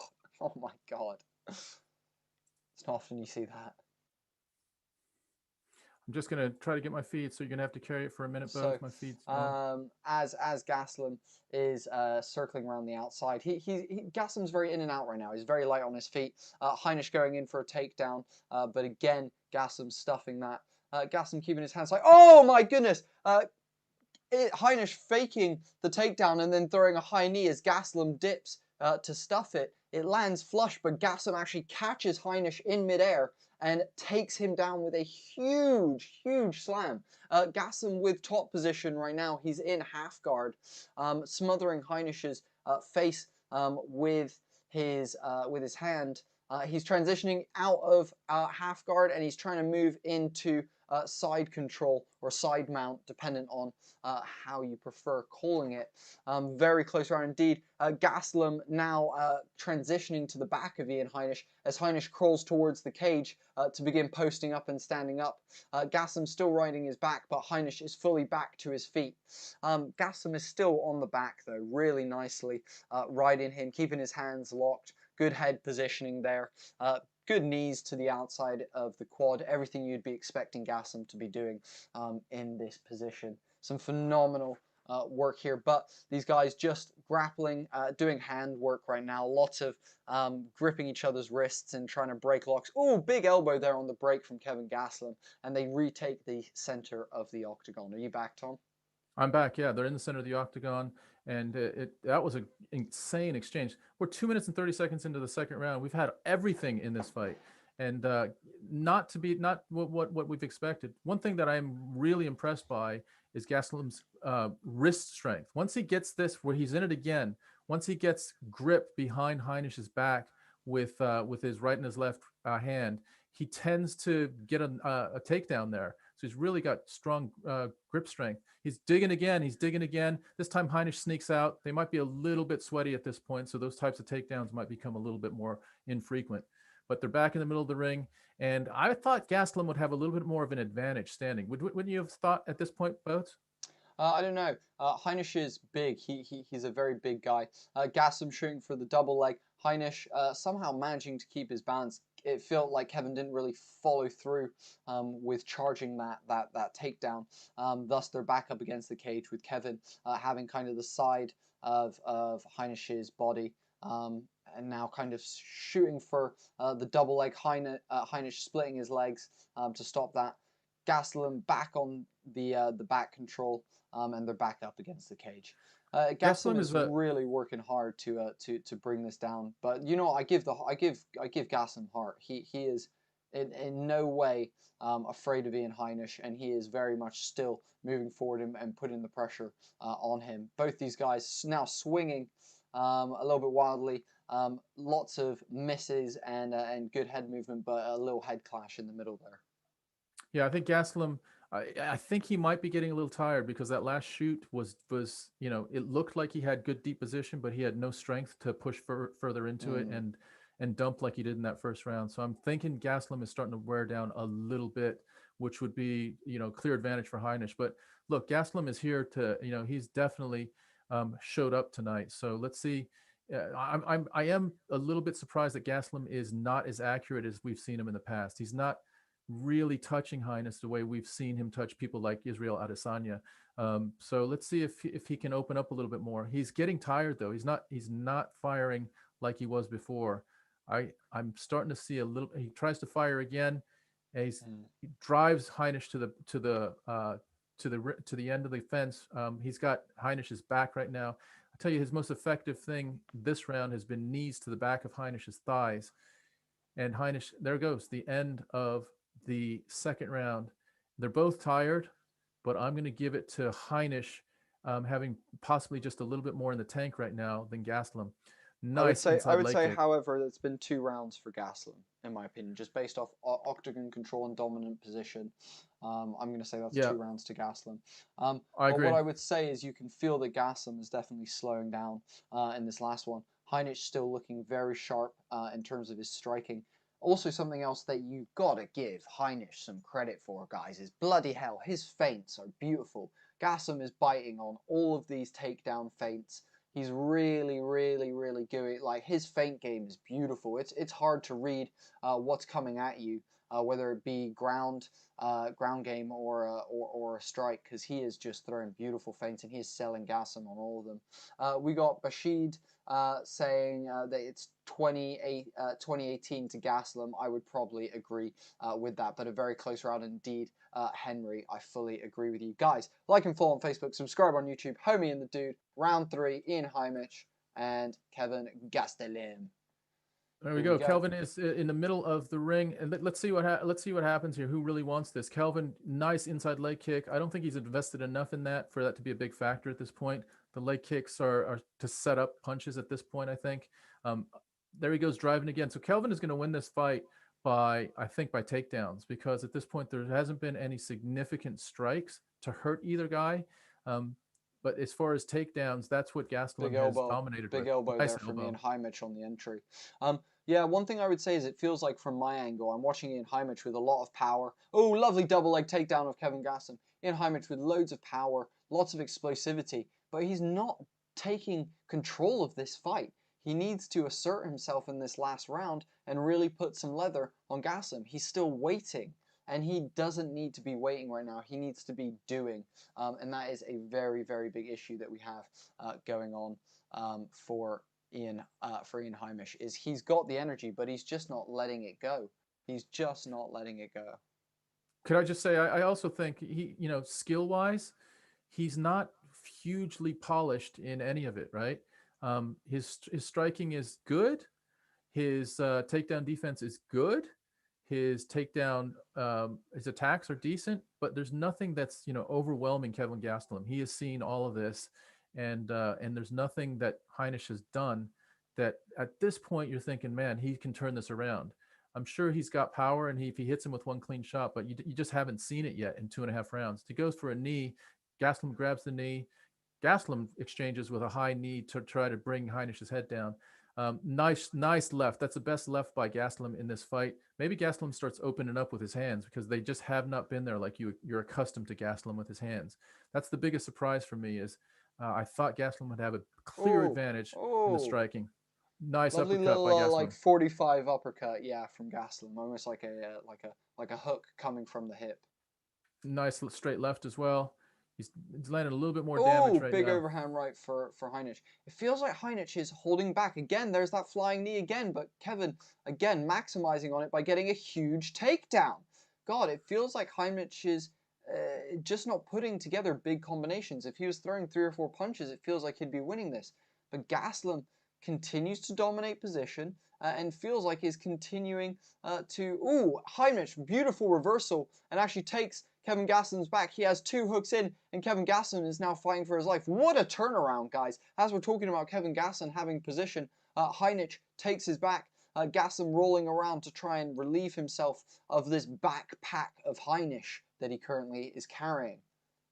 Heinisch's best opportunity right now is to try to sneak in a forearm underneath Gastelum's chin. I don't think right now he's got both hooks fully in, but Heinisch is on his back. Gastelum's on top of him, back to back. And so Heinisch is just delivering sort of soft ground and pound punches, but he's just trying to sink in. He may get it here. He may get it. Defending extremely well, rolls inwards, but then rolls back into the hooks of Heinisch. Heinisch trying to roll him back out of it. Oh, beautifully done by Kevin Gastelum. He passes Heinisch's back control into guard, and he's now in Heinisch's full guard on the ground. Heinisch trying to scoot himself out, but Gastelum wrapping his arms around. Oh, Heinisch so strong, power straight up to his feet.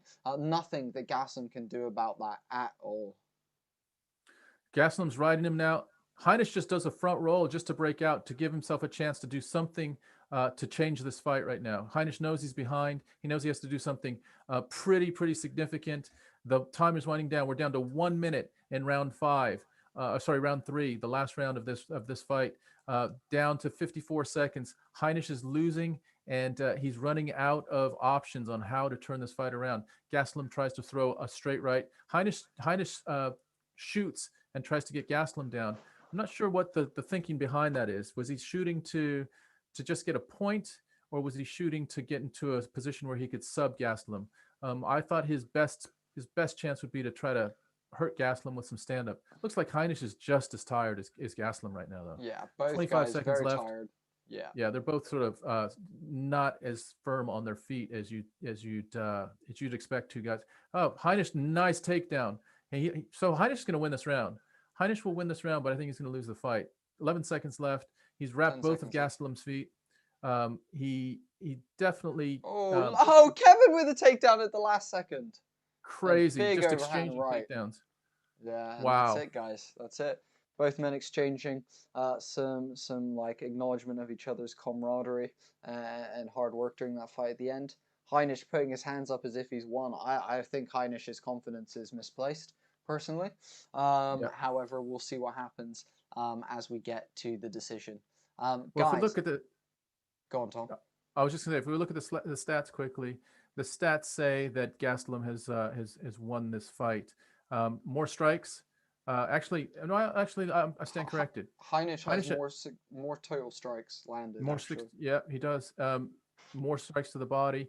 Gastelum has slightly more leg kicks. Gastelum has a lot more ground control. Yeah. Yeah, and 6 takedowns. I think that's going to be the big. I think that's going to be the big decider is the takedowns and the ground control. Personally. Yeah, they just show better, don't they? In front of a judge, you keep taking someone down. Yeah. It means something. Yeah, I think Gastelum takes it by a nose whisker split decision. Guys, there is 70 of you in this amazing chat. Guys, please, if you haven't been active in the chat already, if you haven't said hello, told us where you're watching from, whether you're supporting Usman or Burns tonight, please drop that in the chat now. Let us know where you're watching from, who you're here to support, and if this is your first time watching Homie and the Dude.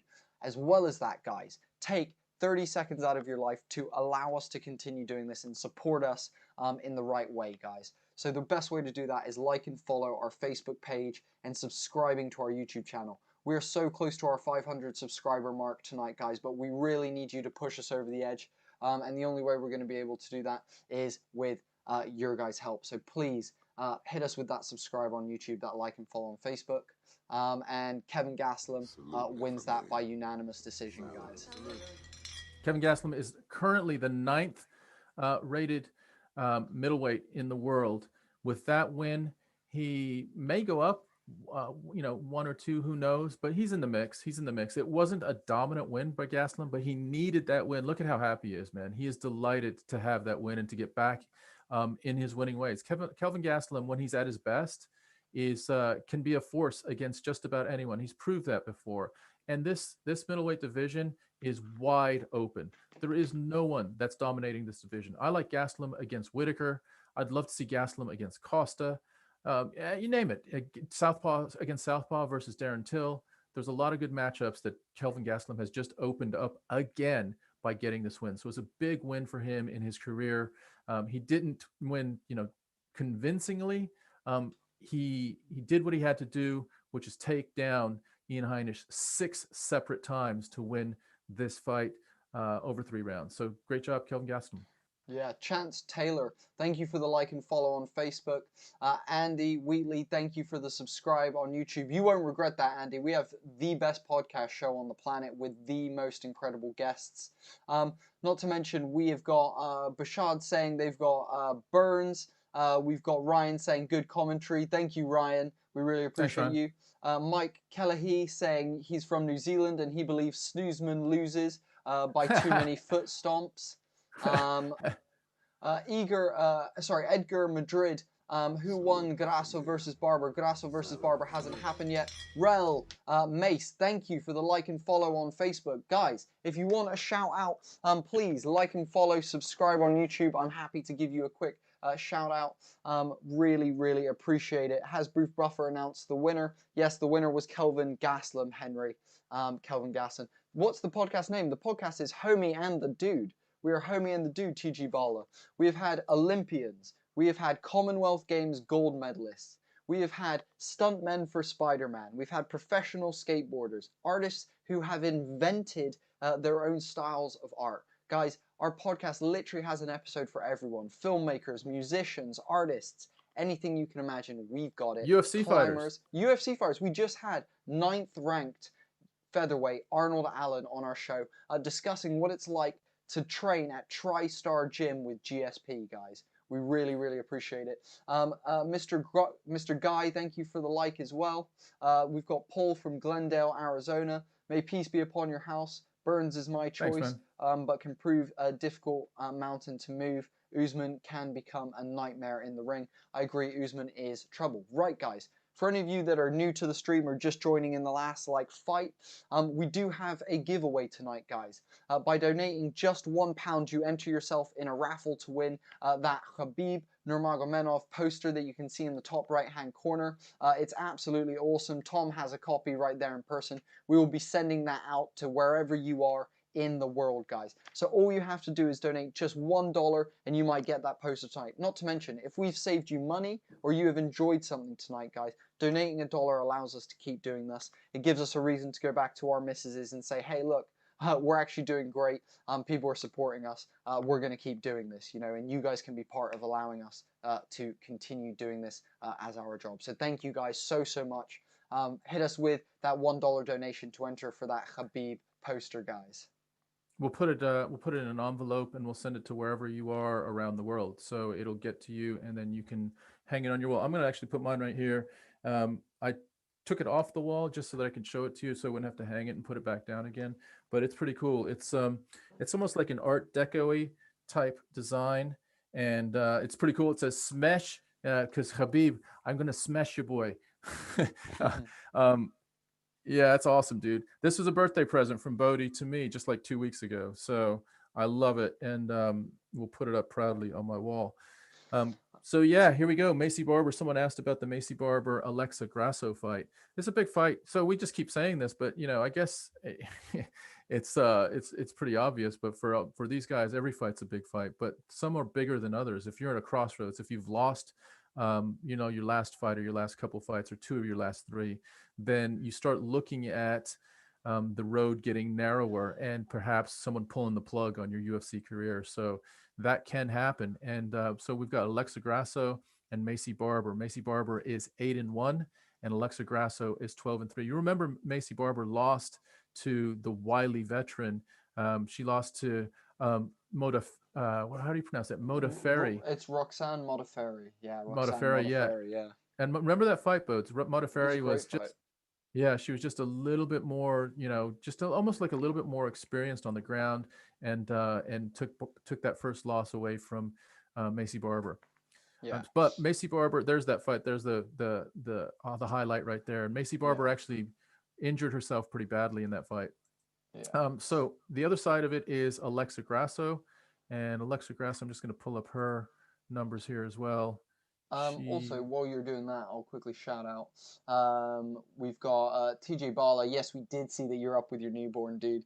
I hope that's going well. And yeah, we saw that you're it's not too late. It's about 11 where you are, so that's great. I'm glad you're not suffering too much. Henry Omoko says he's got Kamaru, Marty, Fakin, Usman, but Burns is a hell of a tough nut to crack. I fully agree with you, dude. Burns might be Usman's toughest fight yet, for sure. It definitely might be his toughest fight yet. I agree. I'm just looking at Grasso's record, and over the last 5 fights, she's literally alternated wins and losses. So she about 3 years ago started that run of 5 fights, beating Marcos. Then she lost to Suarez. Then she beat Kowalkiewicz. I forget how to pronounce that, but that's a big win for Grasso. Then she lost to Carla Esparza, and then she beat Kim, and that was in August of 2020. We saw that one as well, Bo. That was a good win for her. So win-loss. It'll be a big fight just to get a bit of a pattern, a bit of some momentum for Grasso, and Barber needs to get back to her winning ways. So again, this is I guess they're all important, but this one perhaps feels a little bit more important for both of them if they're thinking about getting up into the thin air of their division. Guys, if you cannot donate tonight, if you're not able to drop at least £1, $1 in the donation box, which would make a massive difference to us, consider going over to our YouTube and subscribing. We are currently 24 subscriptions away from hitting that 500 subscriber mark that we were aiming for tonight, guys. 24. If we have given you something to enjoy, some entertainment tonight, if you have in any way saved yourself some money tonight, please guys, go donate, or if you can, go like and follow the Facebook and subscribe to the YouTube. Get us to that 500 mark, guys. Continue to support us, and we'll be able to keep doing this for you. Not to mention that Murtaza just liked and followed us on Facebook, so follow Murtaza's lead, guys. Go hit those like and follow buttons. Welcome to the family, Murtaza. We really appreciate you guys. Cool, guys. So Alexa Grasso is at the ring getting Vaseline right now. Can you drop the Facebook link into the YouTube and the YouTube link into the Facebook?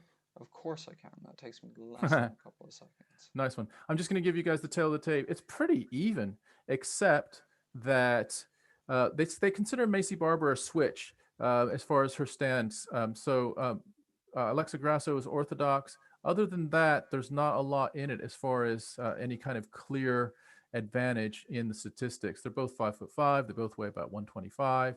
Reach is almost identical. Significant strikes, almost identical. Significant strike accuracy, Maycee Barber's a little bit more accurate. Takedown average, neither one of them are shooting a lot. And takedown accuracy, neither one of them great. Submission average, also, pretty equal on both sides. So Maycee Barber 8-1, Alexa Grasso 12-3. Big important fight in the women's flyweight division. Whoever wins this definitely propels themselves into a different conversation. Whoever loses it is now still down in that, sort of that bottom of the top 10 or even top 15. So let's see what happens with this important fight. And by the way, their co-main event, this is a big moment for them. Co-main event on a pay-per-view is pretty significant. Neither one of them have been in this spot before. And although there's no one in the Apex, they know that millions of people around the world are watching them and definitely starting to collect and get ready, certainly to watch them and enjoy them, but also in anticipation for the main event, Kamaru Usman and GIlbert Burns. Maycee Barber now stepping to the just outside the ring, giving hugs, her last hugs to her coaches, and she's going to get her Vaseline application on her face, I'm sure, and then she's going to step into the ring. She looks good. She looks almost too nice to be stepping into the ring to be exchanging blows with Alexa Grasso. She's pretty chill. To be fair, she isn't showing a significant edge. She looks really calm, and to some that is good. You don't want to be too calm. You want to be join us on the live stream. You want to be as sorry, dude. That's all right. You want to be as focused as you can. You want to certainly be calm, but you want to have some edge so that you can let loose with all your abilities in a way that is going to create an advantage or some damage. So Maycee Barber's in the ring. Alexa Grasso is in the ring. Both of them are sort of wiping their feet, getting ready to turn around and get introduced by Bruce Buffer. If I mentioned it earlier and you haven't been on the call, Bruce Buffer is resplendent in a really bright red jacket that has a pattern on it that's almost like it looks like it's gold thread, but it's very faint. You'd have to get close to it to see the pattern on his jacket, and that is in celebrating his 25th year as a UFC announcer, which is pretty significant. He's been doing this since the late 90s. Or mid 90s. And so big night for Bruce Buffer, and it's going to be a big night for Alexa Grasso and Maycee Barber as they're being introduced now for this women's flyweight fight. Bruce Buffer is announcing it as a co-main event. Bruce Buffer is ecstatic as always. Bringing it hard style like he always does. Alexa Grasso is from Guadalajara, Jalisco, Mexico, and she is the favorite. Interesting. I would have thought that Maycee Barber would be the favorite, So this is very, very interesting. Maycee Barber is really strong. She is coached by Duke Rufus. We all know that he is pretty excellent as far as being a striking coach. She's very athletic, but she did lose to Roxanne Modafferi, really on technique more than anything. So let's see if she's learned anything from that and is going to be able to apply her dominance over Alexa Grasso. She's the underdog in this fight. I'm surprised by that. Are you surprised that Maycee Barber is the underdog? Oh, but he's not even here. Guys, are you surprised that Maycee Barber is the underdog? I would have thought that. Oh, nice one. And he's been doing it since UFC 8 in 1995. Yeah, that makes sense, man. That's a long time. 1995. There's a lot that's happened in that period of time. Bruce Buffer has been just doing this. And you know what I admire about him the most is how professionally prepared he is for every single announcement. I struggle to find a moment. Yeah, dude. I mean, has he ever had a blooper? And if he has, 1 out of 1,000 times he's done this. So just very impressive. We've started the fight. It's just into the first round of a 3-round fight. They're sizing each other up. The first bit of contact was Alexa Grasso trying to do an inside leg kick. But they're sizing each other up. I'll tell you what, Maycee Barber looks a lot bigger than Alexa Grasso. Her upper body is huge compared to Alexa Grasso's. And to be fair, her legs look thicker as well. I don't know how Maycee Barber made that 125. Maycee Barber tries to land a big left. Remember, she's a switch stance, so she'll switch between orthodox and southpaw. Maycee Barber tries to sneak in another sort of knee up the middle, but they're very tight right now, so it's hard to get any kind of distance to do any kind of knee damage. They're exchanging a bit of clench work on the fence. Alexa Grasso tries to land a couple knees up close as well. Those knees aren't doing as much damage as they would with a little bit more, just a little bit more space. Keith Peterson is the referee. He's just having a good look to see if there's anything of substance that he needs to deal with. Right now, they're just up against the fence, guys, and it looks like Alexa Grasso has just pinned Maycee Barber against the fence, and which is surprising. Unless Maycee Barber wants to be there, she is just up against the fence, and she looks just so much stronger than Alexa Grasso. So I'm surprised that that Alexa Grasso is able to maintain that position. They separate now. Maycee Barber, a couple of nice punches there on the separation. Really nicely done from her. Absolutely, absolutely. And now they're back in the center of the ring. Maycee Barber is in the southpaw stance. Still a little bit of distance between them. I wouldn't say that either one of them are in the pocket right now. Both of them swinging, but again, out of range. Ooh, so there's nice big there. shots by Alexa Grasso. Big 1-2 by Alexa Grasso as they came into range of each other.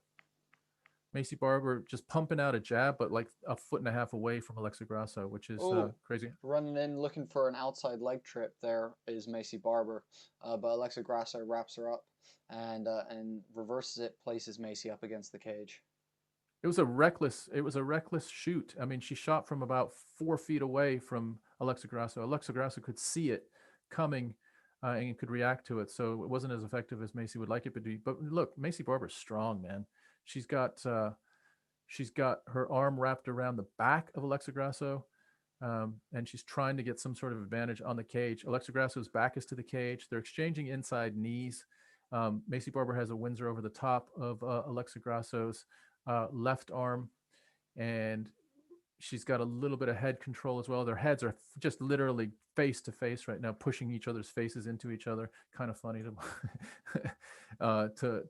watch as they're doing that. Oh, big shoulder strike there from Maycee Barber. Very nice shoulder strike, reminiscent of Conor McGregor versus Donald Cerrone. Nice Maycee little reversed the position. Yeah, really cool. We've got Alexa Grasso up against the cage now. Maycee, they're in a nice body, 2 nice knees to the body, but Alexa Grasso reversing the position again, placing Maycee up against the cage with a big knee, a big elbow, actually. A really, really big elbow there on the break. It's actually cut. Maycee, has it cut her open, or is that her hair? That's her hairline. That's her hairline. Okay. Yeah. They both have braided hair, and Maycee's braid is just coming out a little bit on the left side of her forehead, I think. Ooh, nice 1-2 off the break. Maycee Barber is throwing. Maycee trying to Barber's throw something. She's wanting to land something big, but it feels like she's a little bit reckless because of that. She looks a little bit more, a little bit less than I thought she would standing up after having worked with Duke Rufus for a while. I thought I'd see just a little bit more skill, but there's some nice feints there. But I don't know what that these jabs from a distance are doing. She just throws. It's a really good point. Maycee clipped her with a big right there. But Grasso returned quite nicely, and they're back up against the cage clinching. Really, really interesting point there made by the commentators. You know, Maycee Barber is standing like a good, well without a range, outside of both of their range, throwing feints. And obviously, you know, Grasso knows that she's not going to land anything because she's out of range. So the feints are almost a waste of energy, and all this extra movement from Maycee Barber from such a distance away when they're striking is almost not working her way. It feels like she's afraid to kind of enter that pocket to, not like she's afraid to throw, but she's afraid to like enter that range space. Yeah, no, I see the same thing. She doesn't want a leg kick, actually. Yeah, it could be the leg kick. I mean, even when she shot from a huge distance away. So she's not managing this distance very good right now at all. She needs to close distance a little bit more. I'm not sure exactly what she's overly concerned with. You might be right, though. It might be that maybe there's an inside leg kick or a calf kick or something like that. I mean, especially after a knee gets torn, she's probably a little bit worried about it. You know what? That's a very fair point. Maybe she's just like, you know, doesn't want, you know, in the back of her mind, that's going to have a bit of a play on her mind. But she seems to be most powerful coming out of a clinch where she doesn't have to worry about, you know, taking any damage. So once she gets up close, she really wings punches. But getting close has been a problem for her, and she's not been able to do it during the stand-up. She kind of bulldogs her way in, gets a clinch up against the fence, and then separates and starts separating from that clinch, as opposed to, you know, having some sort of really tactical stand-up. Started of round 2 here, guys. And also, guys, we have 30 of you on Facebook right now. If you're enjoying the fights, share this out to your friends. Post it on your timeline. Quickly share it out, guys. There's 30 of you here. Let's get 30 shares in the next 5 minutes, guys, if we can. Also, Rostam Bim, thank you for the like and follow on Facebook. Guys, please continue hitting us with all that support as we get into the second round of this co-main event. And both in the middle of the ring, just trying to manage distance again. This is one of those fights where you see every now and again where they're not comfortable just sitting in the pocket. So they're either too far out of the pocket, or one of them lunges to close distance and they're too close to do any real striking damage with each other. So the striking damage usually comes upon separation or in a clinch, or some sort of lunging, you know, kind of like fluky hit. Lovely overhand right by Grasso, clipping. That was nice by Barber Grasso. on the back of the head. Maycee looking for a takedown. Felt a little bit out of desperation there, but they regain. They're starting to close that distance a little bit now, but still, Maycee feels like she's just outside the range and she's having to really work to get these punches. Like that fake jab there was like a good foot away from Grasso. Have you noticed like Grasso that lunging overhand right only didn't land because she isn't close enough. Angel Neves, thank you for the like and follow on Facebook. We appreciate you. Welcome to La Familia. You know, I'm going to say this. Oh, nice shot by Grasso. Grasso's clean on the feet. I didn't think she'd be willing to mix it up as much with Maycee. Look at her. She's actually closing. I think Grasso's feeling more confident on the feet, like she's just a little cleaner. I agree. And do you know what? I'm seeing that as well. I'm seeing Maycee is wanting it, but Alexa Grasso is looking cleaner and is landing more. Maycee's wanting to stand, and you can tell she's almost confident, but you can also feel that Alexa is just also not worried about what's coming back her way. Ooh, lovely little combination on the break there from Grasso again. She hits her with a quick 1-2. Maycee clenching again, trying to take it to the ground, but Grasso keeping her balance and staying up against the cage. Big elbow there from Maycee Barber while they're clenching here. Grasso digging for a deep underhook right there and gets that underhook, reverses the position. Maycee Barber back up against the cage. Yeah, what I would say is I think Grasso has to be kind of careful as well, because Barber does have power, and if Barber does hit her, I think she can hurt her. But right now, you just don't feel like Barber has an opening, has the skill to to land that big punch right now. I mean, it might happen, it could happen, but the odds are against her right now. It seems like Grasso is just a little bit cleaner right now and managing distance a little bit more. That was a big jab that just glanced. Oh, those two clipping Grasso, but Grasso on a quick little 1-2 on the break. It seems that Maycee Barber wants to really end this. It feels like that recklessness and this having to rush forward has really been her big issue. But also, it's the only other thing as well that's clipping Grasso. At this point, everything else Grasso is managing the takedowns. She's countering really nicely. It feels like these wild haymakers are the only thing that's really landing for Maycee Barber on her end. Yeah, I agree. And just if you can take it for a minute, Bose, I've just lost my feed again, so it's so for a second. Maycee does a lovely takedown, puts Alexa Grasso on her back. Alexa Grasso with some nice up kicks, not wanting Maycee to get that dominant position. She almost does a little ankle pick there, loads of up kicks. Oh, she's got an armbar! Alexa Grasso locking up an armbar. Maycee Barber reached in and she has got it. She's got a she lets go of the armbar. She almost in like an omoplata and then releases the armbar, transitions into side control or side mount, depending on how you call it, guys. So that was very close. That was very close by Alexa Grasso. She came very close to getting that armbar. She's throwing some big shoulder strikes right now on Maycee Barber, clipping her. Oh, she transitions to the other side. Oh, she's going for an arm triangle. She transitions all the way across and is going for an arm triangle. But then Maycee Barber rolling nicely, but giving up her back. Alexa Grasso is holding that hand underneath her neck. And she's got both hooks in now. She is Maycee Barber's backpack. We've got Alexa Grasso taking her place on Maycee Barber's back. They're fighting. They're doing the classic hand control at the moment. You've got Alexa Grasso looping under the chin for the submission with Maycee Barber fighting the wrists. Hormono Pena, thank you for the like and follow on Facebook. We really, really appreciate it. And that is the end of the round, guys. Both of these women split up. Maycee Barber on her feet very, very quickly. I didn't catch probably the last half of that round. It sounded like Alexa Grasso got the best of that. Is that accurate? I would say currently it's 2-0 Alexa Grasso. I would say I'm probably looking at 2018 Alexa Grasso in these last two fights. Yeah, I agree with you, Badish. 2018 Grasso. That's 2018 exactly, Grasso. I'm surprised. as well. It looks like she came close to getting that. Was that a She went for an arm triangle. She passed to the other side and went for an arm triangle, but wasn't quite able to hit it. A bunch of subscriptions just came in. Lauren McName, thank you so much for the subscription. Kevin R, thank you for the subscription. Dennis Zulfet, thank you for the subscription. And Mimi, thank you for the subscription. Guys, we cannot do this without you. Every single person that is subscribing, that is liking and following, you are the reason that me and Tom can continue doing this.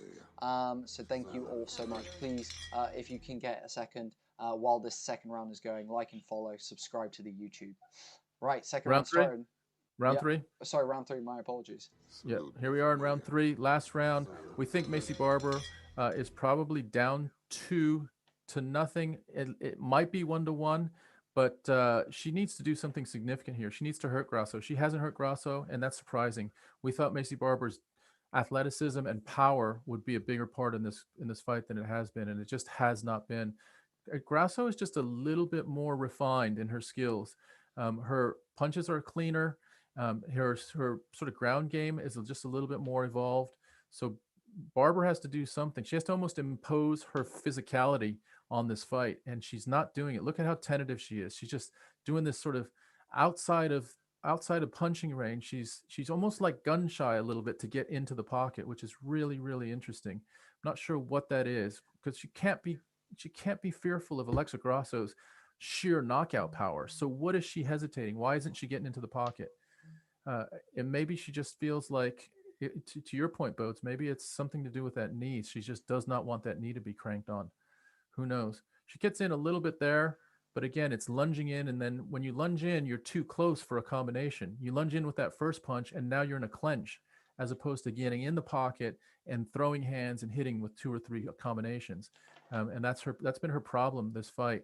And Grasso now has both underhooks, has Maycee Barber up against the fence. Maycee's trying to break away, but Grasso's doing a good job of keeping that hold behind Maycee Barber's back. Both underhooks still, and Barber's having a hell of a time trying to break away from this. Even though you think Barber's strong enough, I'll tell you what, Grasso is sneaky strong by being able to hold this. Don't you think, Boats? Yeah, very, very, very strong. I think Alexa Grasso is currently winning this fight because of pure control, control the ring and significant strikes landed. It feels like she's really. To be fair though, pissing Barber just dropped to her with knees. Yeah, I was gonna say lovely little takedown there. Yeah, just dropped to her knees and took Grasso down with her. Now I tell you what, Barber has to do serious ground and pound right now. Nice knee. Having pushed Grasso's head down, Barber's trying. I'll tell you what, Barber is in it now. She's really, really moving forward. She knows what's at stake. She's behind. You can feel it right now. She's closing distance, and she may get this. She may get this, guys. They're both throwing quite wildly right now. Lots of punches are landing. Grasso clenches up, grabs Barber behind the neck. Grasso grabs Barber under the arm. She has one underhook and one overhook, but Grasso is up against the fence. The best thing Maycee Barber could do right now is release. This is not going to be, she needs to get away from, there we go. Maycee Barber separates and she's in a little bit more of the pocket. She's trying, there we go. Maycee Barber hits a nice left hook. Maycee Barber shoots at that point. Not sure why she shot there. Her strategy is a little bit questionable at this point in the fight. Minute and 45 to go. And Barber needs something significant, I think, striking wise. And she shot, she didn't get what she wanted, and now Grasso is up against the fence for sure. Maycee Barber has underhooks, trying to get a little bit of a trip, but nothing significant. It is feels a little too late for Barber. It feels like she's trying to put this in the last little bit of this round. She's got to pretty much end it with a finish or she's losing this fight, in my personal opinion. Andy, thank you for saying we're doing good commentary. Tom and I very much appreciate that. These two girls still clenched in the middle trying to throw judo trips. Both girls throwing judo trips, trying to get elbows on the break. Very competitive on the cage grappling match right now between these two women. But this is not what Barber needs. Barber does not need a wrestling match standing up against the cage. She needs to release off of this. She needs to either have Grasso on the ground or be in the middle of the ring throwing power punches. Grasso is clenching to a victory right now. And you got to think Maycee Barber, you would think she would be strong enough to roll out of this, and I'm absolutely shocked that she's not. Grasso has wrist control, just a wrist lock behind Maycee Barber's back, and Barber cannot break it. So there, Barber lands a nice big elbow. Big overhand left there for Maycee Barber. Oh, swinging wild, trying to end this fight because she knows she has to. 18 seconds left. Oh, lovely counter there from Grasso, clipping her.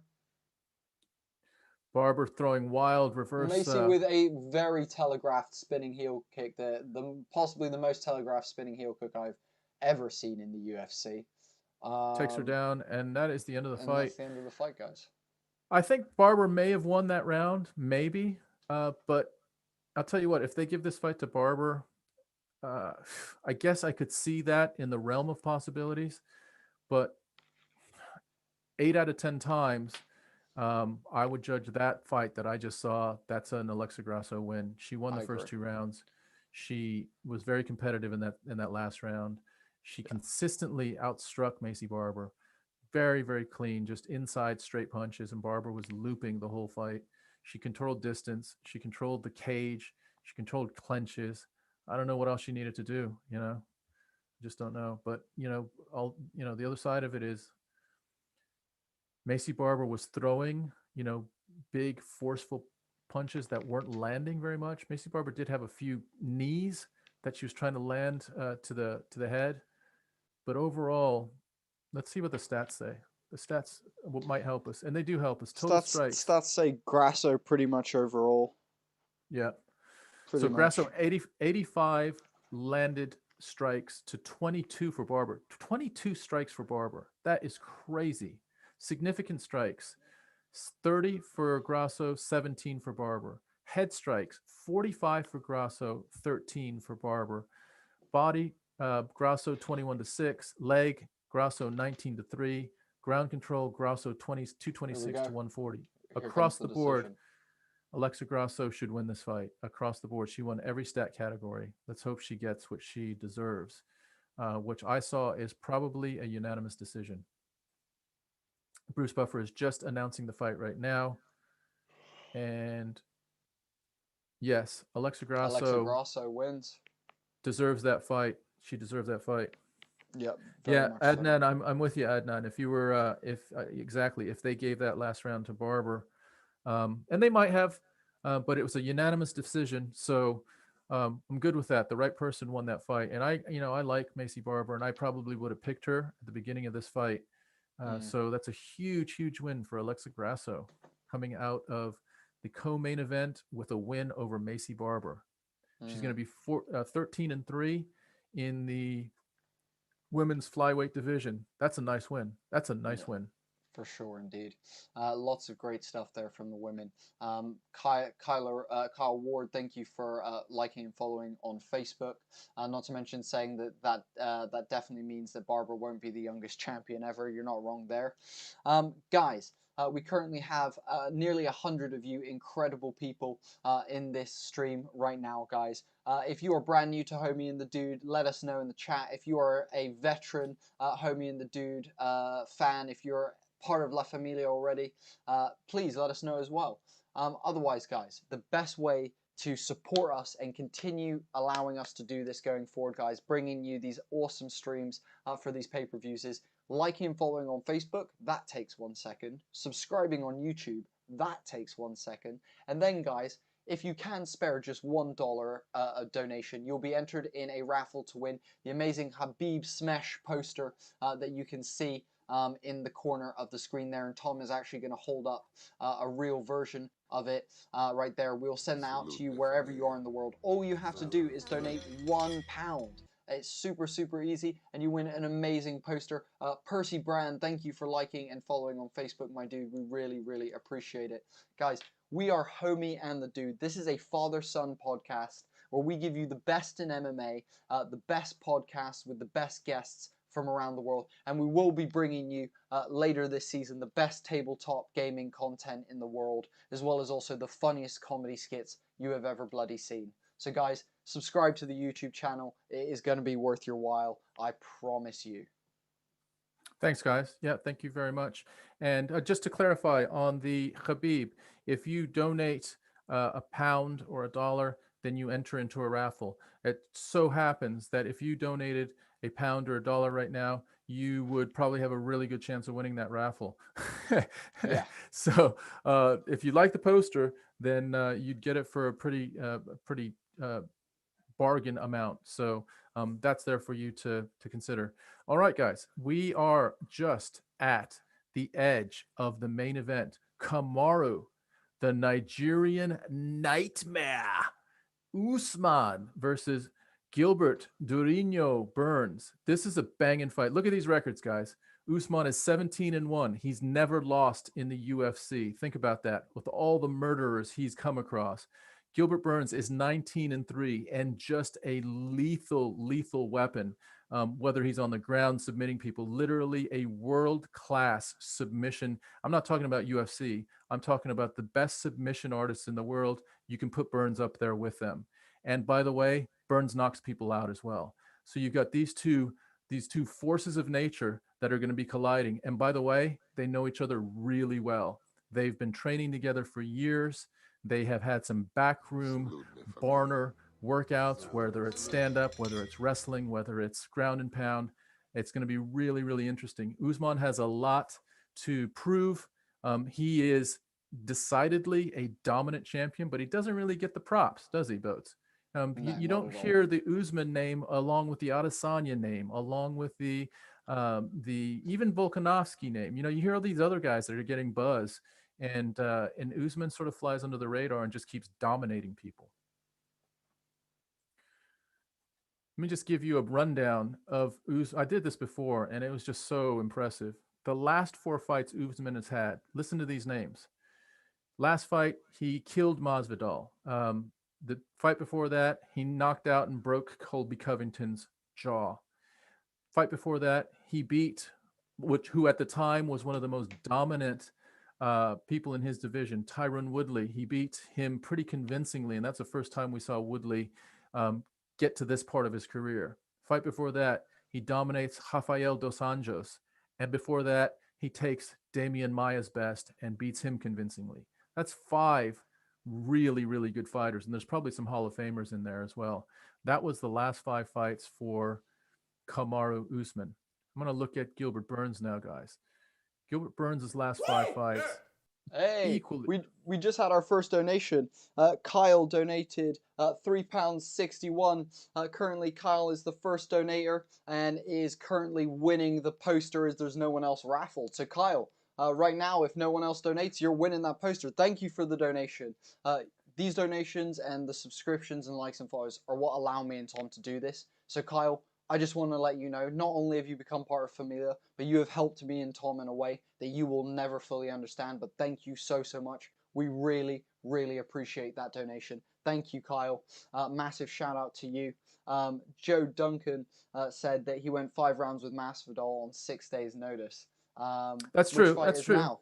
Anal asks what fight is now. Well, Anal, I will let you know it's the Usman fight, my dude.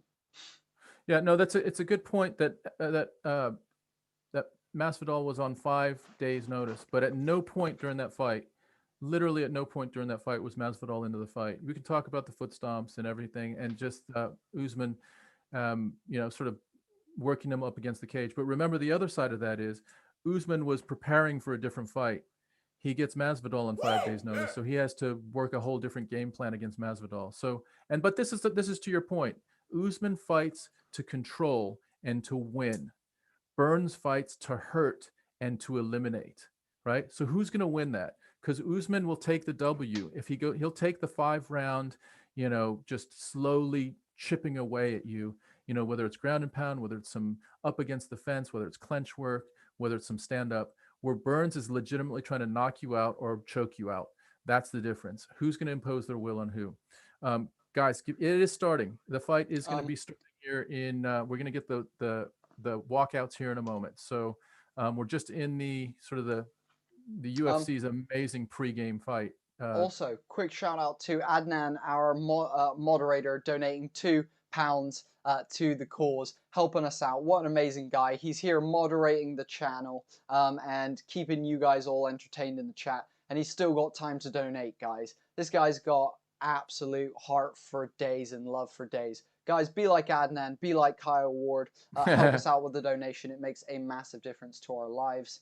You know what I think this is, dude? Wait. Do you know what I think this is? You know how like on eBay, you're sort of like lying in the grass to see who the last bidders are going to be? I think that's what's happening right now. People are like, I'm going to just wait and see if there's any bidders for this Khabib poster, and I might just be able to sneak it. So we got Kyle that's shown his hand. Adnan has thrown his hat in the ring. Maybe there's others that are going to be like, look, there's 2 in there. That's you got a 50% chance. If I come in there, I've got a 1 out of 3 chance. It's not bad to win something that costs a lot more than £1 or $1 or $2 or $3. Yeah. Not to mention, Paul Quinn says, who cares? Do you have a stream or not? If not, quit wasting everyone's time and fuck off. How about Paul, you fuck off? How about that? Love you, mate. Love you, mate. Thank you for the view, Paul. You've added to our stats. Thank you, my dude, for clicking on the video. Legend. Hey, Paul, we've been here with if they touch gloves. Of course, Max. We will let you know if they touch gloves. I'm just going to give you guys the shakedown on the tail of the tape. Usman is a couple inches taller. You saw that during the stare down at the weigh-in. Both 170. It's shocking that Usman makes 170. I mean, he is just chiseled. He could easily be 185, and you'd be like, not even flinch if they were like, oh, you know what, Usman is, he's a full-on middleweight. So here's an interesting stat. Usman is 76-inch reach. GIlbert Burns is 71-inch reach. So Burns is going to have to navigate that difference in reach. Other than that, it's pretty even across the board, except for submission average. And GIlbert Burns has a 0.71 submission average. Kamaru Usman has a 0.14 submission average. So GIlbert Burns likes to sub people, and he's got all kinds of different subs. He's a Brazilian Jiu-Jitsu world-class assassin versus Kamaru Usman, a wrestling, striking savage. This is why we love the UFC. You put against these two different disciplines in the same ring, and you see who can dominate who. We are super, super psyched for this fight to see who is going to win. I actually have Burns. Bodie has Usman. Who do you guys have? Just go ahead and put Burns or Usman in there. We'll try to count up just to see who in the chat has are we more Usman or are we more Burns in the chat? Let's just see kind of where people are. Sandril, what time is the fight? The fight is going to be starting in literally a couple minutes. They're doing the walkouts right now. I hope that answers your question. Abdul believes that Gilbert is going to win because of his energy. Joseph thinks Usman's right hand has become deadly, predicting a third round knockout. Sudrul predicts Usman as well. And we've got Gilbert Durinho Burns walking towards the cage right now, guys. We got Bashad saying Burns. We've got Olajante saying did the fight start? No, not quite yet. Jeff Johnson saying Usman. Adnan saying same. I think third round KO for Usman. Dex Aguirre saying I want Burns to win, but Usman is gonna win. Andy Wheatley saying Usman. Guys, I am Team Usman. Tom is team Burns. So guys, if you're Usman, you're on Team Bodie. If you're Burns, you're Team Tom. Lovely work, guys. I'd say that Usman KOs Burns in the third round. I'm going to take an upset in Burns. Fuck it. Also, Kyle said that he didn't even want the poster. He just really appreciates what we do and wanted to support us. What a mensch. What a guy. What a guy, Kyle. You're an absolute legend. Seriously, Kyle, thank you. We appreciate that. Honestly, thank you. That means a lot. Yeah. Okay. Let's get back to business. Julian says Khabib beats them both. I'm not sure. Weight-wise, I don't think so, but maybe if they're the same weight, I don't know. Usman is trained to throw Gaethje's kicks and has the takedown defense to back it up. Marty Fake Newsman is a bum, says Blitz the Kid. Marty Fake Newsman is the bum that beat Colby the Bitch Covington, so be careful what you say, Blitz the Kid. Mentioned that Titanus Kong, trust in order to beat Usman, you need to fight him on his feet. Don't let him take you to the ground. I agree if Usman takes... But this might be the first fight that taking someone to the ground would be a fucking mistake. Who knows? Who knows? Burns will submit you before you can say submission. Usman is great on the ground, but Burns has serious submission skills. Burns is outside the ring right now. He's his gloves are being checked. He's had Vaseline applied to his face. He looks really relaxed. He was wearing the Brazilian flag as he crawls up into the ring. He's got his green shorts cut up along the sides, which means he probably is looking to do some kicks. He does a front roll into the cage and he is in. He looks ready. He looks loose. He is probably familiar with, look, this probably feels, there's not a live crowd there, right? He's in the octagon. How much does this feel like? A little bit like a workout, except there's a lot more at stake. But I mean, these guys have worked out hundreds of hours together. They know each other very well. You're not telling me that at some point it got heated? At some point they wanted to test each other? At some point they realized where they were stronger or more deficient than the other? That was definitely the case. So the lights have just gone down. We've got Kamaru Usman coming in right now. Usman is just about ready to enter the Apex Center. Bruce Buffer's in the ring. GIlbert Burns is in the ring. And Usman is now going to enter the Apex. It's weird. There's no fans there. There's a couple of people scattered around the outside. They try to make it ambient, with some low lighting, but it isn't the same, is it? But look, guys, how fortunate are we to have this fight during these crazy times that we can all enjoy together? Super psyched. Usman is coming in. Usman is also draped in the Nigerian flag. He looks very confident as well. Usman is coming in. Boy, he looks determined. He looks up for it. He has got a look on his face like he's ready for a fight. He's loose, but he's tight.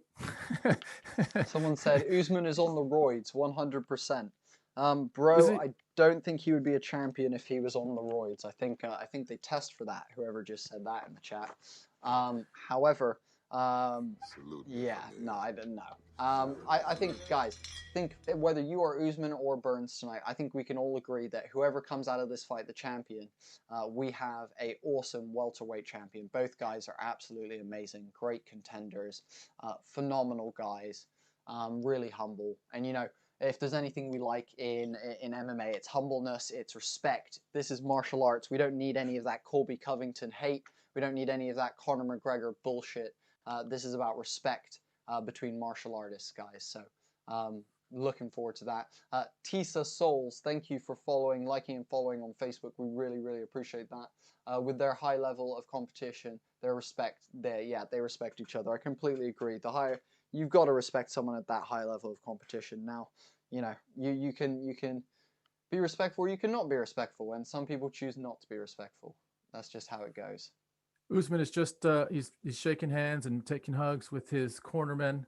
Trevor Whitman is one of his cornermen. Trevor Whitman, as you guys know, is Justin Gaethje's striking coach, a very, very sophisticated striking coach, and also a key part of Justin Gaethje's low calf kick game. I wonder if Usman has incorporated the low calf kick. To be fair, I don't know if the low calf kick is a wise move against GIlbert Burns, because the low calf kick can at times open you up to a counter strike, and GIlbert Burns has dynamite in his hands. GIlbert Burns can knock out. Don't mistake it. Do not mistake it. GIlbert Burns can knock out Kamaru Usman. GIlbert Burns can submit Kamaru Usman. The other side of it is Kamaru Usman can do what Kamaru Usman does and just mush GIlbert Burns for 5 rounds, slowly chipping away at his will, his strength, and his technique. This is a clash of two titans with sophisticated skills in completely different disciplines. Both of them super, super strong in willpower, in physical strength, and in skill. What else could we ask for, guys? We're about ready to watch this now. I'm super, super psyched. I'm so glad we're all here together. We're going to call it for you as best we can. Usman comes in. He's wearing the black and gold befitting a champion. He's got it slit up the side. GIlbert Burns is in the Brazilian green. He's got his slit up the side as well. Both guys know what they're up against. GIlbert Burns and Kamaru Usman. Here we go, guys. Welterweight championship. Guys, I am so stoked. I always say this. I get super nervous before these fights. Me and Tom always say my hands are sweating right now. The only big difference between these guys is the height and reach advantage. There's about a 5-inch reach advantage for Kamaru Usman in this fight against Burns. Caleb, sharing or nah? Mate, if you want to share, go for it. If not, then okay, that's fine. Titus, basically this fight is King Kong versus Godzilla of the UFC. You're not wrong. That's a great description. Nice one. Super psyched about this, guys. We don't get competitive, super, super competitive fights at the very highest level of the sport like this. I feel honored to watch these guys, both of them in the prime of their lives.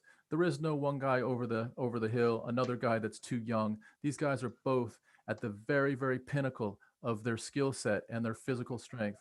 I am so psyched for this. If it's a definitive win, that person is considered the champion without question. Undisputed. If it's undisputed without question. If it's close, like we both hope it will be a test of will, strength, and technique. Can't wait, guys. Bruce Buffer is announcing right now. He's I think he's probably saying something like "It's," and then he jumps and he goes, "Time." Caleb, yes, we are sharing the stream that you are currently on. Feel free to enjoy the stream that you are currently on, my dude. Also, Mr. Vargas, De La Cruz Vargas, thank you so much for liking the page. Someone said they could see a trilogy coming. Caleb said, am I going for Usman? Yes, I am Team Usman, as opposed to Team Burns, but I wouldn't be surprised if Burns wins, would be my honest answer. Also, guys, can we just appreciate, if you're watching these fights, look at this fucking quality camera work right here. Look at how in focus Burns is and how out of focus the background is. You can tell the UFC has really stepped up their camera production level. And not they literally have wide-angle lenses.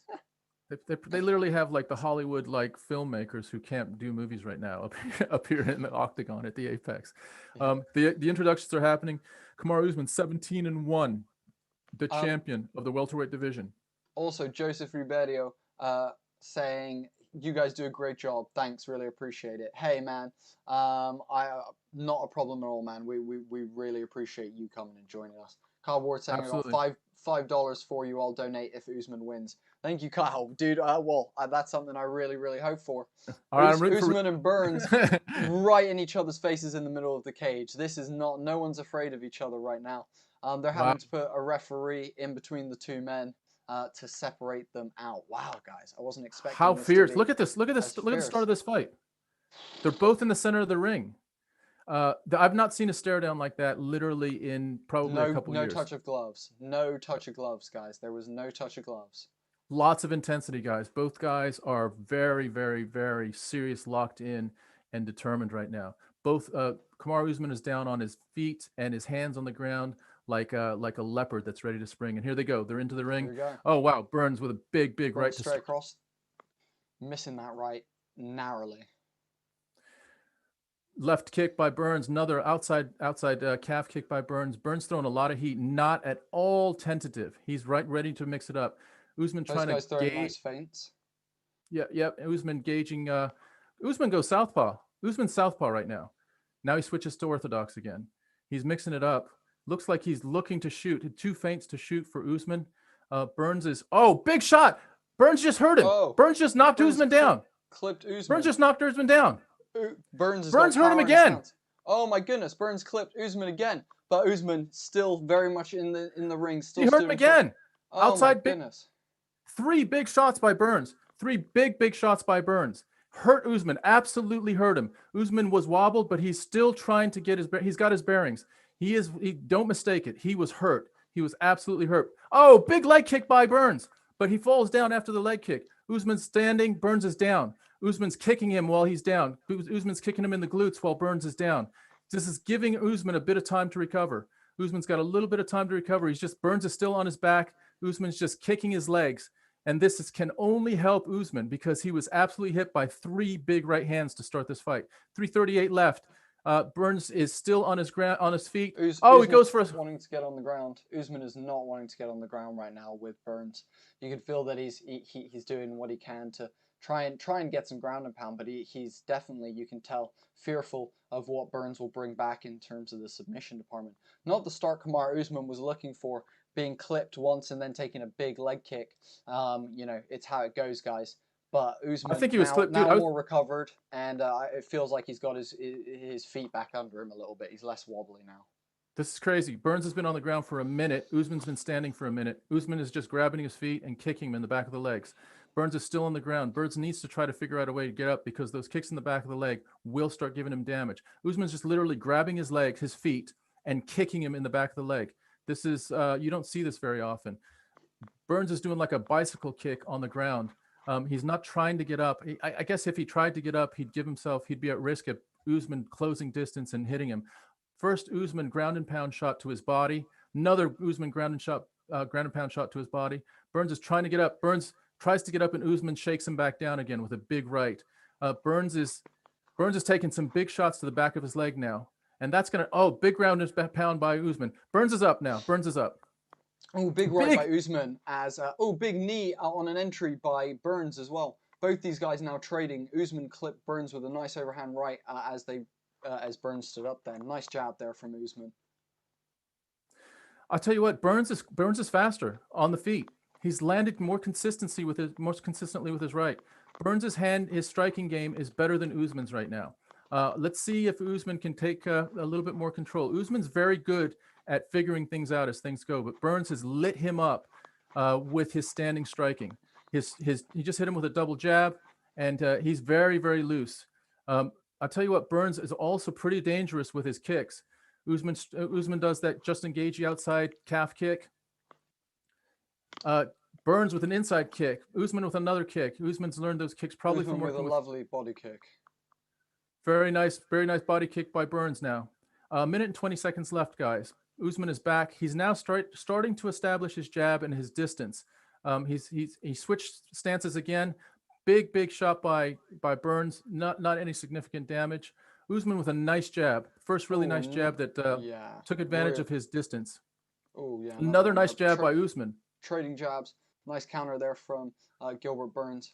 Oh, nice jab again from Usman. Usman's jab now being a real problem for Burns. That reach advantage is. Oh, Usman with nice head movement there, slipping that punch, winging out another jab, just missing. Oh, Burns with a lovely counter left on that jab that Usman just threw. Really nicely done. Oh, nice head kick there from Burns, but blocked very well from Usman. Burns shoots, but Usman stuffs the takedown. Another head kick for Burns, but Usman blocks it with full forearm. Some really nice work from both these guys right now. Both of them looking really good, guys. This is top level. This is the highest tier of fighting right here, guys. You're witnessing it. These two gentlemen really going at it. Ooh, lovely right hand from Burns, clipping Usman. And a little combo there from Usman. I think this first round is Burns. Nice jab there from Usman. First round is Burns. Burns landing the more significant punches, and they both acknowledge with a smile in the middle of the ring. But Burns definitely landed hands for the first time as well. They bumped fists at the end of that round.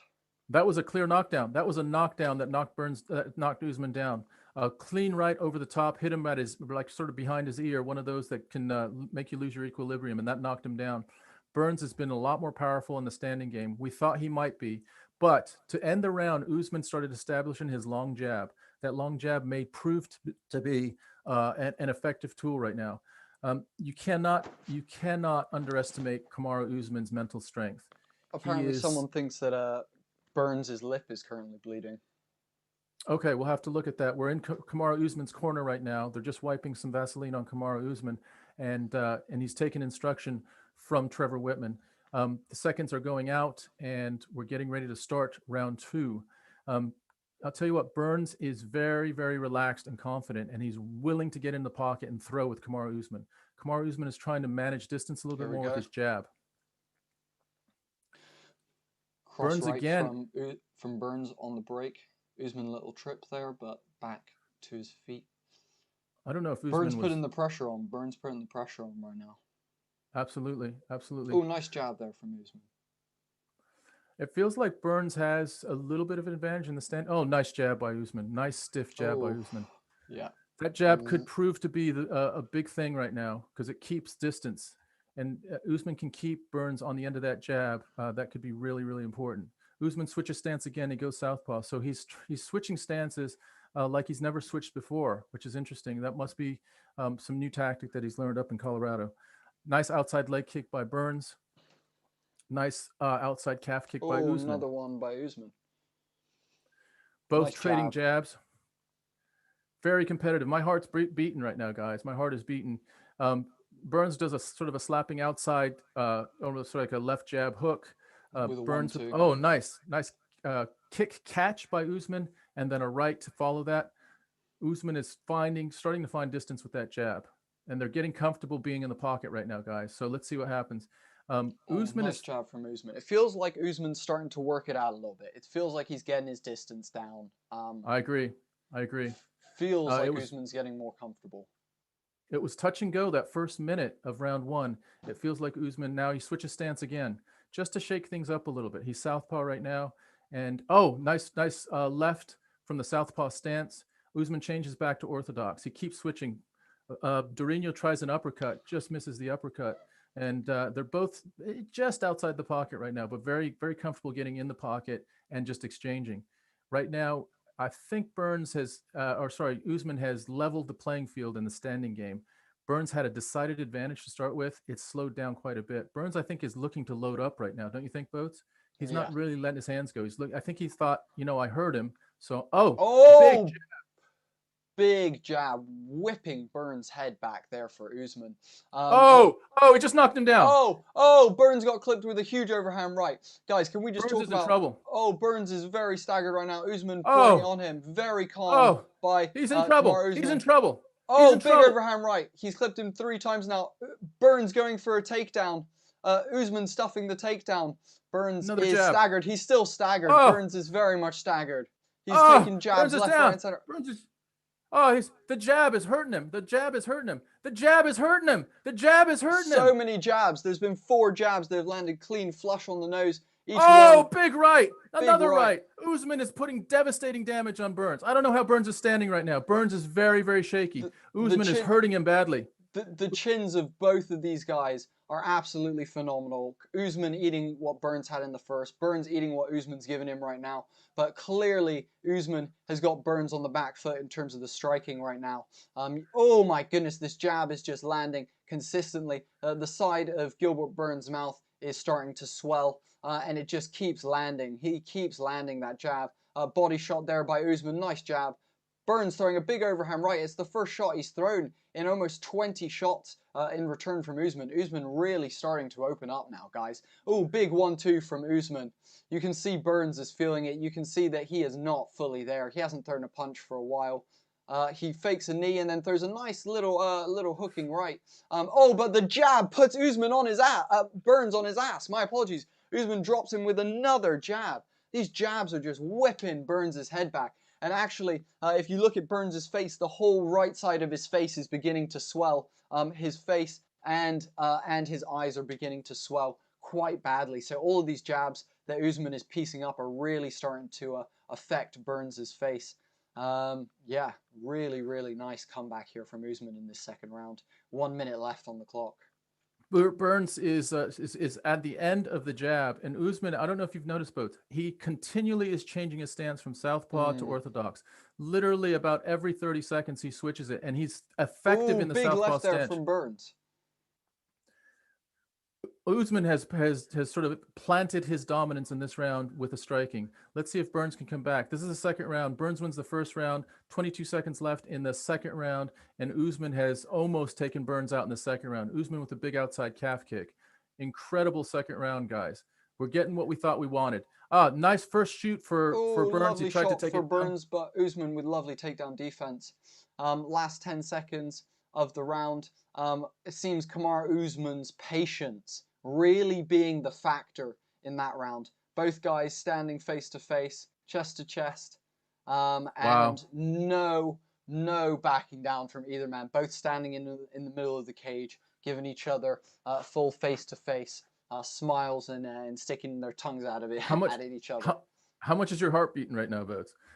my heart is beating crazy bad. That was shocked. A crazy round. That was an absolutely amazing round with Usman really utilizing that 6-inch reach advantage that he has, dropping that jab heavy on the side, on the left-hand side of GIlbert Burns. Jesus Christ. If you look at GIlbert Burns' face and you look at the left to the right, one side's super puffy, super puffy right now. I'll tell you what, any mortal man would not have lasted that round. GIlbert Burns somehow lasted that round. There's no way he should have gotten out of that round besides his toughness. I mean, he got hit with some big shots, got put down twice, and got rocked several times. Here we go, round 3, guys. Amazing. Here we go. My heart is literally bumping out of its chest right now. Let's see what happens. Usman feints a takedown. Right now, Usman is dominant in the stand-up, but who knows? Let's see with Burns. Usman is still very, very good with that jab. That jab might be the most dominant weapon in the welterweight division. Oh, he just knocked him down with a straight right. Oh, that's straight. Oh, this could be it. Another big one. Another big one. This could be it. Oh, Herb Dean's about to end it. Herb Dean's about to end it. Oh no, Durinho's back up. I don't know. Knee him. Oh my goodness. Oh my goodness. Herb Dean ends the fight. Durinho Burns is done. Kamaru Usman by TKO. Durinho Burns on his back, still on the ground, not sure where he is. Jesus, guys. That is why Kamaru Usman is the welterweight world champion. That's why he does what he does. He is a motherfucking problem. He is a motherfucking problem, guys. That is Kamaru Usman dropping GIlbert Burns in the third round. Whoever predicted third round TKO, I believe Adnan predicted a third round TKO. He did. Bow down, Adnan. Wow, that was incredible. Kamaru Usman blasts GIlbert Burns. GIlbert Burns is still on the ground. GIlbert Burns is still on the ground. I'm not sure whether he's emotional or he's still just out. He took tremendous punishment. He got dropped with a straight right and then took tremendous ground and pound. He probably took about 6 very, very hard blows to the ground. He tried to grapple up and grab a leg, Usman broke away and then put it on him again for 1 or 2 more shots, and that's when Herb Dean stepped in and stopped the fight. It was an incredible display by Kamaru Usman. I cannot tell you how impressed I am by Kamaru Usman. He almost got blown out in the first minute of the first round. He was hurt. He was definitely getting outstruck in the first round. Burns is GIlbert really Burns devastated. is very emotional, but he is bleeding all over the place, and he's still staggery. He could barely stand up, but he is crying a lot. There's a lot of emotions being displayed. You know, you can tell this guy's worked really, really hard for all of this. Yeah, you can tell that this was a big one. This was a big loss for him. And you know what, Usman seems to be getting a little emotional on his side of the cage as well. I wonder if this is the tale of the friends. I'm wrong. It was a right, but it was a right from the southpaw position. So it was a jab, a right that was a jab. And that put him down. And then from here, he got hit with about 6 thunderous ground and pounds that just lit him up. And Herb Dean was going to stop it earlier. Burns tries to grab a single leg. Usman separates again and then hits him again with another big shot, and that was enough. Herb Dean had seen enough. Wow. And you know what? It was a good stoppage. Guys, Kamaru Usman just beat George St. Pierre's record for longest undefeated record in the UFC. Guys, if you